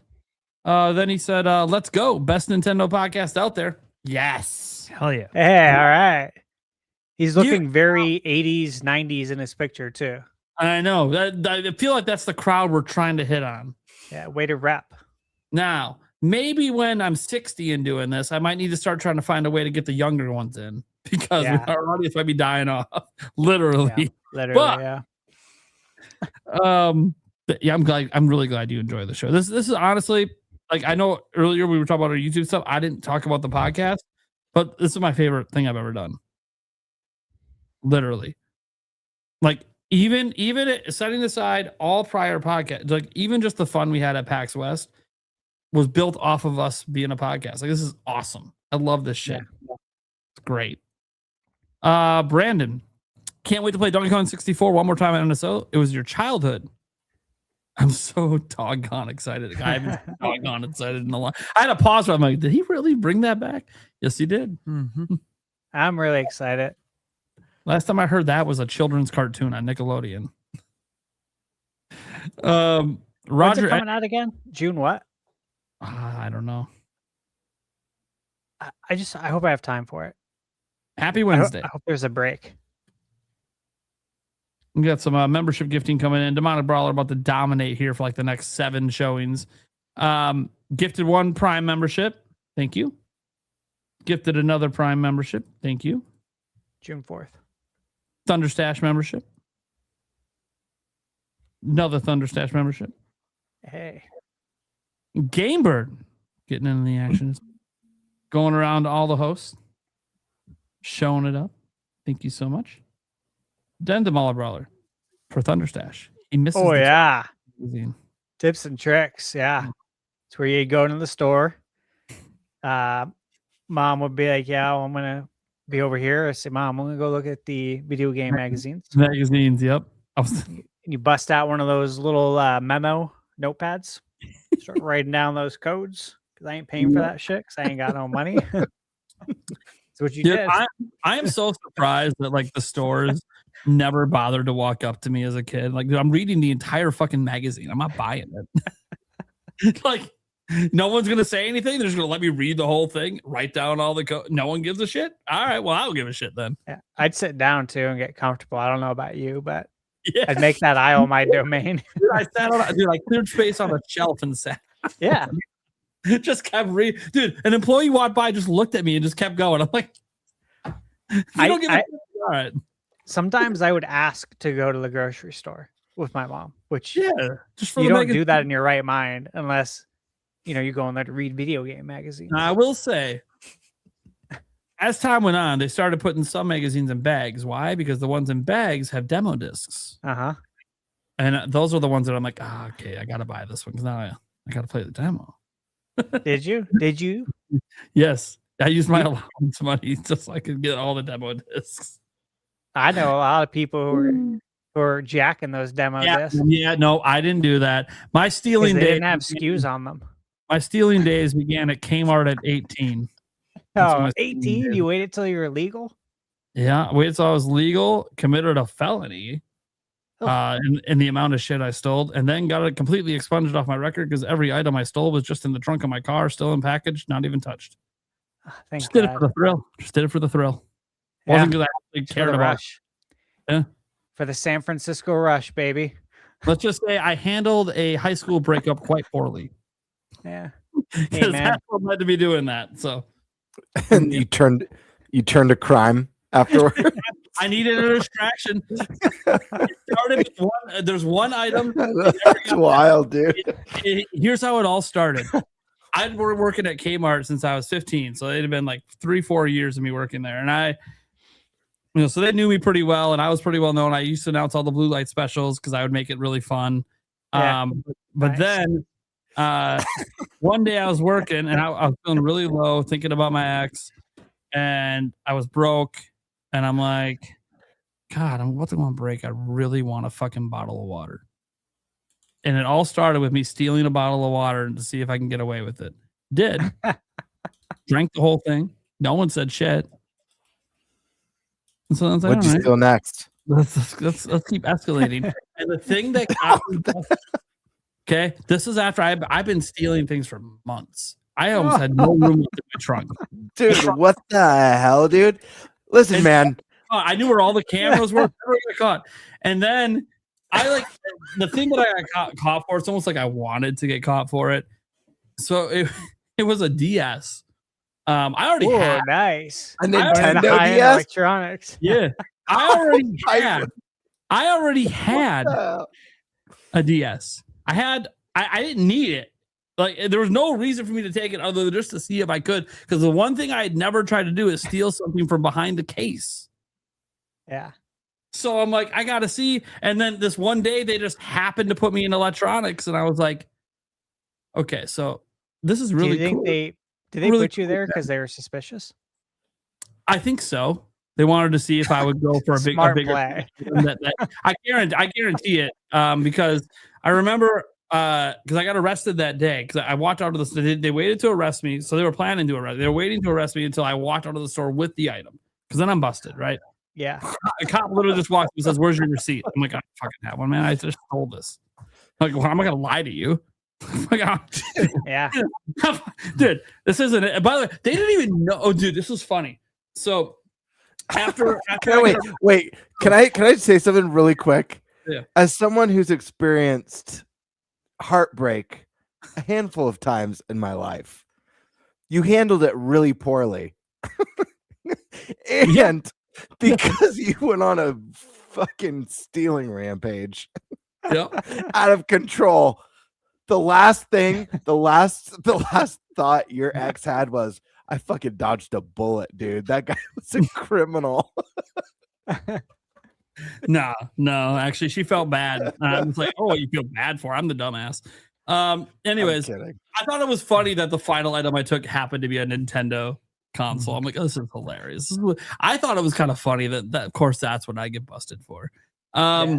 Anyways, they didn't even know about all the shit in my trunk. So I don't know what they caught on camera at one point that made them suspicious. It might have been a magazine that I had stolen because that's near the electronics. So there might have been a camera who caught a glimpse of me taking it. So maybe that made them a little suspicious. And so then they said, well, let's slap this guy in electronics and see what he tries to do. And then I know they tried to bust me because I did one thing that day.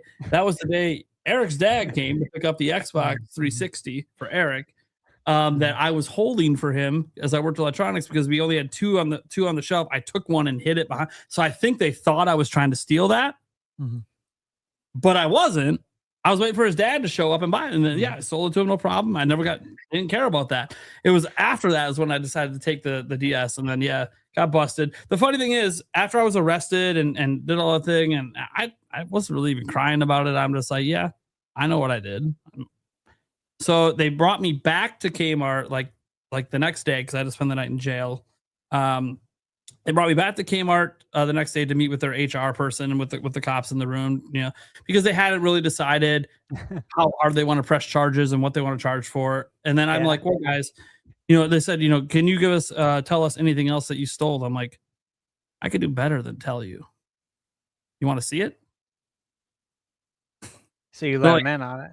They're like, well, what do you mean? I'm like, everything I ever took, well, minus that water I drank, is literally in the trunk of my car that's still out in your parking lot. All of it's out there.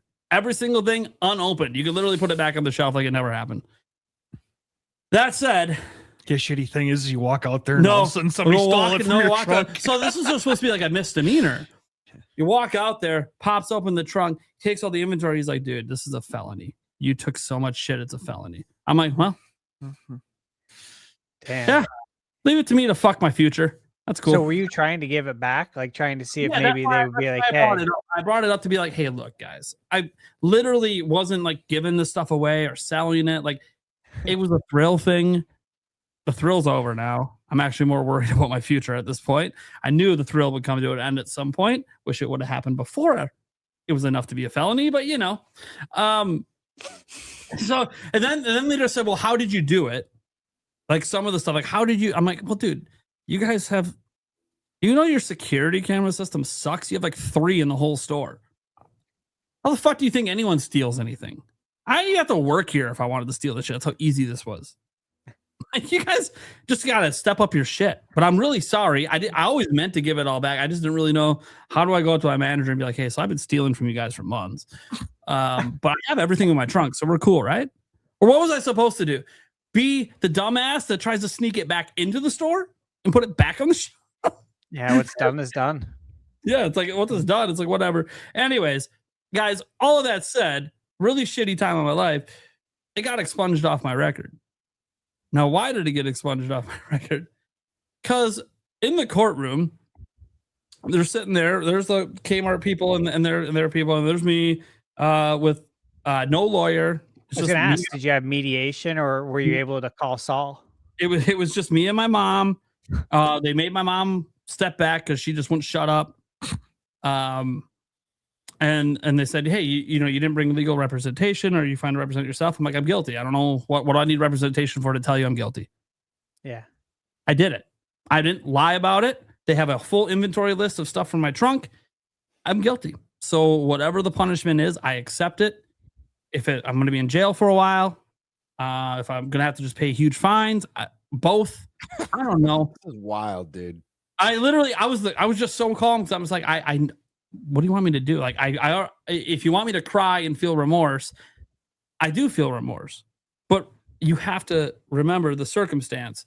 It was just for a thrill. It wasn't because I actually cared about any of that shit. And I gave it all back. So they lost nothing in the end except an employee. And they're just like, well, that's a pretty cocky way to look at it. I'm like, I mean, they got everything back and they lost me. So I was one of their better employees. Sorry to toot my own horn. Although I was the worst employee for stealing, but the best employee for working. I don't really know how to. I was the best they had. Your trunk just filled with shit. You can go check out my times at checkout. I was number 1 in the store. And ladies and gentlemen, the moral of the story is that's how Kmart fell apart. Yeah, that's how Kmart fell apart. No, It was all because of Nate. but what I said had nothing to do with getting my record expunged. So what happened is, they asked my mom one question. As the parent, what are you going to do about this? He's 18. And she just broke down bawling and talking about like how I'm such a good kid and I've just had a really hard time and all this stuff. My mom just was like bawling and I think she was trying to keep me out of jail. I don't know. And the judge was like, all right, you can just get her out of the room. She's not stopping. So they escort my mom out, and then the judge looks at me and he's just like, look, you know that I went to your school musical this year, right? I saw you play Jesus. No way. Yeah. And I said, I was stealing while being Jesus. It was happening. Yeah. And he's like, did you ever feel guilty about it? I'm like, every day I was thinking about how can I admit to this, give everything back, and I guess maybe just get fired. You should have blamed. No, I'm like, I knew it was a crime. I knew it was wrong. But I just said, have you ever done something that it felt like a thrill? And then when you did it, it didn't really feel like anyone was harmed by it. That's kind of what it felt like to me. Sure. Every time you TP a house. Yeah. Yeah. Yeah. Great And that, thrill. yeah, it can be. We didn't egg the house. We Yeah. just TP'd it. TP's easy Every to clean time- up. Every time I watch that scene in Beverly Hills Cop, Watching egg outside. Banana in the tailpipe. Anyways, the point is the judges looked at me and he's like, I know you're a good kid. And I know this is out of character. And you know what? You're going to look back on this one day and even this breakup you had and laugh about how pathetic you were in handling this, because it's going to end up seeming like not that big of a deal. But I understand the way it goes with teenagers, and you have a perfect record. You've been an outstanding member of the community. I've seen you at volunteer things. Hell, you were at a soup kitchen last Saturday. I'm like, yeah. It's like, I also thought about giving some of the homeless people some of the shit I stole, but I'm like, Hey, if you don't want it, just so go anyways, hawk it on Craigslist. the point is, long story short, is in the end, he just said, look, we're going to expunge this off your record. You're free to go. You're not going to have to pay any fines. But just so you know, this is a one-time thing. You so much as steal a candy bar, and we're coming down hard on you. Damn. Haven't stolen since. Good story. you should have just blamed your job. That's what I would have done. I'd be like, you guys hired me. Canada. Maybe you should maybe you should take a look in the mirror and think about your choices. When you looked at me, you didn't see international jewel thief. My bad. Should have just tattooed it on my forehead. Anyways, kind of funny how that story's come up multiple times throughout my channel history. It's always weird what brings that story up. But anyways, let's see here. They're adding DK. Yep, got that one. Except that one was a new person, Demonic Brawler. So is Metal Gear Solid 5 coming to Switch 2? I know you meant for that to hit Kiwi. The reason I didn't show that while Kiwi was here, not just due to limited time. I don't think when he was bringing that up, he was meaning that it's coming to Switch 2. He was just bringing like examples of things up.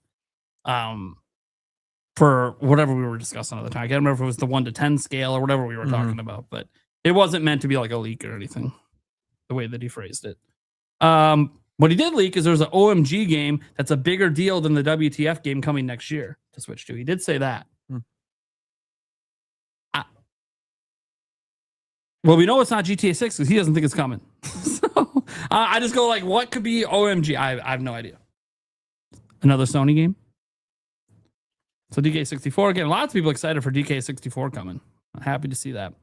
Karkun says Banjo Kazooie reboot. That was just voted like the there's an Xbox poll that they did. The game you want to see the most. It received the most votes. I just saw this like yesterday. And I'm like, nice. Yep. I didn't vote on that. Like, doesn't mean glad you guys voted correctly. Yeah. Doesn't mean it's going to happen, but nice, guys. Thanks. Giving it a shot. The Polito Dojo says, I hope the Dragon Quest devs make another Pokemon Mystery Dungeon game in the future. They made the early Mystery Dungeon games. Would be nice. We'll see. Warren Bowman says, hope we don't get another gaming crash. Nintendo needs to keep Nintendo Switch 2 at $500 and hopefully a 2 Lite at $400. Sadly, PS6, Steam Machine, and Helix are screwed. Yeah, and I saw someone today after the price increases on Steam Deck. There was somebody who has been reliable. I can't remember. There were a content creator that said, oh, well, I had heard months ago that Steam Machine's pricing was going to be north of $1,000. And it's like, and that was months ago before they delayed it. So it's like, damn. So the Steam Machine's probably going to be up $1,200, $1,300, $1,400 or something like that. So like it's getting to the point where a lot of consumers are going to be priced out of gaming. I feel like in the future. I say in the future because I think people that have their gaming PCs, they'll just hold on to it for longer. PS5, I think the generation is just going to get extended, and there's already 95 plus million people that own it. So just keep extending it until you can maybe get PS6 to an okay price. Xbox, they don't have a choice. They just have to move on. They just have to. They need to get Helix out, and then just hope they nail it. I don't know what that means for them to nail it. I don't know what their sales goals are, but and Nintendo, obviously, they're the ones that most recently launched a new platform, a new generation, and they launched it arguably at one of the worst times to launch systems, right before everything goes to shit, and you end up increasing the price before it's even been a year. So that's never good. And yeah, like I don't even know a Switch 2 Lite. Is it even viable? Can Nintendo even release it? Because maybe they can't get the cost down. Maybe just having the Joy-Cons not detached isn't enough to get the cost down. Because the thing that's cost them so damn much is the RAM and the storage. Mm-hmm. And that doesn't go anywhere on a Switch 2 Lite. Those are still going to be the most expensive components right now. So I think that the gaming industry is in a bad place. I don't think a crash will happen right now because most of Xboxes and PlayStation sales are already done for this generation. So they already have the system, so they'll just keep buying games.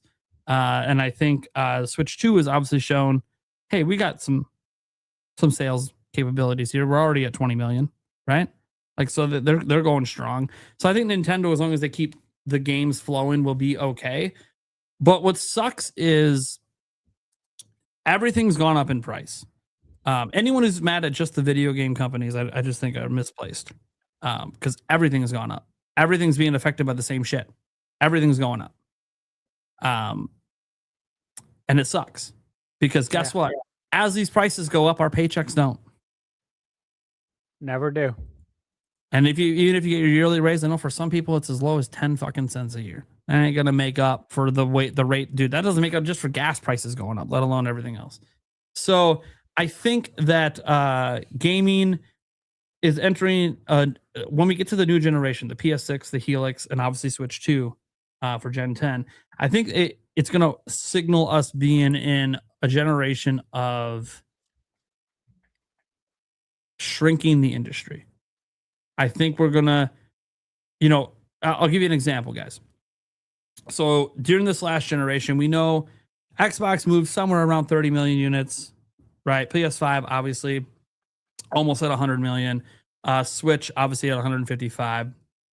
PS5, just due to GTA 6 alone, will end up passing 100 million. I think that when the Helix and the PS6 launch, it's going to end up being the first generation in a while where everything gets smaller. Like, I don't think we're going to have two platforms moving 100 million units. And obviously, you guys know, I think Nintendo's platform has the best shot to do it because they're the cheapest. But will they pull it off? I don't know. Will they go back-to-back 100 million? I don't know. I think PlayStation 6 is going to have a very hard time getting to 100 million, despite the fact that they've always been able to basically do it outside of PS3. But that's because the realistic pricing they're going to have to charge is just so high. You're looking at PS5 Pro starting pricing, and that's not good. That's going to price a lot of people out.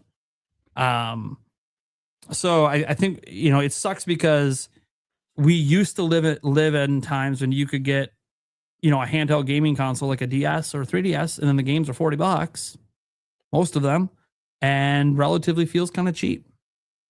And now we're in 2026, and that world doesn't exist anymore. And even like the Steam Deck that everyone's like, oh, this is the thing that's making handheld PC gaming affordable. Nope, not anymore. You know what the cheapest handheld PC is now? The ROG Xbox Ally that everyone made fun about. It's the only thing that hasn't changed price yet. Of course, my theory, and I told someone this today when they said, why do you think this hasn't changed price? I'm like, because no one's buying it. Like all the inventory they have of it was probably made last year because they can't sell it. So like increasing the price isn't going to increase the sales. Like they got to get rid of the shit they had before the prices went up, and they haven't done that yet. So that's why I think that hasn't changed price. But that's the thing. People are going to start noticing that's cheaper than the Steam Deck. So if you want a handheld PC, that might actually be the one you go for. Plus, it is a PC. If you don't like the Windows experience that they built for it, guess what? SteamOS is on the verge of being released publicly for anyone to use. So you could just flash SteamOS onto it. That said, I heard the Windows experience is actually pretty good on the Ally. Now, at launch, there was a few rough patches, but I guess they've ironed some of it out. Either way, it doesn't really matter. What matters is that everything's getting really expensive. And I don't know that a gaming crash will happen, because I do think that gaming has gotten, like, well, when people talk about the gaming crash, they're talking about that one that in the 80s. And that was a very unique situation, and gaming was not nearly as popular as it is today. Yeah. So it's a lot easier for things to crash when it's already not a very big audience. We're talking about an audience when you include PC, we'll set mobile phones aside. You include PC into this PC gaming. And I mean, we're talking about like 500 million gamers. Like, it's too big. Like 500 million people aren't going to collectively decide we're not buying video games. So I don't think the industry will ever crash. But I do think the adoption rate for PS6 and Helix are going to be very slow, like way slower than they're expected.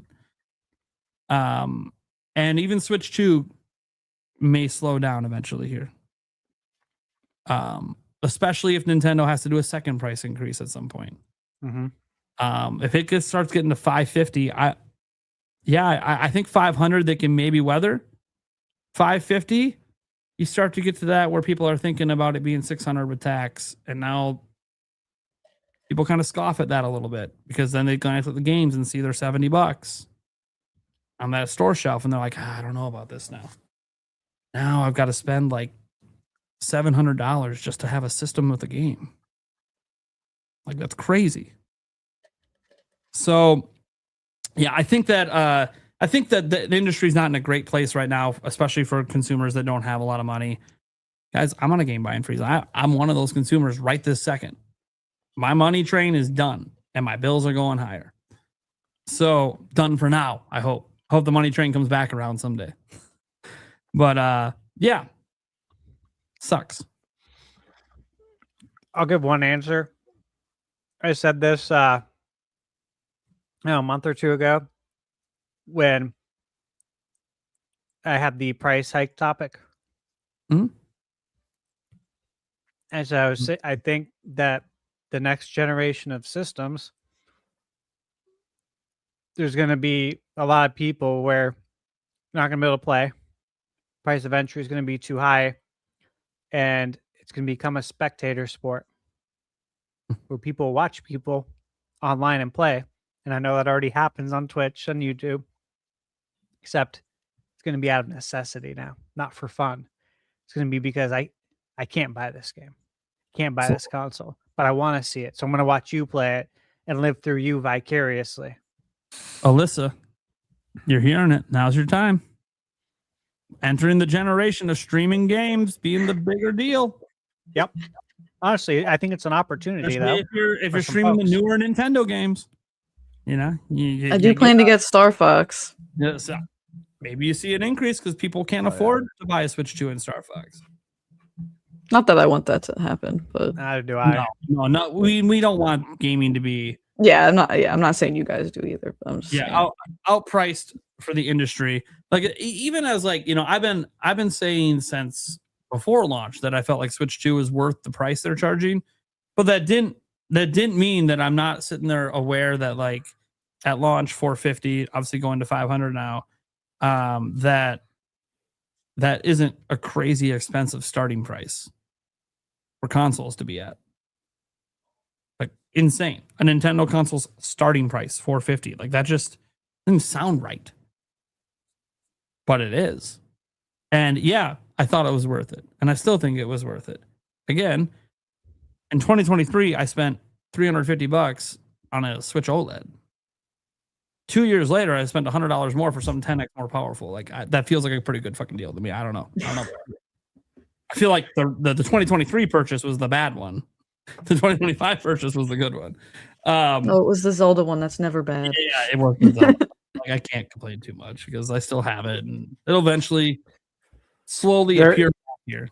But we're gonna get a Zelda Switch too, and it's gonna be like, I've never bought a Zelda themed console. I do have a Zelda 3DS, but like a home console, I've never gotten the Zelda version. So I like, especially if it's Ocarina of Time anniversary themed, I feel like I have to do it. Second Switch 2 coming in.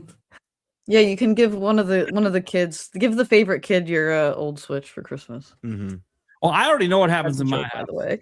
They released a special edition Zelda one. I'm gonna buy it. Then Yulia can finally just have my Switch 2 that she keeps playing all the time. Yeah, Harry's trying to tell me if I get the Zelda one, I have to resell it. I'm telling him, no, that one's yours now. Well, and Yulia said, "Why did you buy a second pair of the Joy-Cons? You don't ever use them." I'm like, "Because I knew you'd use my Switch too." Like, what do you mean? I'm like, "Well, you remember what you did to my Switch? Went through like 6 pairs of Joy-Cons because of you. So you're a little hard on the sticks, hon. That's all I'm saying. And it's fine that you're hard on the sticks. You're learning." She gets really hard on them in FPSs because she's trying to get good at them. Sometimes it's good.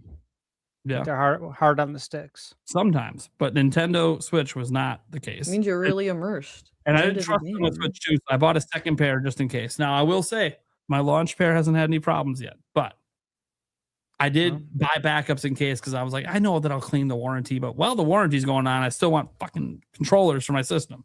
Yeah, I mean, if it warrants it, you should. Yeah. Mm-hmm.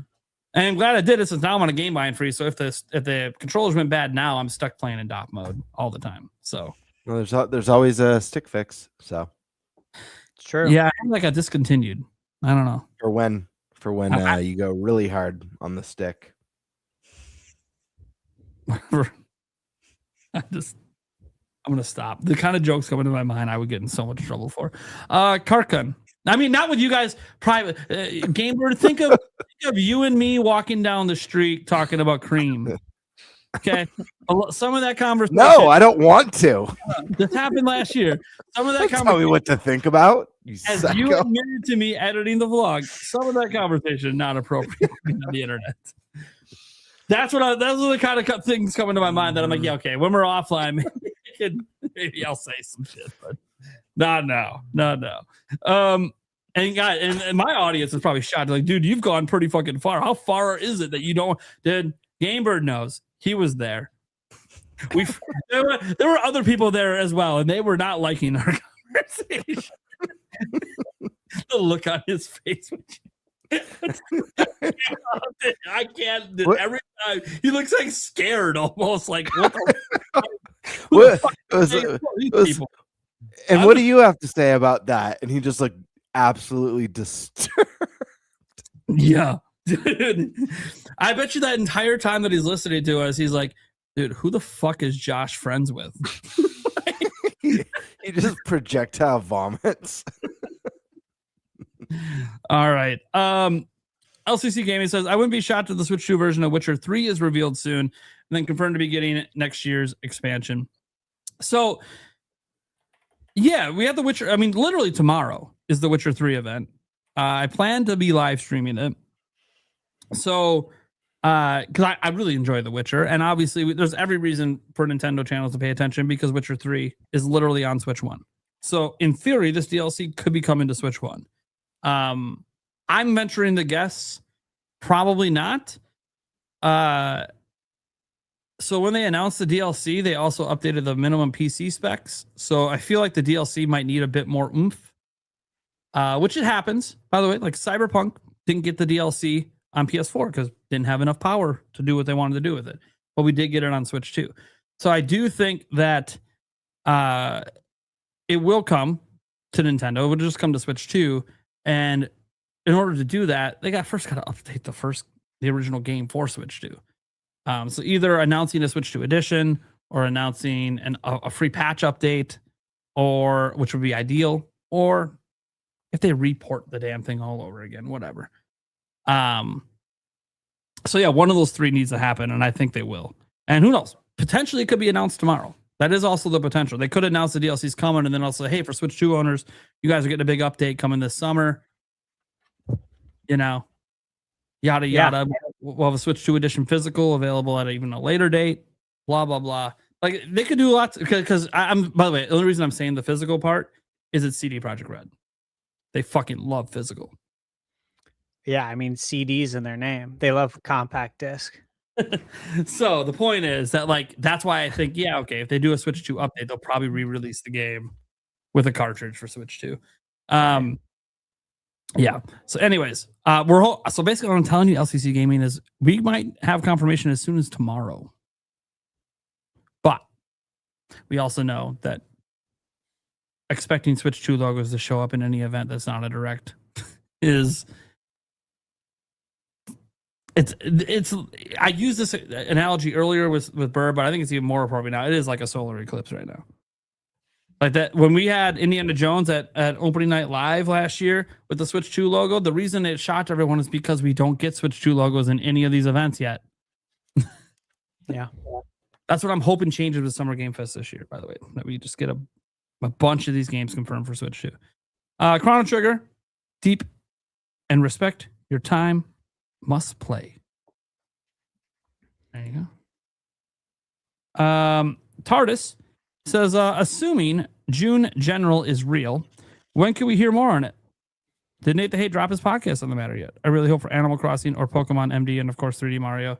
And you just got off work.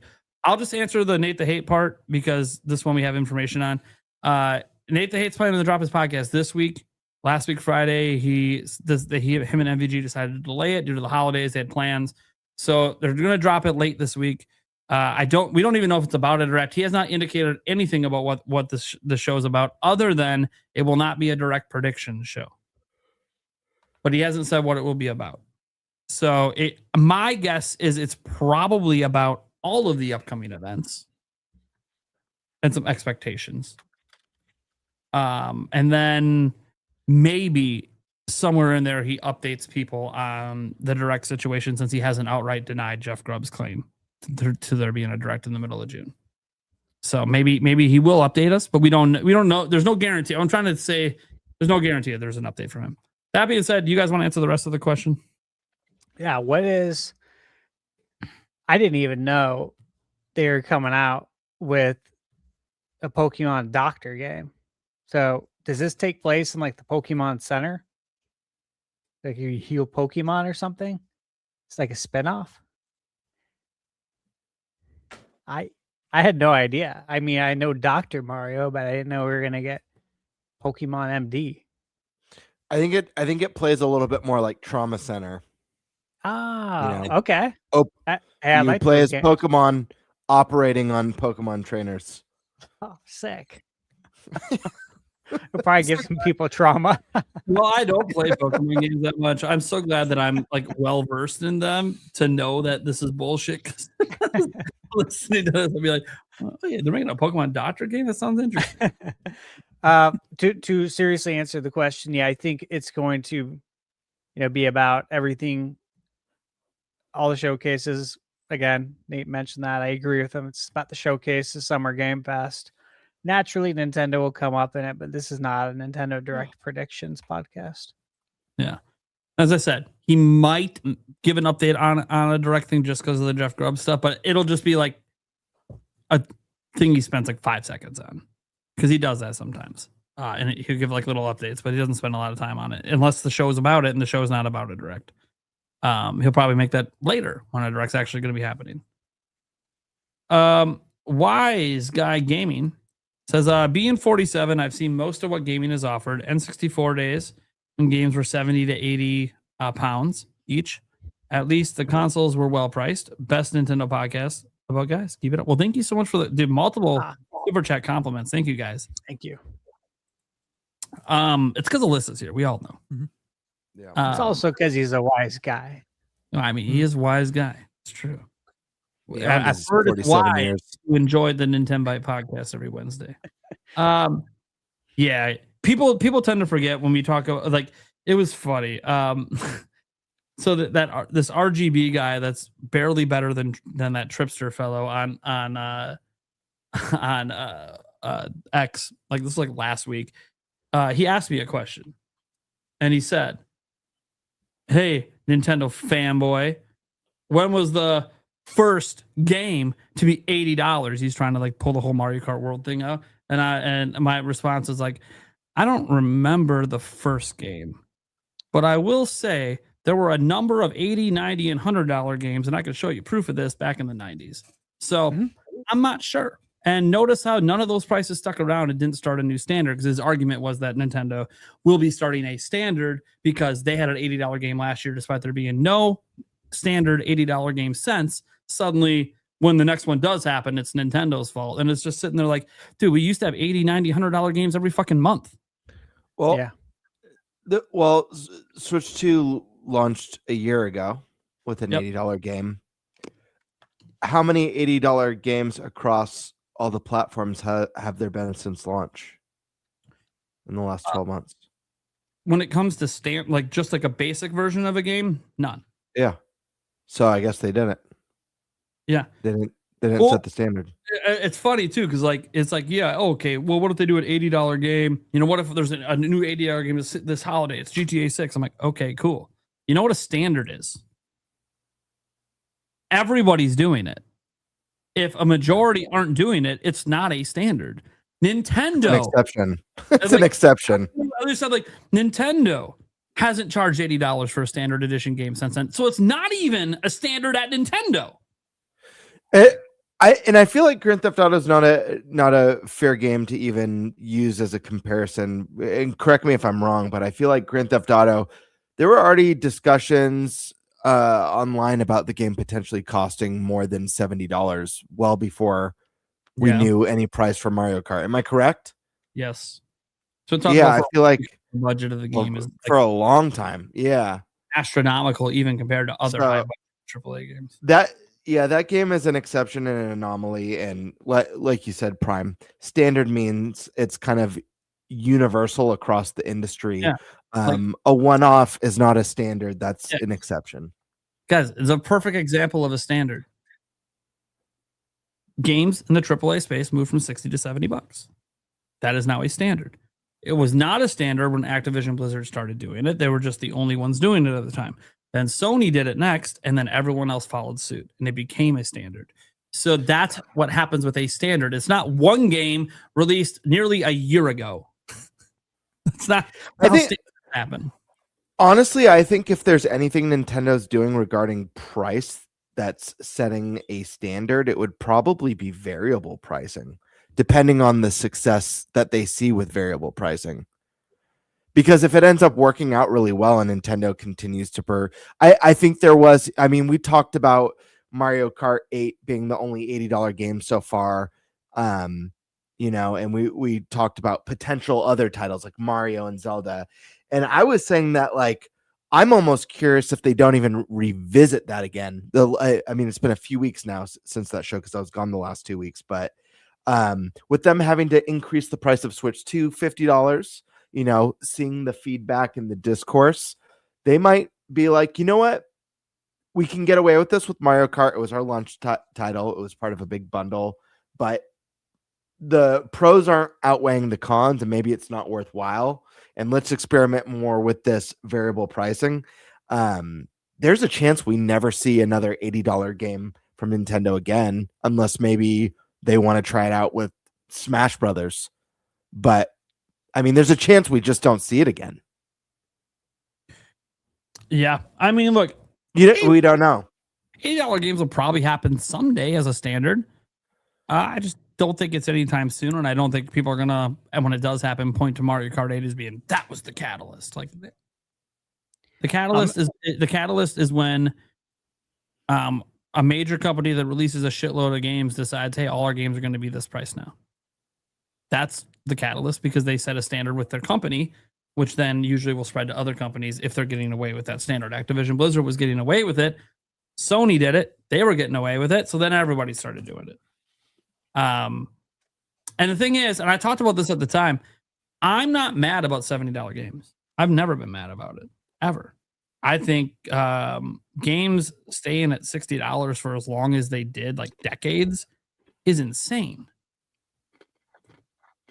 Inflation alone, it's insane that game prices didn't change for 20 years. Like, yeah, $10, it doesn't even cover the inflation difference from back in when games first started being standardized to 60. So I think that I've never really been bothered by the increase to 70. Does it make me buy less games? Not really. Because I already don't buy every Nintendo game. So I'm only going to buy the ones I want anyways. And then third party wise, all I've done is change my spending habits. I don't always get them day one. Because wait a month, they'll be like 30% off. And that's their fault because they standardize the fact that they're not going to keep it at 70. They're going to drop the price like a month later. No, they'll come back to it. Like I think Witcher 3 on PS5 is 70 like right now, which makes no sense for how old the game is. But it's because they just put it on frequent sales. That's all. It just makes the sales look better. Like if they lowered the MSRP, then the sale being 40% off when it's, going from $50 to $40, that's no longer 40% off. Doesn't sound as good as going from 70 to 40. Sounds like a better deal to the consumers. That's why they keep the MSRP still high, even if they run sales a lot. A couple more to get to here. The Pluto Dojo says he's playing Chrono Trigger for the first time. Hell yeah, dude. Enjoy. Dude, enjoy it. One of the best. Take it in. Yeah. Savor Don't it. rush it. First time through is always just, it's a magical game.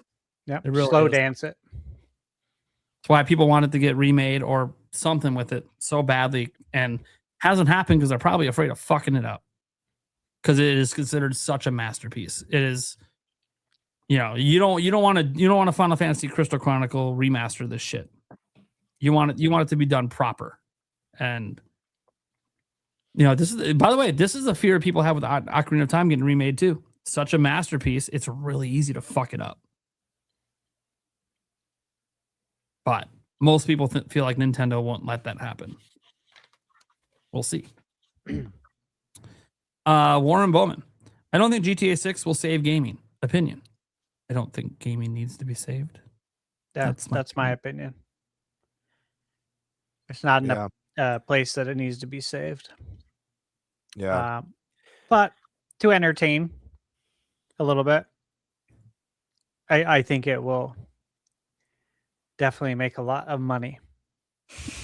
I don't think that. Put it this way, guys. I don't think they need to worry about getting their dev costs back. Yeah. They're good.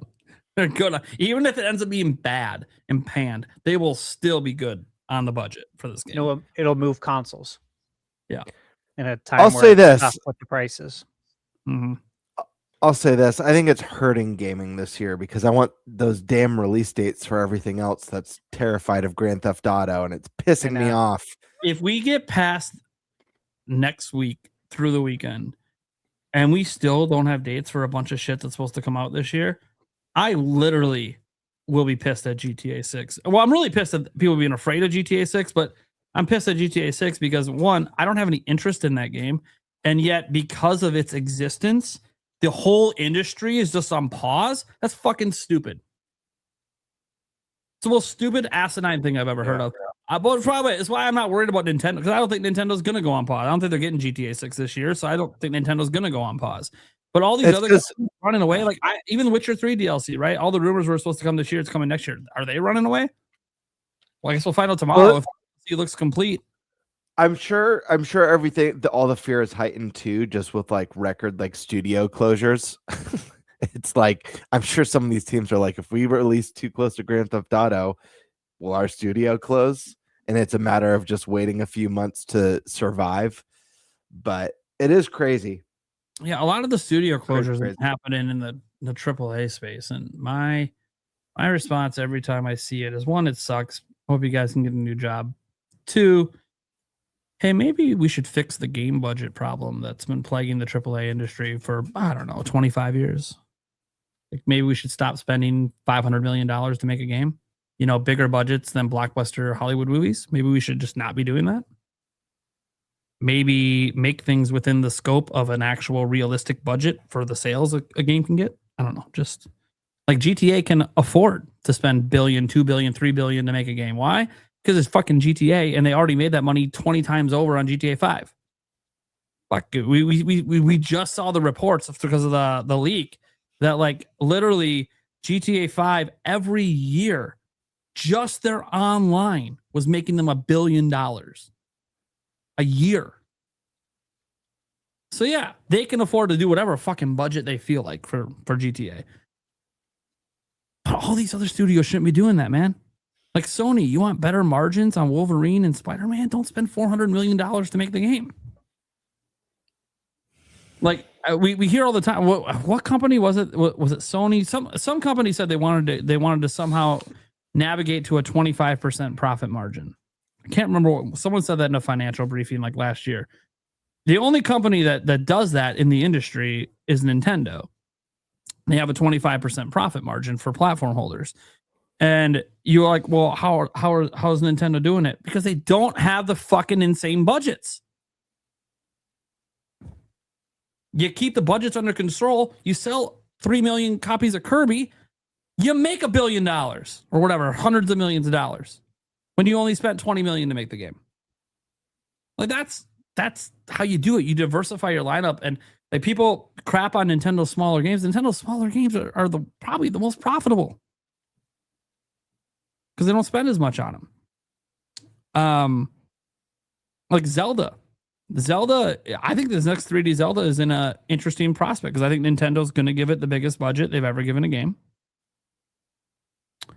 And what if it doesn't sell like Breath of the Wild and Tears of the Kingdom, but sells more like Twilight Princess? They might not get their budget back. So Zelda is that one that Nintendo is pumping money into, and it hasn't failed them yet. But, you know, I can't guarantee the next 3D Zelda sells 20 million copies. It's only happened in 2 games, and that era is over. There's no guarantee that era ever repeats. Like that Breath of the Wild, the next 3D Zelda might not feel as special. It might not capture people's attention as much. That said, the industry's in a place where I don't view it as in trouble. I think more of the trouble is next generation. But even then, gaming's bigger than ever. I think this idea of saving gaming is overreacting to there constantly being negative industry news. And I'm just going to tell you right now, if you get off social media, you'll stop realizing that maybe there's as much positive stories going on as negative. Mm-hmm. But you're just not hearing about it because social media pushes the negative. Because that's what sells.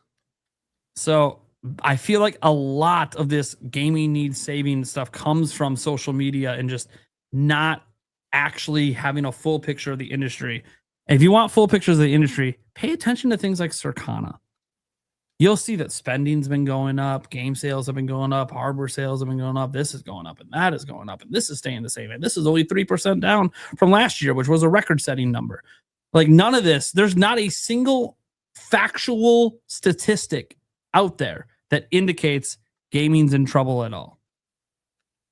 We just assume it is because the prices on the consoles keep going up.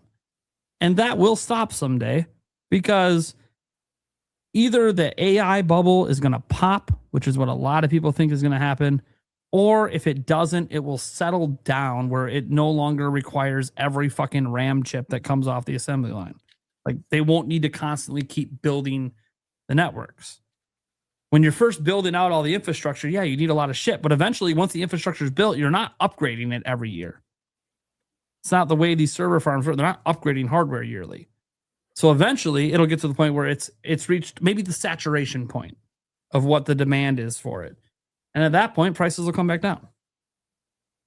The scary thing about consoles is if a console is selling at a given price, let's say PlayStation 6 launches at $800, and within 1 year, they sell 21 million units. They even beat out Switch 2. They sell 21 million in that first year. Somehow they have a banger lineup, GOTY games. Everyone's got to get one. Cool. When the bubble pops after they sell the 21 million, do you think they're lowering that $800 price now that it costs them way less to make the system? Of course not. They just normalize you paying $800 for a year. They're just going to keep it. And that's the part. And I use PlayStation example. Could be Nintendo as well. They're not going to, we're never going to see Switch 2, the base model, go back down to $450 unless it's the very end of the generation and somehow we've gone back in time 20 years when consoles used to get cheaper over time. So yeah, I think that gaming's fine. We're just in a little bit of a rough, a little maybe sticker price shock is what's happening right now. You know, you see $900 systems on the shelf. It's wild. Makes the PS3 look like a bargain. At $600 at launch. So, last one we got here is from Mohr Moment as well. So that I don't think GTA 6 can sell $1,000 consoles. Look, in general, I don't think that GTA 6 is like gonna suddenly move like 40 million extra PS5s. Like, I think a lot of people that want GTA 6 probably already own a PlayStation. But I do think you will see PlayStation 5 Pro selling out this holiday, despite its price, due to GTA 6. But I think it's just this holiday only. I don't think you're going to see this be an extended thing for years to come. What about just PS5? Yeah, PS5 is something that I don't know. Digital edition 600, disc edition 650. Yeah. I think GTA 6 can move $600 consoles. I think this holiday PlayStation's going to sell really well regardless of what price they're at because GTA 6 is a big deal and there are plenty of people that will spend $1,000 for GTA. There are people upgrading their PCs right now for GTA 6, which isn't even going to be on PC for like another year or two. So people will do it for this game. It is such a popular game. People will buy whole consoles, whole PC upgrades just to play it. So, and people love the graphics. People love talking about graphics with GTA. That's why people go for that PS5 Pro. But the base PS5, I think it's all going to sell out this holiday. I think PlayStation's going to have a very big holiday. The question is, does it keep selling like that afterwards? And that's where I think it'll slow down. I think they'll get that initial rush for GTA that leads to a big boost in sales, end up having a record-breaking holiday, and then it all kind of slows down after that and gets back more to, okay, the GTA launch rush is over. Now what? Because GTA will continue to sell, but GTA, just like GTA 5 did, but GTA didn't like really keep moving units over time. It just, you know, the initial launch could see a boost, and then it's just standard game sales after that, standard console sales. You know, all those evergreen titles for Nintendo, they help, but like Breath of the Wild in 2017 that was still selling 1 million units just last quarter or whatever, that wasn't selling Switch 1s or Switch 2s. It's just people who already owned it that hadn't picked it up yet. They bought it for something else. So, yeah, anyways. I again, a lot of hypotheticals because we don't know. All I'll say is, man, think about this. At launch, GTA 6 is only available on PlayStation and Xbox. Do you think a lot of people are going to be picking up Xboxes instead of PlayStations to play it? It's the only place you can play the game. And we're talking about trailers that get hundreds of millions of views every time they drop it. So, like, the level of interest in it is more than PlayStation 5s have sold. I love Stash laughing at the idea that anyone would buy an Xbox to play it. Series S, baby. It's gonna blow up this holiday. By the way, I wouldn't be shocked if because PlayStation sell out, Xboxes kind of sort of start selling out too. One, they'll have less stock, but two, just sort of the residual, people don't want to wait to play. Yeah. If they can't get a PS5, they might buy Xbox. So Xbox also might have an okay holiday. A really good holiday for them. Yeah. I think anyone who can stand to benefit from GTA will obviously do better. Yeah. Like, I don't think Nintendo's winning this holiday season when it comes to sales. Even if they have Ocarina of Time and Dust Bloods, and even if 3D Mario was coming out, honestly, I don't know that it would push more than GTA can push on its own. But who cares? I care just about the fact that GTA, its existence, is leading to us not having fucking release dates. And that's what pisses me off. And I'm not. And the thing is, I don't even know who to be mad at. Like, I'm not mad that GTA exists. I'm not mad at like these game studios deciding we don't want to put release dates out because they're worried that GTA is going to impact them. And I can't look them in the face and tell them it'll have no impact. I don't know. The audience that plays GTA is so vast and wide. I don't know what is impacted by it. Is Call of Duty going to be impacted by it, or is that a completely different player base? I don't know. We're going to find out because they're not skipping Call of Duty this year, so we're going to find out. Plus, the Call of Duty game's got to be good, to be fair. Yeah. Every now and then they release one that's a dud, and then the sales are lower. Like, still, guys, when we talk about the sales being lower, it still usually is the number one selling game every year. But relative to what Call of Duty can sell, yeah. All right. Let's go around the room, let people know what we get going on, where they can find us. First, shout out to Kiwi Talks. Go check him out. Links are down in the description for that. Great guy. He's still dropping interviews. He had the big announcement today for his channel that he is basically going through a lot of self-reflection on the future of the show. We're talking to game devs and trying to figure out if there's a way to keep interviews going that's viable for his life, or if he's going to pivot to doing something else with developers.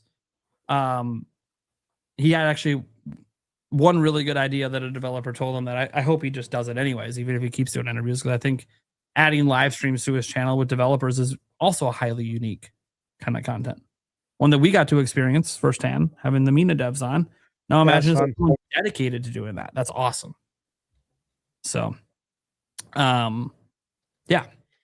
Then let's go to SkySwordsAlisa. What do you got going on? Where can they find you?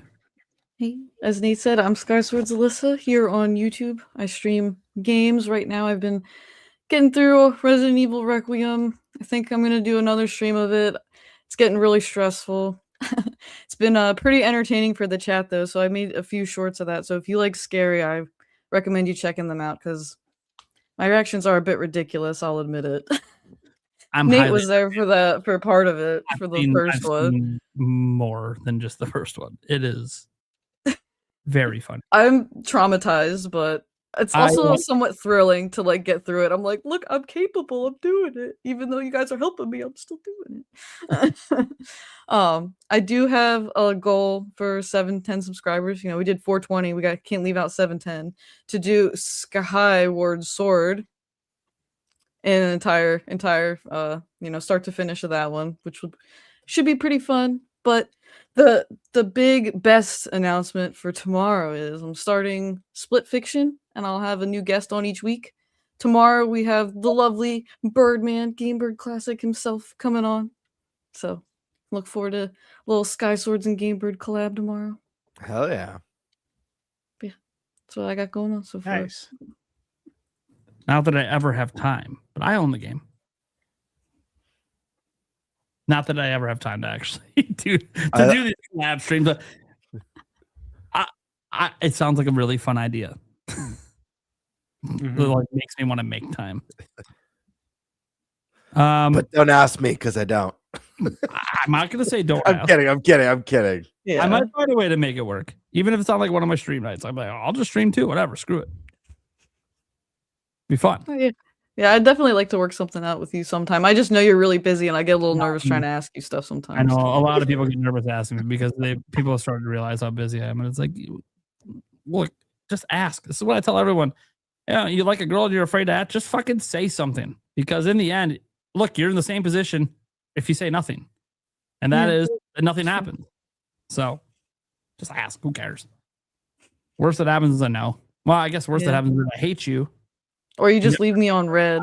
Yeah. That's even worse than a no. That's ghosting. I'm like, actually, no, ghosting's where you read it and then didn't respond, right? Yeah. So unread worse. Unreads were because they probably did see it in their notifications and they decided to ignore it. Didn't even click on it. They were like, they don't need to know that I actually saw that. Yeah. As you're looking at your phone and the text message keeps saying one unread, and you can just know subconsciously he's never gonna. That one unread's gonna be there on that phone forever. There's a third that's worse than being left unread. It's when you just give a one word, like really vague response that doesn't answer the question. So if you just responded with interesting and that's it and just left it at that. Dude, I want that Yulia if she wanted Thai or Chinese, and her response was maybe. I like those odds. Yeah, like I don't really know what to do with that. They're like, maybe I should get you food, or maybe you can't decide, or are you having the same conversation I'm having? I'm like, maybe. I get really confused at times with some of the one-word responses that she gives. She doesn't do it often, but usually I'm okay. She's playing a game. She's just fucking distracted. She barely read the text. All right, GameBird. What you got going on? Where can they find you? What's up, guys? Yeah, I'm back in the saddle. Had a fun little live stream last night on GameBird Live. Got to hang out with the chat, kind of catch up with everyone because I did miss a week or two. I don't even remember. I've been so scattered, but a lot of fun. I also did my first Let's Play last night. I did the first hour and a half of Opus Prism Peak, which is a really, really neat indie game. One of the, I think, up there for one of the highest rated of the year. So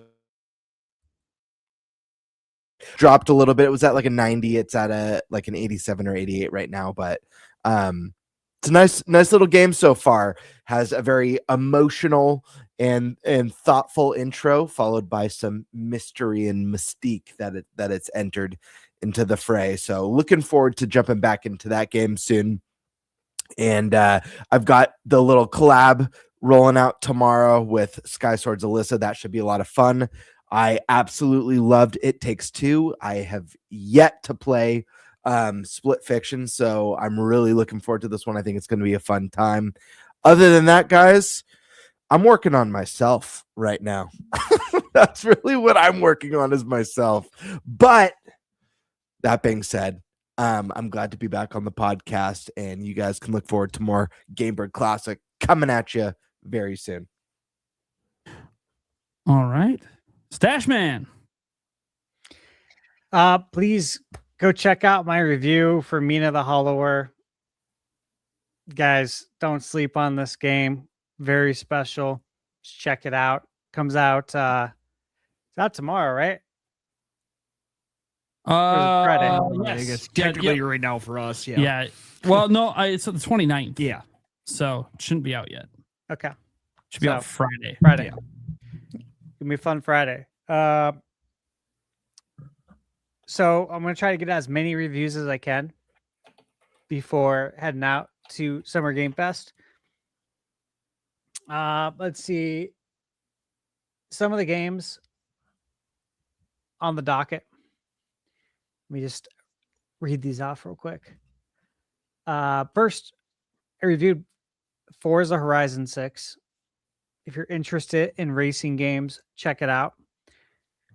The biggest takeaway of Forza, even if you don't like racing games, this game's really fun. I stand by that. All right. And then Tales of Arise Beyond the Dawn Edition for Switch 2. Reviewed that. All those reviews are up. Incoming. Final Fantasy VII Rebirth. Rebirth, yeah. Comes out June 3rd. Embargo's June 2nd. So plan to have that out in time for the embargo. Little Nightmares 2, Switch 2 edition. Be getting my review copy tomorrow. That's coming out soon. The 29th, yeah. So thankfully it's not a long game. I should be able to knock that out probably all tomorrow. Have that ready. 007, That's the other one I'm working on. If I get anything else outside of that, it's a major bonus. So some of those games are long. Yeah, it's gonna be a lot. So that's it. I'm just getting ready for Summer Game Fest. I'm really excited, and I'm sure we'll talk more about it next week. Stash, are you going to review Bubsy by any chance? I did. Oh, you did already. Did. Okay, I'm gonna have to watch that one. I'm curious your thoughts on it. I know it's some of the reviews have been a little mixed, but I'll tell you what. So I had my Bubsy review right at embargo, and this happened twice this week, right? Clicked off, was on social media, getting ready to go do something else, and I see like advertisements for other places review of Bubsy. Just pops up in my feed. And the advertisements I saw, they were just talking mad shit about Bubsy. I'm like, did we play the same game? This is so, like, it was just mind-boggling to me. And that's why when I was playing Mina, and, same thing, I posted the review right at embargo, I click off, and I'm just like, I hope this doesn't happen again to where people just don't get it. Thankfully, Mina wasn't a casualty. But Bubsy was by some outlets. I saw some weird stuff, man. I also read some of the highlights. And I think it could be defined as a skill issue. That, they blame on game design.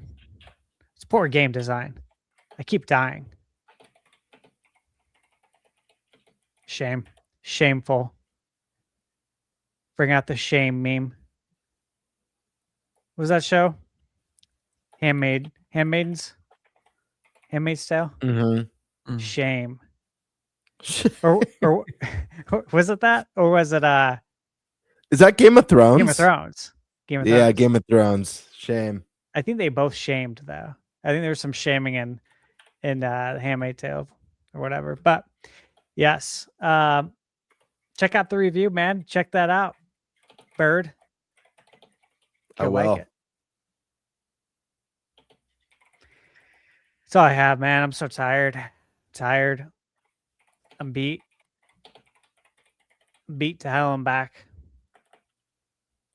I need to get some sleep before next week.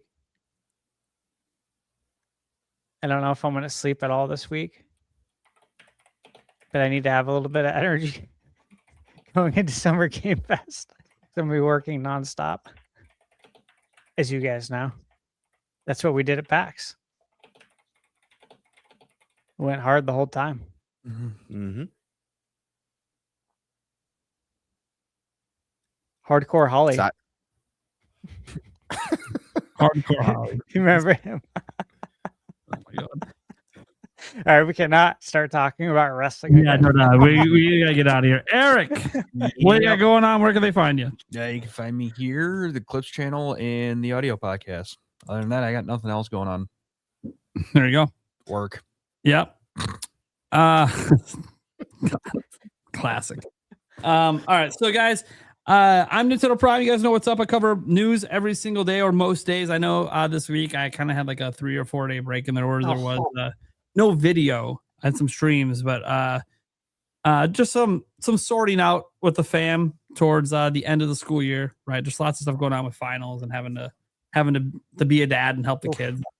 Have a kid dealing with high school finals for the first time. That can always be rough. So spent a lot of time having to help the fam out this week. Plus, it was my son who almost died birthday. So lots of stuff that I just had to prioritize over work. But that said, back baby. I got a video out today. Should have one out tomorrow. Should have a stream tomorrow as well. Things are kind of slowly working back to where I want to be. I will note, though, guys, that in terms of stuff coming up, I know normally I just say, hey, whatever the news is, that's what's coming up. Well, actually, there is a bunch of streaming events coming up, a bunch of showcases. I plan to live stream a vast majority of them. Some of them, there are certain days where like the showcases I care about, like there's like one at like noon and the next one's not till 5. Probably just stream all the way through. Just screw it. Why not? Won't be the first time. We can literally have fun in between. I know it's not Prime Gaming Fest, but we can have some fun. It'll be fun. We'll do some stuff. I'll make sure the streams are fun. And yeah, there may, I don't want to promise anything. There may be some giveaways during these streams as well. I'm just saying may right now, working out some stuff that I don't know if it's going to come to fruition, but if it does, I'll know. Hopefully I'll know before the Sony State of Play. All right. That's it. Thank you guys for tuning in. We'll catch you same time next week. We currently do not have... Wait, no, next week I think we do have a guest. It's the week after. No, next week we don't have a guest scheduled right now. That may or may not change. If you guys know, when we were advertising the show, Switchforce was originally supposed to be on this episode, but he informed me for the show that he couldn't make it. But one of the other dates that he was talking to me about before was next week's date. So I did ask him, if he wanted to reschedule for next week. So he might be the guest next week. We'll see. And I'll keep on him so he doesn't forget. But I don't know yet because he's in bed. So I sent him the message and I'll find out tomorrow. Yeah, that's what I got for you guys. Thanks for tuning in. Catch you same time next week. Good weekend.